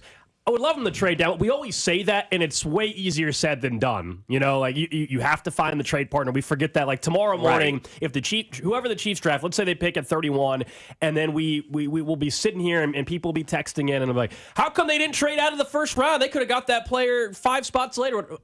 Plenty of times we have heard Brett Veach mentioned they would love to have traded back in a certain spot, but you have to have a trade partner to do it. That's right. Everyone's phone says scam likely when Brett Veach calls him, except for it Buffalo. does. Sure, except for Buffalo, right? And how many times can you take them and steal their picks and players, right? No doubt. Yeah, they no need doubt. to find a superstar. I mean, eventually the owner of the Bills has to look at his GM and go, stop answering Brett's calls. Let her go. Yeah, exactly. Just let it go. At this point, Bills fans specifically are just absolutely sick of it. Like, you can do a draft without trading with the Kansas City Chiefs. Fair point. Yeah, but also, too, what we're looking at in this draft is nobody's trading because there isn't that dynamic player that people are clamoring to trade up for right now. I was looking, the over-under on draft trades tonight is 4.5. And so because we haven't had any leading up, I actually do think we'll see some in the draft, right, in the middle of the round tonight. I Is think that just tonight's number, 4.5? Just tonight, which seems like a lot in other years. Tonight's number, 4.5? Just tonight, which seems like a lot in other.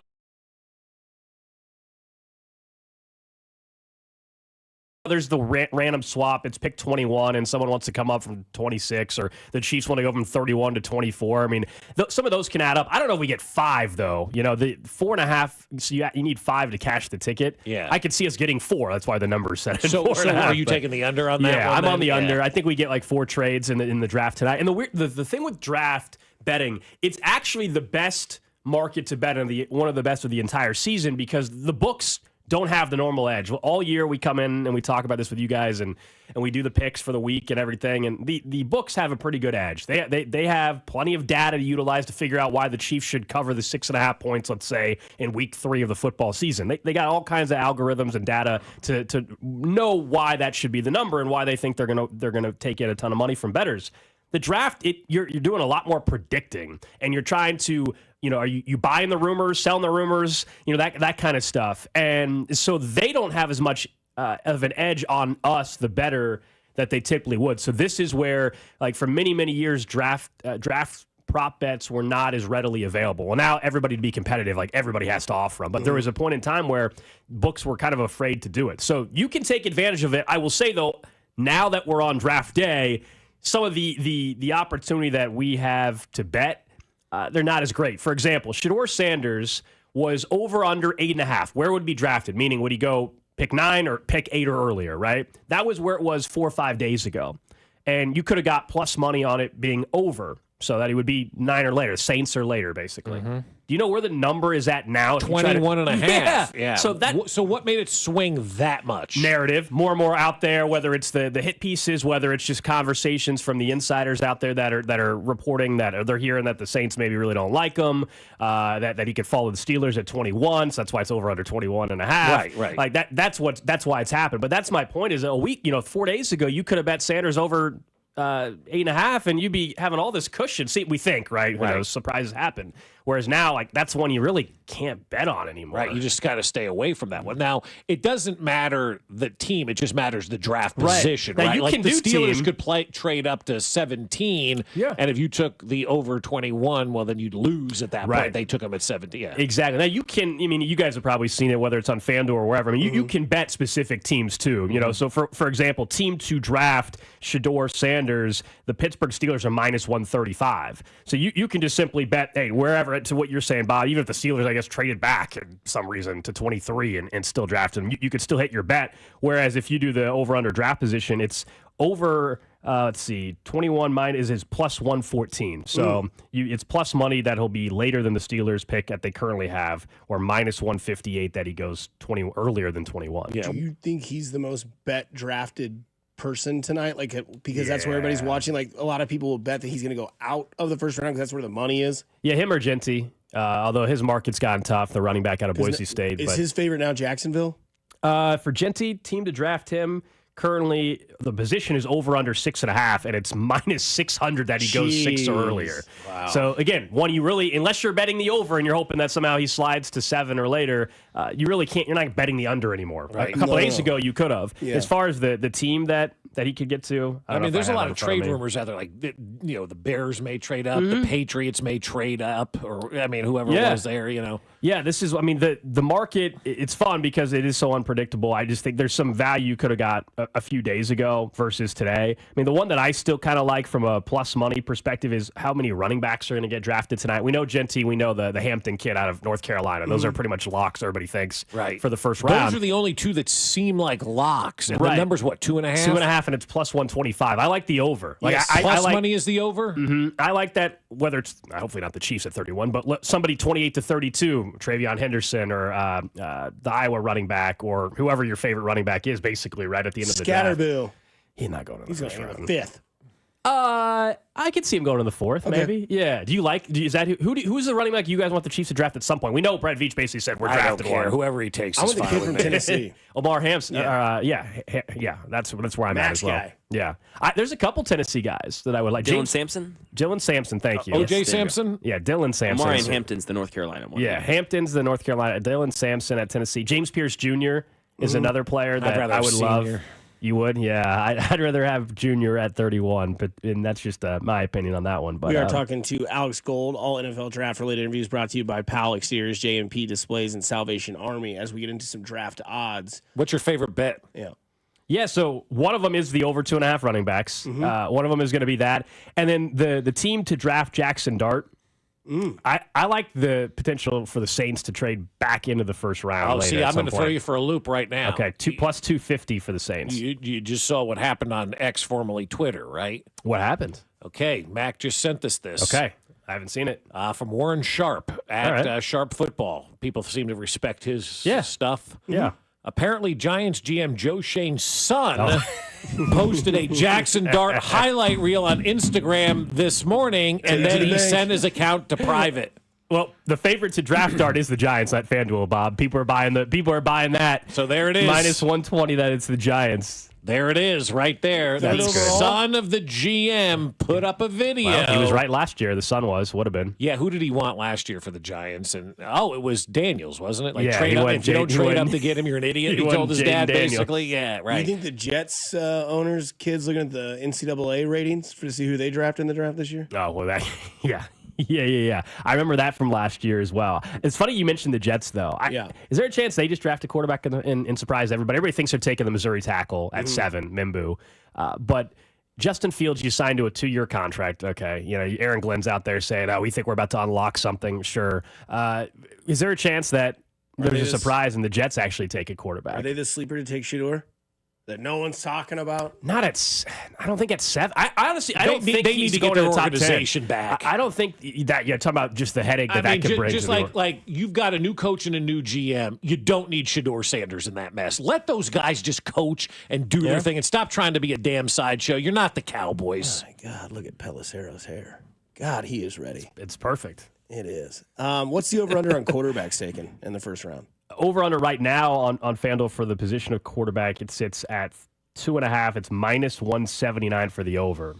Who's the second quarterback that they think is going to be taken? Shador in the first round? Is that kind of I mean, this doesn't say what order, just in general, 3 quarterbacks. So Sanders, Ward, and then presumably Jackson Dart. Who's the third one that Jackson we would? Dart. Yeah. I mean, I Best just don't ball buy. running quarterback. I know he's in Green Bay. Yeah. Which doesn't make any. Why are you there? Why is he there? Yeah, he's going to be sitting there till Friday. Well, you don't know that. It's a TV show. Everything is planned out. So. Well, who was it that it wasn't Pelissero. Somebody last night tweeted out that they believe because of the uncertainty, like picks 20 to 40 or 20 to 50, that there could be all the mock drafts everybody's been looking at for months, that there could be 15 or 20 players that everybody just thought were, first round picks, that all of a sudden you could have half of those guys just slide into the second round. Like, we could be sitting there at pick 25 like, how the hell? Oh, that's way too much of a reach. Why is he picked at 25 and then the guy everybody thought was supposed to go 25 doesn't go to the second round? This happens every year, but it'll happen more. Where it's funny when we're guilty of it probably on Friday morning, and we'll all be talking about what happened in the draft and everything, and we're like, speak for yourself. Everybody will be saying something like, and this player, man, they reached for him. They could have got him in the second round. Why are we only say that because the mock drafts and for 3 weeks claim that player was a second round pick. Mm-hmm. I always think that's funny because I do it as well, but we'll be sitting there tonight at the landing, and it'll be pick 17, and we're like, he was supposed to go 30th. Like, was he? Or you sure? Well, see, that's the NFL draft to me, and maybe basketball is like this, and maybe baseball. I don't know. But the NFL draft is definitely one of those where we allow the narrative to be created by dopes. I mean, seriously, like, we're all idiots in this. Every one of us that's talking about the NFL draft right now on TV or radio, a ton of speculation. all morons. We don't know anything that's going to happen, but yet we all look at that and we go, well, it's a great point, Alex. Like, this guy's supposed to be here. According to who? Peter Schrager? You know, he's dropping bombs, though. Oh, I know he is. But we've allowed Schrager the bombs. media to set the narrative on the draft. Yeah. And we've just gone with it ever since Mel Kiper and Howard Balzer back in the day did their thing. It's like, all right, these guys are saying that they must know something. And we've allowed that to be the narrative, and everybody just falls in the line. And the teams fall into line, too. Sometimes. Because they're going to draft this Cameron Ward, number 1 overall. What else are the Titans supposed to do at 1 though this year, Bob? Take the best available player. You got a brand new GM though. You got to get the quarterback. But if he's not there, then you're setting yourself back. Unless you're going to have the balls that the Arizona Cardinals did to trade him after 1 year on Josh Rosen right away, and then now they went with Kyler Murray. But but like that was a ballsy move, and so. You're going to draft Cam Ward number 1 overall. He's not the best player in the draft. No. You have more holes on your team than just a quarterback when you're picking number 1. Take the best available player. So who would you, if you were Tennessee? Abdul Carter. So you take Abdul Carter. I think he's the best player and then in the draft. Who would you, obviously they would have made a move earlier in the offseason. Then who would you have gotten at Tennessee as a starting quarterback? You kept Will Levis? Yeah, you got Will Levis right now. Yeah. Mr. Mayo. But trade for Kirk Cousins. Or trade for Kirk Cousins I would have been or on board something with of that. nature, But that's a 1-year stopgap. So, okay, let's say they draft Abdul Carter, stud, I'm with you. But they don't have a guy Kirk this Cousins. year in the draft. This is where teams F themselves. Sure, I totally understand. I think it's actually more problematic for a team that doesn't even get what viewed consensus as the best quarterback, which most people think is Cam Ward, although we were going through this the other day on the show that I think it's 7 out of the last 10 years, the first quarterback taken was not actually what ended up being the best quarterback. No, 50%. I did the stats, and I sent them to you for people who need to see this information. 53% of the first-round draft picks go on to be legit players. It's not a high number. And so every other player that's drafted tonight is going to go to a dumpster fire. I mean, that's just the way it is. And everybody's going to look at these same teams next year and go, oh, they swung and missed on Cam Ward. They missed on yes, because 50% of these picks are dumpster fires. And they've allowed Mel Kiper to set this narrative. Yeah, no, I get it. I get it, and now everybody can hop on PFF and do their own mock draft, which, look, it's fun for fans. That's why the draft has become such a big event in Green Bay. The whole town is shut down, obviously, for it, and we obviously experienced it here in Kansas City. But, yes, the players shouldn't have been drafted here stuff is only set by what mock draft said. Now, you were asking about some other bets. My other one that I really like involves the Chiefs. So this has been up there for a while, but now it keeps getting bet towards offensive linemen. What position will the Chiefs' first drafted player be? Whether it's tonight at 31, tonight at 24, to Friday night at pick 40-something, whatever, right? Offensive lineman is minus 210. Defensive lineman or edge is plus 230. Really? I think there's value on putting a few bucks on defensive line. One, that's what I want them to draft, but we've all heard the stories of Josh Simmons or Connerly and all that, and I can totally see him doing that. But the fact that I can get defensive line at plus 230, I think there's some value to sprinkle that at 31. Let's say a couple of those offensive linemen are already off the board and they can't trade back. I think the position they'd be most likely to draft at 31 at that point would be defensive line. I love that bet because you went and signed a guy. Like, the narrative is the Chiefs don't have an offensive line. Biggest false narrative out there. Outside of Kansas City, everybody thinks it's 100% like that they're drafting an offensive lineman. Right, because we all watch the Super Bowl. Yeah. They signed Jalen Moore. Yeah, and look, none of us know if he's the answer, but for 2025, I think he is. You know, I do think because of 5 straight left tackles starting in the Super Bowl, I don't know if you guys have sensed it from your listeners too, but I think people have more of an appetite to draft a player in round 1 that may not play at all in round 1 than they would have a few years ago. If it's an offensive lineman, if it's Josh Simmons, although there's speculation that he could be ready for training camp. But let's say that player That's just a top is a 10 red pick. shirt. If he's ready, yeah, I think he's much higher. Yeah, I don't think he'll be there at 31. They'd have to trade up, in my opinion. But I wonder if people are more accepting of offensive linemen that'll just redshirt essentially for a year because everybody's sick of having this left tackle question for 5-6 straight years. What are the odds of them drafting a running back in the first round or with their first pick? 10-1.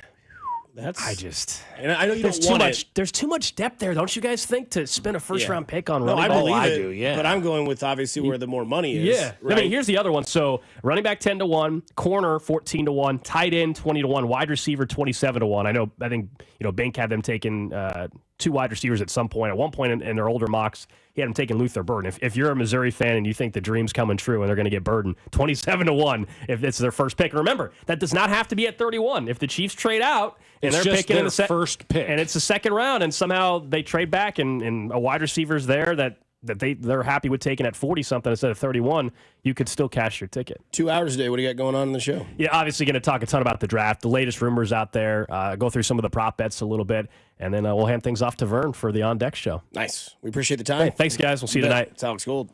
A-plus body type with well-proportioned frame and premium length. No doubt about it.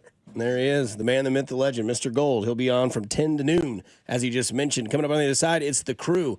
The out of control, the character concerns, those guys that you've been listening to that have put all the work in. They join us next. It's Unicero and Binkley on 96.5 The Fan, your home for Kansas City Sports. Hey, it's Michael Waka, and you're listening to Fescoe and Dusty on your home for Royals baseball, 96.5 The Fan. Well, I'll tell you what, Missouri sports fans, I got great news for you because the Underdog app is now available to play in the state of Missouri. And Underdog just became one of the best places to make entries during the basketball playoffs with their Extender promo. With the Extender, you can play your way to increasingly bigger boosts each round of the playoffs. Start a playoff series by using your Game 1 boost and continue boosting each subsequent game to unlock the next one. The longer the series, the bigger the boosts. To play, it's simple. All you have to do is download the app and choose whether a player will go higher or lower on one of their stats. You can choose from things like points, assists, and so much more. Or if you're like me, you can combine selections across many different sports. You want to combine basketball and baseball? Go for it with the Underdog app. And once that entry feels good, you can play with as little as $1. And if you get everything right, you could win up to 1,000 times your money. So download the Underdog app now and sign up with promo code BOB to unlock a special offer of up to $1,000 in bonus cash when you make your first deposit. That's promo code BOB. Must be 18 and over and present in a state where Underdog Fantasy operates. Terms apply. See assets.underdogfantasy.com/web/extend.html for details. Concerned with your play? Call 1-800-GAMBLER or visit www.ncpgambling.org. Flower power, yeah. The grass patch high on flowers. Come on down to the grass patch. The grass patch high on grass. This postseason, BetMGM, authorized gaming operator of the NBA, is making first field goal scorer wagers more exciting with Second Chance. What's Second Chance? Ever bet on your favorite baller to score the first field goal, only to see him dish the rock to his teammate for the easy layup? Well, with BetMGM's Second Chance promotion, you'll get your stake back in cash if your first field goal scorer scores second instead. That's right, simply bet on any player to score the first field goal during any playoff game. If you're right, you win, but if your pick scores second instead of first, you get your stake back in cash. Keep the hoop dreams alive this NBA playoffs, even if your bet misses. Grab the chance at getting your stake back at BetMGM, authorized gaming operator of the NBA. See BetMGM.com for terms. 21 plus only. Kansas only. Existing customer offer. Subject to eligibility requirements. Please gamble responsibly. Gambling problem? Call 1-800-GAMBLER. In partnership with Kansas Crossing Casino and Hotel. Are you prepared for the change in seasons? Take advantage of Hamilton Plumbing, Heating, AC, and Router's $69 seasonal HVAC tune-up deal to help prevent costly breakdowns and ensure your heating or cooling system is running at peak efficiency. Over 40 years experience and more than 8,000 five-star reviews are great reasons to trust Hamilton. Our licensed technicians and exceptional service guarantee will give you peace of mind. Visit callhamilton.com for detailed terms and conditions. License number 2025-11121. A great lawn is like a great sports team. It takes expertise and a little extra care to really stand out. That's where True Green comes in. They're the official lawn care treatment provider of the PGA Tour, so they know a thing or two about keeping grass looking like a fairway. Here's the best part. It's more affordable than you think, and they'll even match any competitor's price. Plus, True Green backs it all up with a satisfaction guarantee. Not happy? They'll come back between visits to make it right. Don't wait. Head to truegreen.com today. Let the pros do the work while you sit back and enjoy the results. I had the worst dream last night. You were in a car crash, and the kids and I were on our own. We had to move out of the house because I couldn't afford it anymore. That's awful, hon. My brother got life insurance from Ethos, and it only took 10 minutes. And he got $2 million in coverage for around $2 a day. It's all online. No medical exam. He just answered a few health questions right from his house. Ethos, here we come. Visit ethos.com/radio. That's ethos.com/radio. Sample rate is a 10-year term life policy for 35-year-old healthy, non-smoking male. Billed monthly. Here's traffic, brought to you by DM Injury Law. Have you or a loved one been in a car wreck? Contact DM Injury Law today and get the money you deserve. Car wreck? Remember, Mike's got this. Kansas side, K10 eastbound, very heavy from before Woodland out past Ridgeview with a problem blocking the left lane. 635 southbound, very slow coming off I-70. Stays heavy down past Kansas Avenue with construction taking away the right lane. Alan Carr, 96.5 The Fan, traffic. Join us for the Fans Draft Party on Thursday, April 24th from the Landing in Liberty. We'll be broadcasting live, plus your chance to win $965 and an autographed Chiefs helmet in our draft contest. KFNC FM and AM, HD1 and HD2, Kansas City, in Odyssey Sports Station.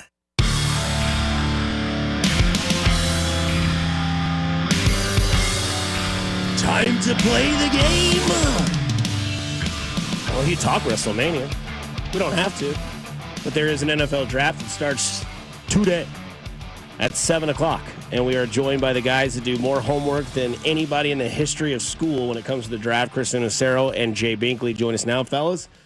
You got here, finally. I'm sure it's like about time. Is that the attitude, or you want to milk it out a little bit more? It's been fun. I mean, the whole season. I mean, it's always draft season, and Like, tomorrow please it's looking at just next year's. It's looking at next year's guys. Who's going number one next year? To the, Arch Manning. It's be awful for Arch next year. That's that is true. Arch Manning is already on the clock Yes, for be the number awful one for pick. Arch. Yeah. Who's going to be the team that is awful for Arch going into the 2025 NFL season? See who spent the most money in free agency, because typically That's usually who it is. So the Titans, Bears. Look at all the money the Titans spent making the trade for Snead and all that. They ended up with the first pick on the clock. Yeah. So the Bears will have the first pick, and they'll take Arch Manning. And No. the Bears Mannings have been very busy, man. They stole Tooney and everything. Yeah, well, I don't know. They stole him. I mean, They can have it. They traded for him. I don't know about that, Dust, man.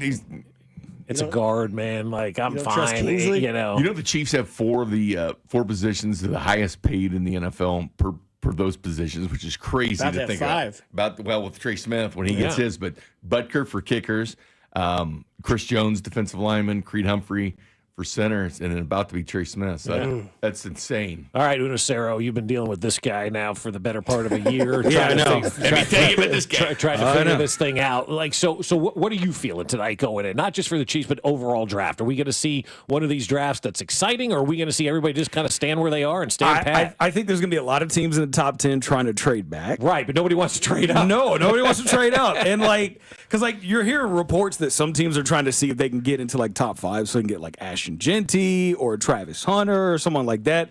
But I think pretty much the top 3 picks are pretty much locked in.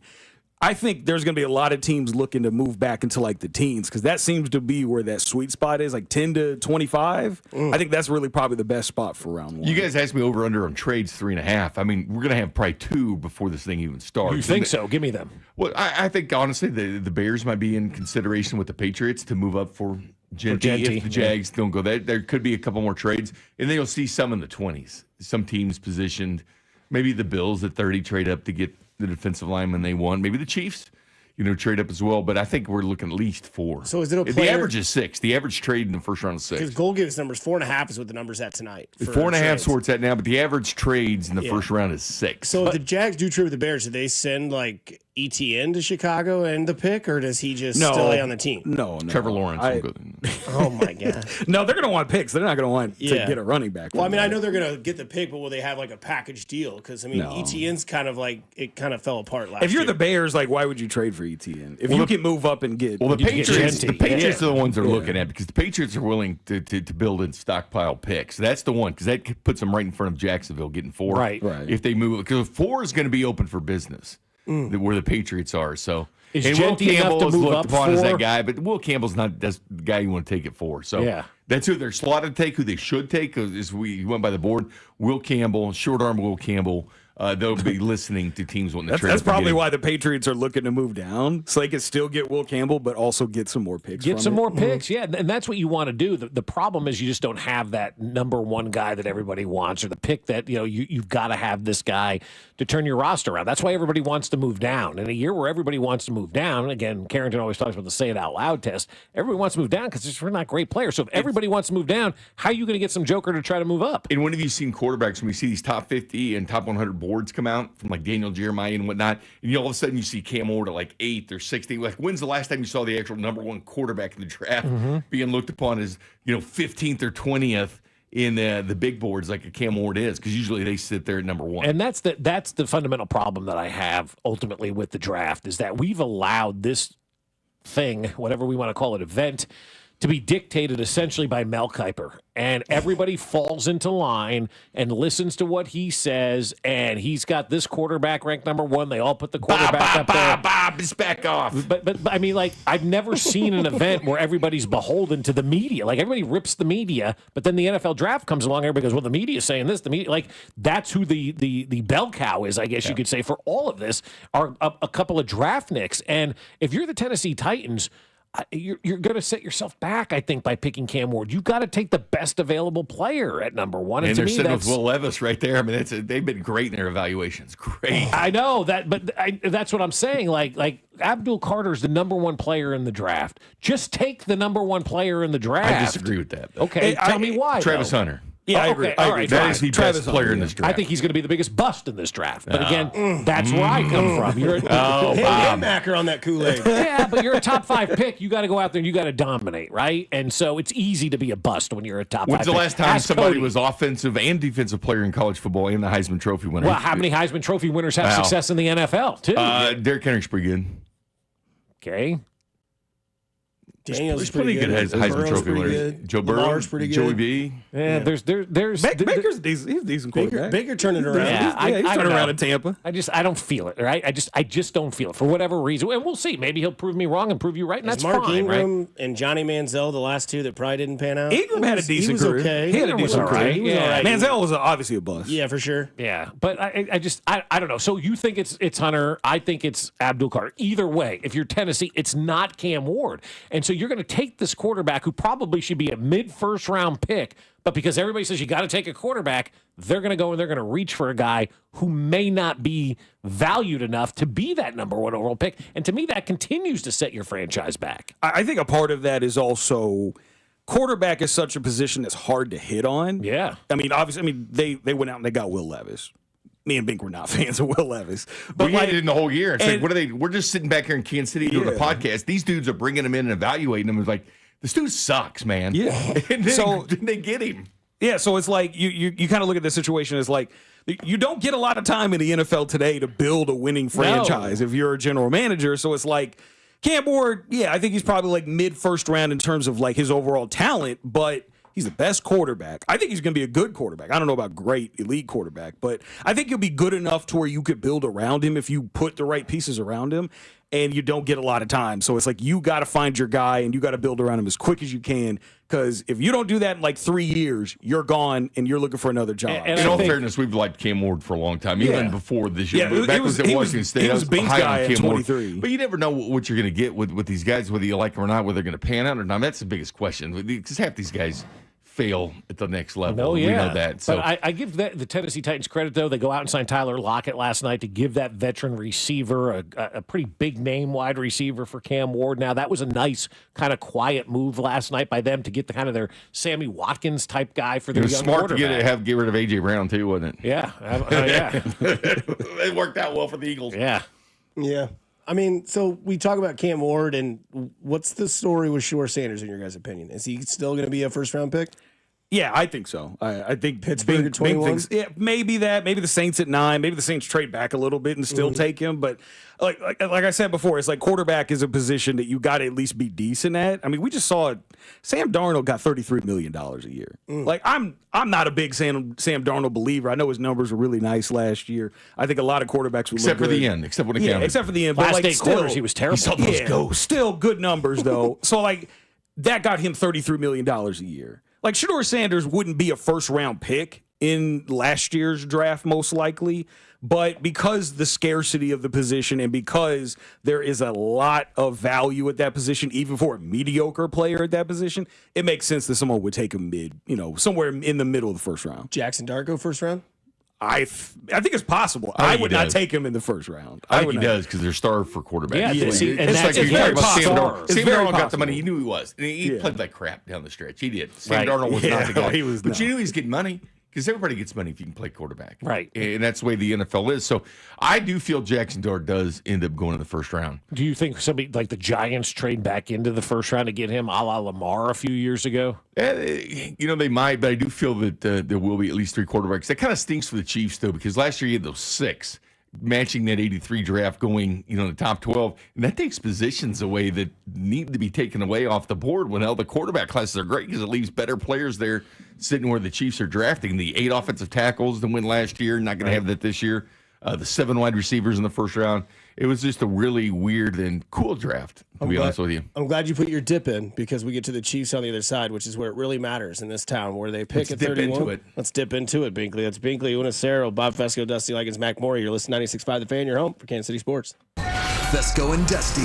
Subscribe and watch the show on YouTube by going to our channel at The Fan 965, Kansas City's FM sports station, 96.5 The Fan. Men, is good enough really what you want with your sex life? This is Jeff for Heartland Men's Health, and if erectile dysfunction is making a bad bedroom experience for you and your partner, you should call us because you want your intimacy to be fantastic, both for you and the one you love. At Heartland Men's Health, our treatments have success rates of well over 90%. And because we're a medical practice focused on men's sexual health, we can offer many treatment options and even combine treatments to find the right one for you. Which means if you're like most of our patients, we can likely get you performing like you haven't in years. So make an appointment and make a change from good enough to really good. Your initial visit is just $99 and includes blood work, a medical consult, and if medically advised, a test dose. And if that test dose doesn't work in the office, your visit is free. Call 844-447-6600. That's 844-447-6600. Or go to heartlandmenshealth.com. We have 3 offices to serve you. Heartland Men's Health, a Promenic restorative health practice. Call Aspen Lawn and Pest Control. Our iconic blue trucks and expert team get it right the first time. Award-winning full-service lawn care and pest control since 1985. Call today for a free estimate. Visit aspenlawn.com. Febreze. As a rideshare driver, I love keeping my car smelling fresh and clean. So when I'm driving, I only trust Febreze car vent clips, featuring 3 distinct intensity settings, because it's that little touch that sets me apart. I can turn the intensity down for subtle freshness, or I can turn it up for when I want lots of scent. So whether it's set to low, medium, or high, with Febreze car, I know my car's going to smell amazing. Which keeps my driver rating right where it belongs. Picking up Oscar! I I had the worst dream last night. You were in a car crash, and the kids and I were on our own. We had to move out of the house because I couldn't afford it anymore. That's awful, hon. My brother got life insurance from Ethos, and it only took 10 minutes. And he got $2 million in coverage for around $2 a day. It's all online. No medical exam. He just answered a few health questions right from his house. Ethos, here we come. Visit ethos.com/radio. That's ethos.com/radio. Sample rate is a 10-year term life policy for 35-year-old healthy, non-smoking male. Billed monthly. All right, when it comes to getting life insurance for your family, a lot of excuses can get in the way. But ask yourself this. If something were to happen to me, who would pay the mortgage, the kids' education, and the other bills? Then forget the excuses and check out Ethos Life, the online easy way to get life insurance in 10 minutes. Ethos has rates that you can afford, like a $500,000 policy for a 40-year-old male starting at $1 a day or $30 a month with a few health questions and no medical exam. Get your free quote right now at checkethos.com. That's checkethos.com. Not available in all states. Rates do vary. Your life, your goals, your legacy. With a dedicated Fidelity advisor, it's all part of a comprehensive plan to help grow and protect your wealth. Visit fidelity.com/wealth. Investment minimums apply. Fidelity Brokerage Services, LLC. Member NYSE SIPC. Get 5 quarts of O'Reilly full synthetic motor oil and a MicroGuard oil filter for $29.99. In-store only. Limit supply. O'Reilly Auto Parts. Some people follow the rules, but where's the fun in that? I'm Saraya, and this is Rule Breakers, the podcast where we celebrate the rebels, the risk takers, and the ones who make their own way. Every week, I sit down with the boldest voices in sports, entertainment, and beyond to talk about breaking barriers, defying expectations, and rewriting the rules. No limits, no apologies, just real talk. Follow and listen to Rule Breakers with Saraya, an Odyssey podcast, available now for free on the Odyssey app and wherever you get your podcasts. Hi, this is Toby Tobin along with Jason Goodenkoff from Lewisburg Ford in Lewisburg, Kansas. Hi, Jason. Hello, Toby. Holy cow, you've done it again. We've done it again, Toby. We won the President's Award again this year. This is the 22nd time we've been awarded this awesome honor from Ford Motor Company. But what is the President's Award? The President's Award is the top award Ford Motor Company gives its dealers for excellence in customer satisfaction in both sales and service and their sales penetration numbers. So we are super honored to have received this award for the 22nd time. It covers the whole works at Lewisburg Ford. Absolutely, and it's a testament to the awesome people we have working at Lewisburg Ford and helping our customers, and it really shows with this award because it's only a few dealers that get it, and we've done it 22 times. I guarantee you this is the best place to buy a Ford car or truck in the Midwest. Absolutely. You couple that President's Award lineage with our no-hassle Toby Tobin pricing, it does not get any better than that. What is your toll-free number? 816-444-2300. Or LewisburgFord.com. Today, mix of sun and clouds, light rain showers, thunderstorms possible, high of 80. Weather brought to you by Staples. Your local Staples store has hot deals and super low prices throughout the store on everything for your business. Save even more with the Easy Rewards program at Staples. You're listening to 96.5 The Fan from the Mission Plumbing, Heating, and Cooling Studios.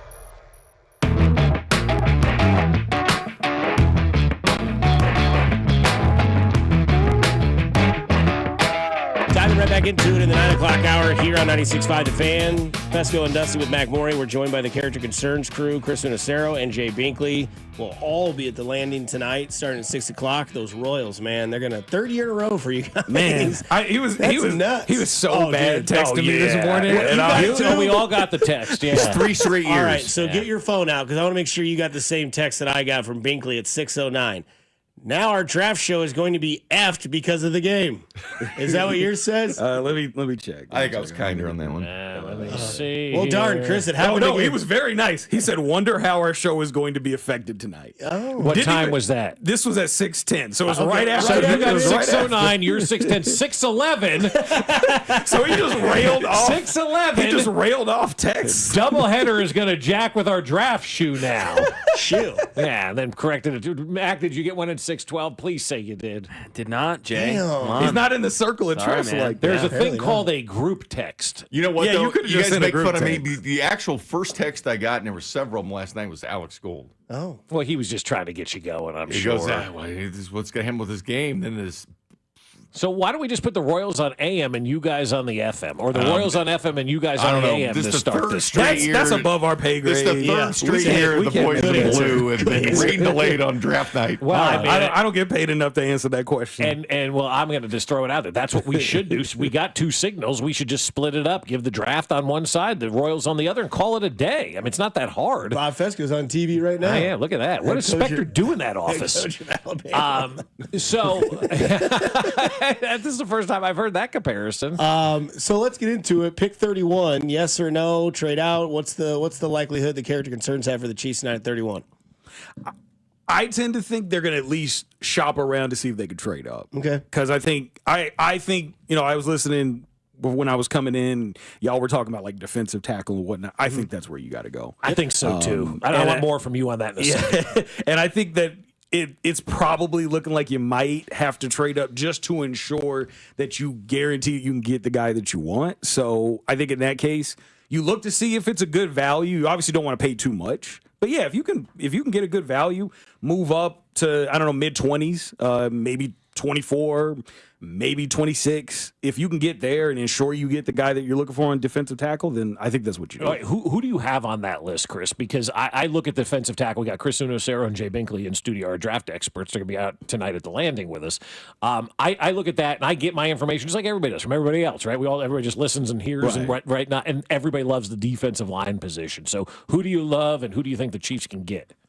Maybe Walter Nolan, but really, I've heard Walter Nolan might be top 10. So. Yeah, I've seen everything on Walter Nolan. He's been top all 10 over. to 31. He was the number one consensus of the 96.5 crew, by the way. Right, and then that's why he vaulted to the top 10 now, because everybody here picked him and they went, they like Chiefs him in must Kansas like City. him, yeah. So like that's possible. Derek Harmon, Binks guy, I think he's a very good option there at 24, 26.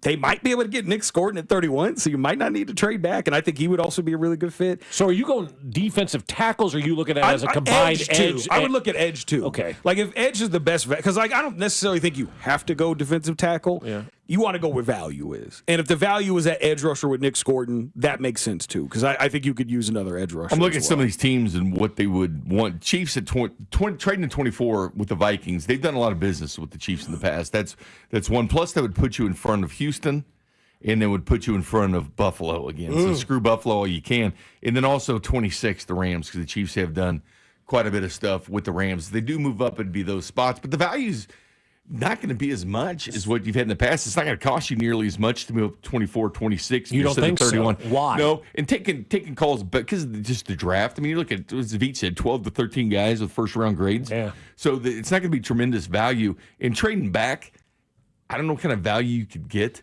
with 31, because that quarterback that you have to go up and get is not going to be there, so it's going to be a stretch. I think moving up would be an easier thing for the Chiefs as far as, because at 31, I don't think you're going to get the value they want. Which pick did the Giants have at the top? Is it the top of the second or top of the third round where they have the top pick? Giants are top of the second, right? Top of the second I'm pretty round? sure top of the second. Okay. But, like, there's been reports that both the Browns and the Giants might look to trade back into the first round to get a quarterback. And that's where I'm going with this one. Like, the Giants have that top of the second round pick. If you're the Chiefs at 31 and they want Jackson Browns Dart, have the first and the second round, Giants then the pick Giants. Right, there it is. And then, third round. So, that top of the second, third round pick, if somebody calls and offers that as a package now to move up to 31 to get back in that first round, if you're the Giants, you take that top of the third round pick. Now all of a sudden the Chiefs, you got 3 picks right there at the top of the third round. I really like the Chiefs sitting with 63 at the end of the second, then 66 at the third. I mean, that's 2 picks right there within 3. I mean, you got a bunch of guys on your board. You're sitting there going, I can probably get 1 or 2 of them. Yeah, being 63 and 66. And day 2 is really, I think, going to be the sweet spot for the Chiefs to really kind of load up on talent anyways. So I think if you're looking at moving back, if you can get another day 2 pick, I think there's a lot of value in that, because then you can take a little bit more risk with some of these guys out there that are like really good traits guys, but maybe weren't quite as productive. You mentioned the defensive end. What's his name again? Nick Scorton. Okay, if they take him, because we know how Veach works, right? Sometimes this draft doesn't mean this year; it means years 2 and 3 down the line. Right. Does that mean they've given up on Felix, or does that mean they don't plan on giving Karlaftis a ton of money? I don't necessarily think it indicates specifically either, because like here's the thing. The Chiefs really like rotational guys anyways. So it might be a situation where, because like Felix has kind of shown that he's more of a run defender to begin with, more than he is like a pure pass rusher. So you might use Felix early on downs, and then you use a guy like a Nick Scorton later on downs. Yeah. And I don't think they're going to be opposed to paying Karlaftis if he goes out and shows what he can do as a pass rusher anyway. And here's the thing: he played at Purdue before he transferred to Texas A&M. They obviously did a lot of work scouting as far as Purdue games are concerned. And his comp in the NFL is actually George Karlaftis. Karlaftis, and I've also seen Trey Hendrickson too. Yeah, that's a bit of a stretch, but yes. I mean, I'd love it. Yeah. I'm a big fan of it. I mean, yeah, for sure. Yeah, I mean, he gave Bob Deodorant at Radio Row one time. The one thing, the running back situation where people now have Chiefs going Travion Henderson at 31 and the stuff that was out there yesterday, they're not going, first of all, they're not going to running back in the first round again, I don't think, and they're not going Ohio State in the first round. So if you had a crystal ball, first 3 picks for the Chiefs in this draft are? Well, on our block, we I definitely like Derek Herman or Walter Nolan, first of all, in the first round. The second round, well, I like Dylan Sampson out of Tennessee. You want So to you go D-line, or you go D-line, receiver, or running back. Running back. Right. And if you don't go, if you happen to go with Luther Burden or something like that in the first round, then Joshua Farmer, defensive tackle out of Florida State, did too. For a short period, you guys did have Luther Burden. We did. We did. One of our mocks we did. What happened? Mock 2.0 we did, because he wasn't there. He wasn't there. He was the only one. That was the only one who was available. He's that coveted wide receiver that we've always wanted here in Kansas City. Yeah. You know, he's the best slot receiver in the draft.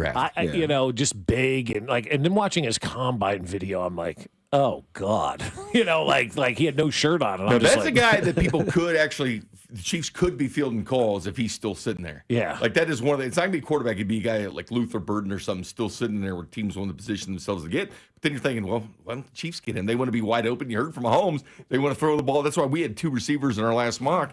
This is what they want to do. Get down, put points on the board, put teams away. So, yes, wide receiver still in play, in my opinion. What about running back? Where are you guys on running back with the Chiefs? Day 2. Like at second, third round, somewhere there. There's a lot of talent in this draft. You could go all the way to 4th round if you wanted to, but I think there's a lot of talent in that 63 to 66 range. There's some guy you could basically have your pick at whoever at running back almost. What and I think style running back do you want? I do believe what Veach said, though, when he was talking about running backs and wide receivers, like having that return ability. So I think you can take the list of running backs and mark a lot of them off. But pass protection's huge. You have to have somebody you trust back there to make that final block for Mahomes to throw the football. So that's a number one. Right. Catching the ball out of the backfield and then return ability. I think that you can mark a lot of running backs off that don't have those characteristics the Chiefs are looking for. I think the big thing you're looking for is someone who's good between the tackles. Chiefs love running between the tackles.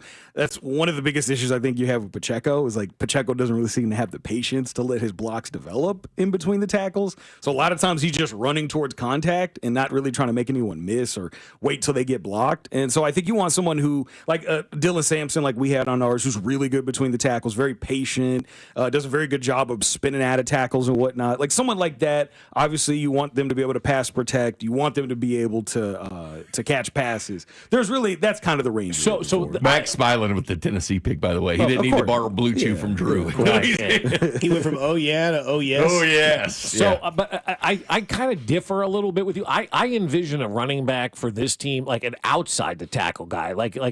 I always thought Clyde Edwards-Helaire should have been an outside the tackle, get in space, catch the ball. Like we saw in that first Houston game with him. We all went, oh my God, this guy's going to be awesome. That's what I want in a running back. It'd be nice. The Chiefs. Does that guy exist in the draft, though? Yeah, I mean, there's like Bashal Tootin is a guy like that I think didn't drop one pass out of the backfield. Like guys like that, but like I mean, the Chiefs seem to be more resolute on running between the tackles. But don't they have 2 of those guys though, in Kareem Hunt and in Isaiah Pacheco? Kareem's like 30 though. Yeah, but still, I mean, but that's why you're going to use them between tackles. Right, to run your but like you got to the ground. You got to get younger at that position. Yeah. You know, it's okay, so I'm thinking more for today. You're thinking more for tomorrow. I also think like whoever you bring in can be a contributor now. Yeah. Like running back is not a position you need to like sit a guy for. Okay. See, I think we're viewing the position. I'm looking at like today, and you're looking as you should. Yeah, like I think down the line a couple years. Okay, like, let's say you bring in a Dylan. I think Dylan Sampson could be a contributor today. Like I think he could be. I think he could compete to a point where he could challenge Isaiah Pacheco for the start. He's a 3-down type of back you can keep in there, but being explosive. I mean, you put the explosiveness back in the Chiefs' offense, which I think they're going to do.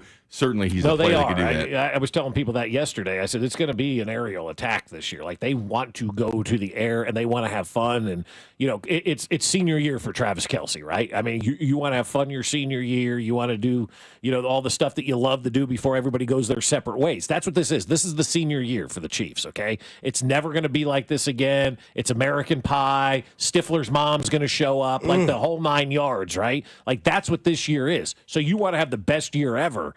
I think they're going to have a lot of fun on offense because it is their final year altogether.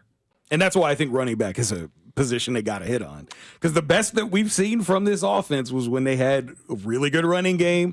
Kareem Hunt was back there. He could run. He could catch passes. He could pass block. Like, that was the best offense we've seen from him. And that's why I think you got to get another running back like that. And we had 2 receivers in our last mock, too. So it's about the offense this year, in my opinion. You guys had Worthy last year, didn't you? We had Worthy originally back in September. Yeah, and our first mock we did. We went off when he signed Hollywood because you're basically the same type of guy. So we kind of backed off Worthy. He was our Worthy a ton. He was our second receiver that we had there, but we took A.D. Mitchell just because the size speed combo. But we were very happy with Xavier Worthy. Our very first mock was Xavier Worthy back in September. Yeah. These guys, Patrick Mahomes, everybody's dogging him. Certain guys here kind of like Mahomes. Yeah, because you had Watson that year. No, I didn't. So I want to bring this up because we talk about Travis Kelce. We talk about tight ends in the draft. There's some people that think maybe the Chiefs draft a tight end this year. I don't think they will. Maybe they do. But Tyler Warren's a guy that you've been in love with since you've seen him catch a football at Penn State. This year's Brock Bowers to me. Is he a top 10 pick in the draft this year? Absolutely. He is? Tyler Warren's a game changer, in my opinion. Obviously, you're not going to get him, but it reminds me of Brock Bowers. Brock Bowers, we build him up, have a ton of success. He did. I mean, he was electric last year. And to me, Tyler Warren is your Brock Bowers this year. I like Warren. I think he's a great talent. I do think he has the upside over Brock Bowers. I don't think we're going to get that his rookie year, though. Okay. Because I just think there's going to, first off, he's really not that great of a pass blocker. And I do think that's going to limit his usage out there.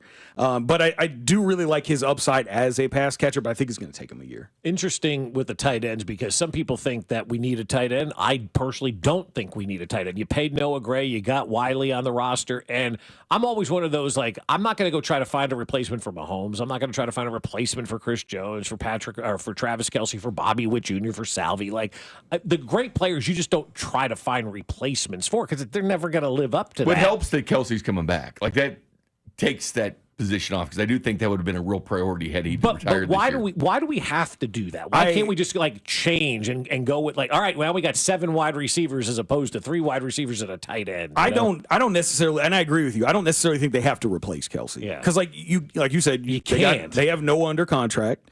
You do have Jared Wiley. I think they're going to want to see what they have with him. And you already are kind of starting to replace Kelce anyways with Rashee Rice. The way that he was used was exactly the same way that they're using Travis Kelce as a when he was split out wide like that. Got the dirty passes. Yeah, so it's he's done very good at those option routes. So it's I think it's a great comparison by you. Yeah, so I think you can do that with Rashee and with maybe you decide to take another receiver like that. So you can kind of have another guy who has that style of play. So I don't necessarily think you need to get a tight end. But if there is a guy that you like, that you think has the level of athleticism that could replicate what Kelce has done in the league, then I think you go get him. But I don't think you're sitting around there looking, we got to get another Kelce, because that's not a good way to draft. We had Carrington in here yesterday, and I asked him, what team do you think is some team outside the Chiefs that you'll watch to see what they do? He said Dallas. Who do you guys think is a team in this year's draft where it's kind of a pretty important draft for them? I think the Chargers are someone to look at, too, for what they need. They lose Bosa to Buffalo. They still need wide receiver help. I mean, they do go get Ladd McConkey last year, but I think there are positions where the Chiefs maybe that guy from TCU will catch a ball for him this year instead of dropping it. He's not doing it. He's going to drop balls. He is washed. I mean, I've never seen anything like that in my life. Every single pass that was thrown to that guy, he dropped. On record, I was really hoping the Chiefs would have gotten him back then out of TCU. I think Buffalo. He dropped too many passes. I think Buffalo could be a thorn in the side. Imagine Patrick Mahomes with that dude. I'll say this: the Chargers are a good one. the Bills for me, because the Bills, I think, are going to play defense on the Chiefs all draft. Okay. I think the Bills are going to try to trade up and take whoever they think the Chiefs are going to take. Oh, God, that's dumb. I know it's dumb, but like, well, they go learned for not it. to take Veach's call. Did they block it already, or Like, they think about it. the They Spurs been getting- girlfriend? Yeah, baby, what's up? They've been getting owned by Veach now for 8 years. Oh, Veach is like spanking Buffalo. They're going to do everything they can to try to play defense against the Chiefs. So Okay. they're going to take best available defensive We said linemen that they last can. year, though, and they were sitting there at the landing. They treated Buffalo. But the thing is they thought they were smarter than the Chiefs, so they're like, "Oh, he's 165 pounds. He's not going to be good." Yeah, and then he but was they're- better than the guy they took. But Buffalo's dumb. I just don't think that's the way you operate in a draft. Like playing defense against somebody else. I mean, that. I agree with you, But, but when I they're think kicking that's your ass every year when it matters. Yeah, like, you kind of get jaded You're a going to little drive bit. yourself nuts, though. Like you're going to be in the Yeah. corner in a straitjacket, rocking back and forth, going Brett Veach, Brett Veach, Brett Veach. Like that's it's going to drive you to that level. When they've been whooping your ass in the playoffs as long as they have been, then that sometimes it causes you to be a little irrational. I think that's what might enough happen. is with the enough, Bills. and it's time for a change. Yeah, That's what exactly. it reminds That's me exactly of. what it is, yeah. Okay, so last year Michael Penix was the big move. I remember being at the landing, Oh, yeah. and he moved, and the whole place was like watching Mahomes in the press box do something special. Everybody's like, "Whoa, they have Kirk Cousins." Is there a move like that this year in the draft where it's going to be like, you two both who do this for 7 months of the year, and you're like, holy cow, again, like this is it? This is the move. If it was, it would be like a Jalen Milroe first Okay. round. That Oh, would be which is possible. He's Michael Vick, by the way. He's not. He's the best He running is- quarterback with the ball. He is Anthony Richardson without the hype. He's extremely inaccurate. I don't know how many Very, texts I would send you very during the inaccurate. season. Oh, My yeah. God, you see Milroe? Oh, he was Hit the bad. broadside He was- of a bar. he was So real bad. Clearly, Tom Pelissero got a text from the agent for Jalen Milroe the other day and put out the. That's where it's coming from. I'm just going to call it what it is. These guys get text. You do a favor for the agent. They'll do a favor for you later on. They'll give you something. Hey, man, say my guy's pretty good. So Pelissero sees his text machine, and it's some agent that represents Milroe, and he goes, he's a pretty good runner. Please say he's a really good runner, as good as Michael Vick. So he puts that out there, to which I go, but can he throw? Because I don't care if a quarterback can run the football. Can they throw? Can they make those throws? Can they pass at this level? And so when I heard that about Jalen Milroe, I'm like, okay, I kind of like him. The Giants seemingly have liked him. They may want to trade back into the first round to potentially get him. And then I see the agent, propaganda that was flipped to Tom Pelissero about he's a good running quarterback, and that makes me go, oh, God, he's not a thrower. Well, I mean, I think if you watch his film, he's got the arm. He just doesn't have the accuracy. His ball placement was really terrible. But he's a guy, if he goes to a team that already has a quarterback and he can sit behind him a la Aaron Rodgers for a few years and develop, he might actually be good. But if he goes to a team like the Giants, that you got two veteran quarterbacks on 1-year deals, and then I'm sure after that, if they were to take Milroe, they're going to push him out in year 2 and say, here, go out and do it. Well, he's impressive, too, because his hands grew half an inch Yeah, from half the an Senior inch Bowl to the between- Pro Day. yeah, senior- wow. Come on, I grew half just- an inch. Will Campbell at LSU, his arms grew an inch, too. Yeah, I just inches. I think if he's going to have success, he's got to sit behind someone. He cannot be the quarterback from day one. I think that's the narrative for every quarterback in this draft. I think Cam Ward can start from day one. Okay. I think maybe even Shador too, but those are the only two I would ever even attempt to start from day one. And I think in they this would draft. both benefit more by sitting behind somebody. Probably. Obviously, you can't put Ward behind Will Levis because then that just screams like week 3, you're now the starter. I think Cam Ward is better than Will Levis. For sure. Yeah, for sure. Talent-wise, everything, yes. Yeah. And I think Michael Penix is better than all of them. Well, for sure. Yeah. He's also older than all of them. He also has bad injury issues, so that's something that really I think the hurt two his draft stock. sexiest names are Travis Hunter and Abdul Carter. But Ashton Genty, a running back that is, maybe the Bijan Robinson, the Jahmyr Gibbs type of hype. What's his comp in the league? I know we hate to do this because it's not fair to the athlete. Genty, man, I would say maybe a Mojo Drew type. Okay, because he's smaller, but he kind of runs like a power back. Jacksonville loves hearing that. Yeah, he kind of runs like a power back. Like he's not afraid. Like one of his big things was breaking tackles when he was at the collegiate level. That was like his big. He bounce off a guy and just keep going. A little bowling ball type. Yeah, he's got kind of a bowling ball type. He's also shifty too, and he can make guys miss. But he's not afraid to lower the shoulder and just bounce through a tackle and keep going. So I would say Mojo Drew. His one comparison, I think NFL.com had him late as early, it was LT.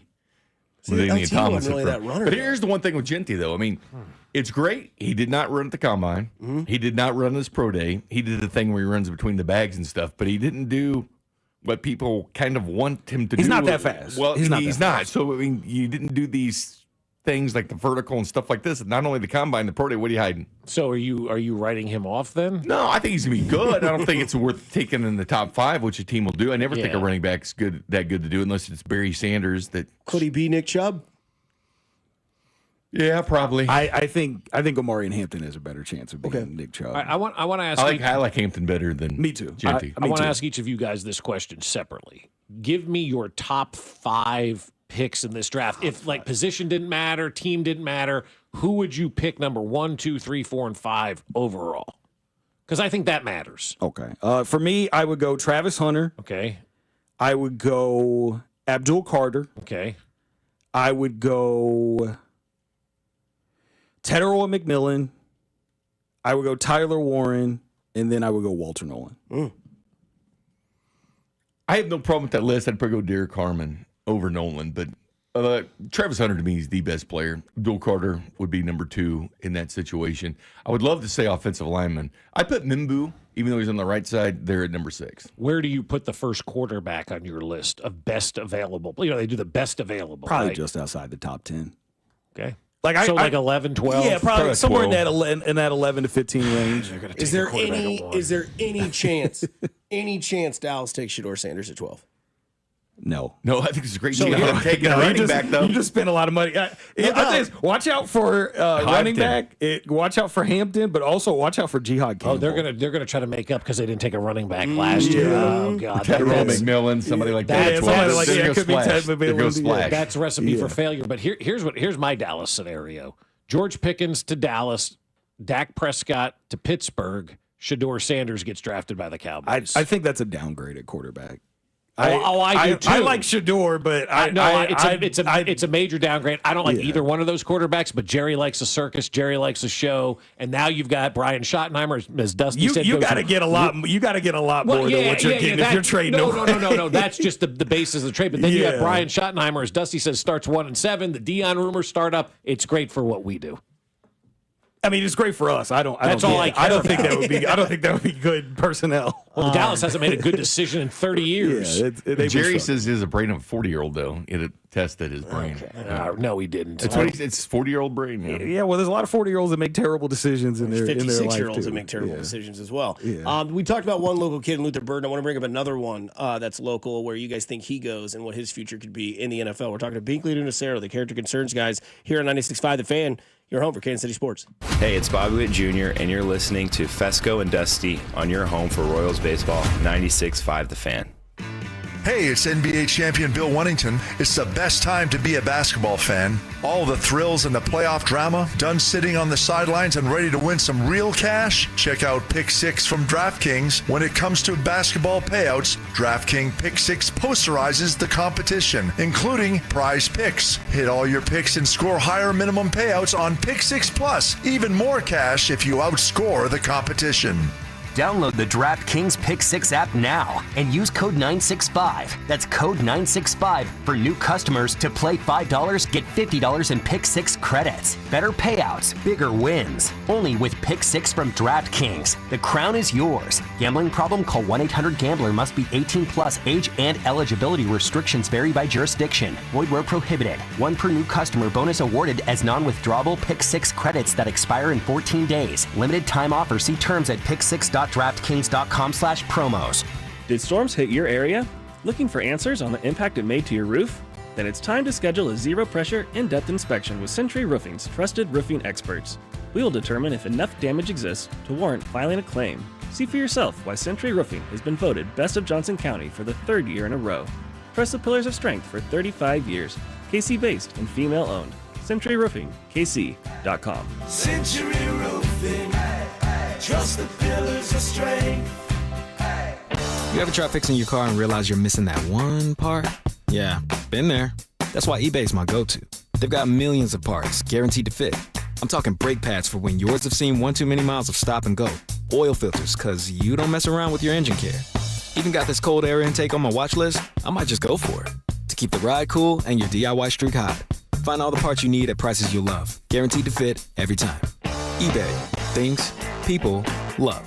Eligible items only. Exclusions apply. Prices are going up everywhere. Tariffs may drive up costs across the country, but not at Legacy Box. Why? Because we're proudly 100% American made. Every tape, film reel, and photo you send stays right here in the USA, digitized by skilled technicians who know your memories are priceless. Introducing the Legacy Box All-American Sale. Just $9 per tape. Not $15, not $12, just $9. We're the nation's #1 digitizer, trusted by over 1 million families because we've made it simple. Just fill your Legacy Box with old tapes, film reels, and photos. We'll digitize them by hand and return everything. Plus, digital copies on the cloud you can relive and share forever. With Legacy Box, your memories are safe from tariffs and safe from time. Heat, humidity, and age are already destroying your family's history, so take advantage of our limited time $9 tape sale. Visit legacybox.com/value to lock in savings today. That's legacybox.com/value. Legacy Box, American made, trusted by families. All right, when it comes to getting life insurance for your family, get in the way. But ask yourself this: if something were to happen to me, who would pay the mortgage? Online, easy way to get life insurance in 10 minutes. Ethos has rates that you can afford, like a $500,000 policy for a 40-year-old male starting at $1 a day or $30 a month with a few health questions and no medical exam. Get your free quote right now at checkethos.com. That's checkethos.com. Not available in all states. Rates do vary. Your life, your goals, your legacy. With a dedicated Fidelity advisor, it's all part of a comprehensive plan to help grow and protect your wealth. Visit fidelity.com/wealth. Investment minimums apply. Fidelity Brokerage Services, LLC. Member NYSE, SIPC. Get 5 quarts of O'Reilly Full Synthetic Motor Oil and a MicroGuard oil filter for $29.99. In-store only. Limit supply.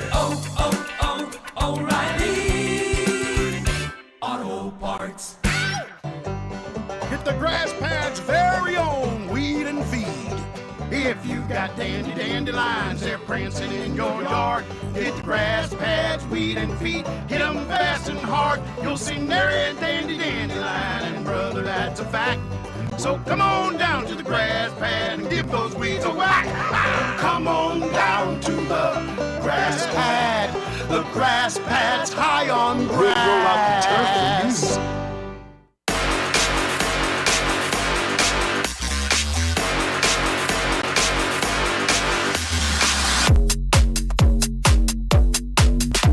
Final segment here on Fescoe and Dusty. Don't forget Alex, Cody, and Drew. They got a long one today. They got 2 hours. And then Carrington doesn't have to show up to work today. He's here, though. Oh, yeah. Well, I saw him on the news earlier. That means he's doing double duty here, today. yeah. Yeah, nice. So we talked about Luther Burden. Does he know there's a doubleheader today? He's trying to get 4 fist bumps from Cody Tapp today. That's his goal. 4 fist bumps? Plus 1,200. There you go. What's the, I don't understand, to himself? Yep. That's weird. All right. Maybe there's a future collab and a song there with Cody and C-Dot. I hope not. Anyways. Yeah, that would be terrible. Real deal Devin Neal. Yeah. Where's this kid going, and who's going to be the lucky team to get him as their running back?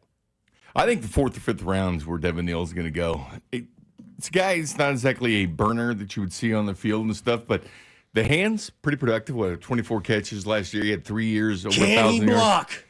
Devin Neal, I think, could be a decent running back for somebody. He's a decent. I like pass Giddens blocker. better from the local guys. J.R. Giddens was good, yeah. Not J.R. D.J. Giddens. Yeah, no, I like Devin Neal probably 4th, 5th round, maybe late 3rd round at the earliest. But he is a very, very talented back. He can catch the ball, which is probably his biggest asset at the next. Because a lot of fans that listen to these shows, they keep bringing it. I'm sure you guys see it when you do the text line. Like Devin Neal, the Chiefs. Every time we've done one of these draft specials, there's always one texter texting in Devin Neal to the Chiefs. Oh, I'm sure if you do this show in Texas, it's whatever Texas running back to the Cowboys. It'll be Jaden Blue. Yeah, whoever. Yeah, that's just the way we There's not as work. many Mellow Dodsons and Kobe Bryant. Not quite as many, because ever since those 40 times came out, not quite as many. Nobody wants Kobe Dodson. Bryant? They're probably going to the combine 40 times slowed him down. He's a mid-round guy. Probably going to have to maybe play move to safety. Yeah, might have to play safety. So what though? Why is that such a big deal? Like, It's not. Part of it is money. Safety's not as valued. Yeah, money, right. it's not as valued as corner is, and you probably don't need to take a safety this year if you're the Chiefs. If you do, you're taking one late. Yeah. So I think that's probably one of the big issues with them. Will Howard, he getting drafted? I think so. Yeah, probably a throwaway. He's the best quarterback in the draft, from what he said. Yeah. He was pretty proud of himself during those Pat the Draft. Hey. Like, I'm going to make every team regret not taking him. I can sit on the bench anywhere. I respect his confidence. Yeah, but I think if you watch him play football, he might be selling insurance. Man won the national championship, my friend. Like, let's go. My school led him to a title. He did, and he had great receivers too, like Buka and Jeremiah Smith, who was a unicorn wide receiver. Two running backs in the backfield that are going to go in the pretty draft good this offensive year. tackle. That's a first round pick as well. Yeah. Hey, so what? He's still the quarterback. So Chris and I were talking off the show on the commercial break. I know this is like your Christmas. This is where you get really horny.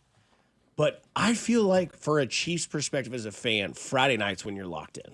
I know tonight's night one, and I know it's the big ordeal and the fireworks and all that sort of stuff. But am I wrong about that? No, that's my favorite. Day two's my favorite because that board kind of resets itself. That second the round. resetting of the board is so you've got to refreshing. wear jeans on Friday.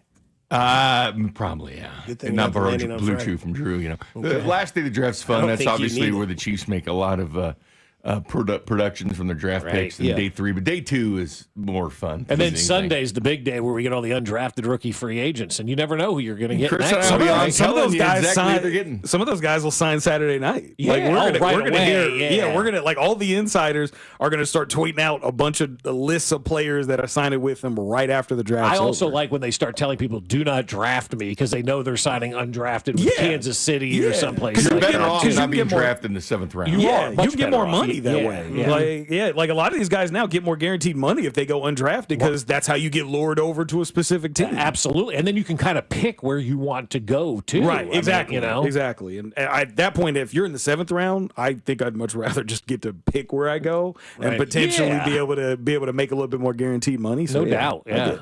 Who slides the most in the draft? Shador. I probably Shador.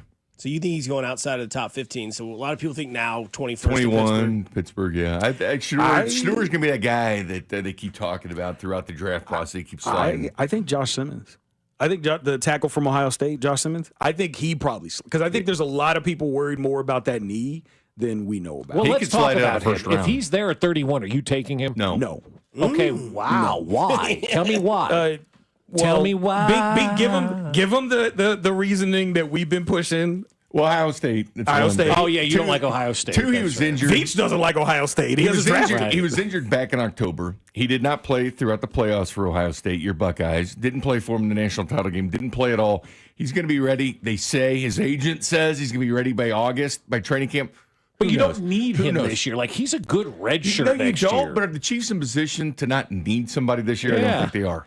Also, I think if you're going to redshirt someone, get someone with better traits, like a Charles Graham, someone like that who fits the measurables that the Chiefs like. Because Josh Simmons doesn't quite have the link that the Chiefs usually look for in the draft. So it's like, get someone, if you're going to redshirt someone That's fair. anyways, He get has someone alligator that, arms, too. like, get someone that's going to have the measurables you actually want instead of forcing things just because some mock drafter told you to take it. Fair point. No, that's a great point, Chris, because we see these mock drafts, we assume these players are Right. good, and then you can give us the information like you guys are giving, and you're changing my mind. Well, they now, brought too. him in for another top 30 visit, which usually is- you usually do that for their medicals because they were concerned about it. So if Mm-hmm. he came in here, the Chiefs like no, not necessarily. They came in. Where are you sitting? How good are you feeling now? When do you expect to play? But they did bring him in for one of those visits, and they've drafted a few of those guys with top 30 visits. The year before, they got Carson Steele. He came in for top 30, wasn't drafted, undrafted. And they brought in Rasheed Rice 2 years ago. B.J. Thompson ended up drafting. They brought Kingsley in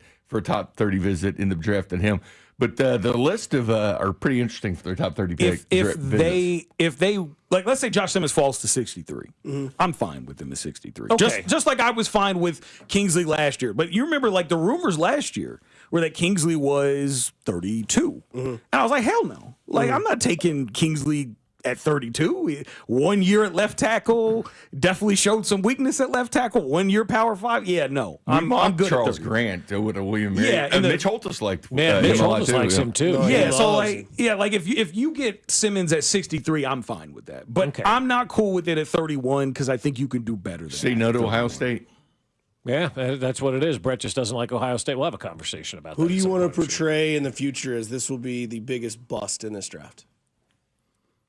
Because these two guys said Travis Hunter, and I can't. No. I'm just saying what they said. I don't believe that. I don't agree. I'm saying these two said yes. But I think when you look at the term bust, it's a guy that's taken in the top 5 that doesn't produce to the level that you need him to produce. I think Travis Hunter's going to be great. So I don't agree. Right. Travis Hunter will be one of the biggest busts in NFL history. You know who I think has a good chance? Will Campbell out of LSU. I don't think he's a tackle. I think he's going to have to move into guard. But something about it just doesn't feel right. Isn't it hard to have a serviceable right guard in the NFL for a long time, not tough tackle? Yeah, is that a bust though? If you become a serviceable guy. But my thing is if you're serviceable and you go top 10, and let's say you're drafted as a tackle, you have to move inside the guard, and you're just okay. I still think that's a bust. 53% of these cats are going to fail. Okay? Yeah, that's the number. Right? You don't have to Different get them early. Look at Nick Allegretti, starting for Washington, 3-time Super Bowl winner. Chiefs got him in the 7th round. Andrew Wiley, starting right tackle for Washington Commanders. That's considered one of the best offensive lines in football. Now that they've added Tunsil, not even drafted by the Chiefs. So the Chiefs will take some project offensive linemen. Guard is just a position that's really low value. You don't need to go first round for a guard. So if you're talking about taking a guard top 10, to me, he's just okay, I think that's a bust. That's why the Chiefs are so quick on Jalen Moore. Yeah, in free agency. That's why they were so quick on left tackle. They didn't like any of them, right? Which makes me think the money, as we were talking about with Alex, it's minus money that they're going to take an offensive lineman with their first pick. Everything else is plus money. Get that plus money. Absolutely. Defensive line, get that plus money. All right, last time on record at 9:55 in the morning, the Chiefs are taking who with their first pick? Derek Harmon. Okay. The Character Concerns crew. Thanks, guys, for coming in. We appreciate you having us on. Derek Harmon. Are you guys going to be up at the landing tonight? Yeah, we will definitely be there. We'll see y'all up and there. We're going to feast. You heard our mock draft, didn't you? I did. I like it. Pretzels, jalapeno bites, and the Big Pig Burger. Totally into that Pace yourself. draft menu. Stay focused, Binkley. Hey, coming up next, it's Cody Golden Drew from 10 to 2, but as always, go do something nice for somebody today. You never know. It could change their day, their week, their month, their year. Kansas City, it's simply cool to care. Stay kind, stay safe, and enjoy the rest of your draft coverage here on 96.5 The Fan. Talk to you tomorrow.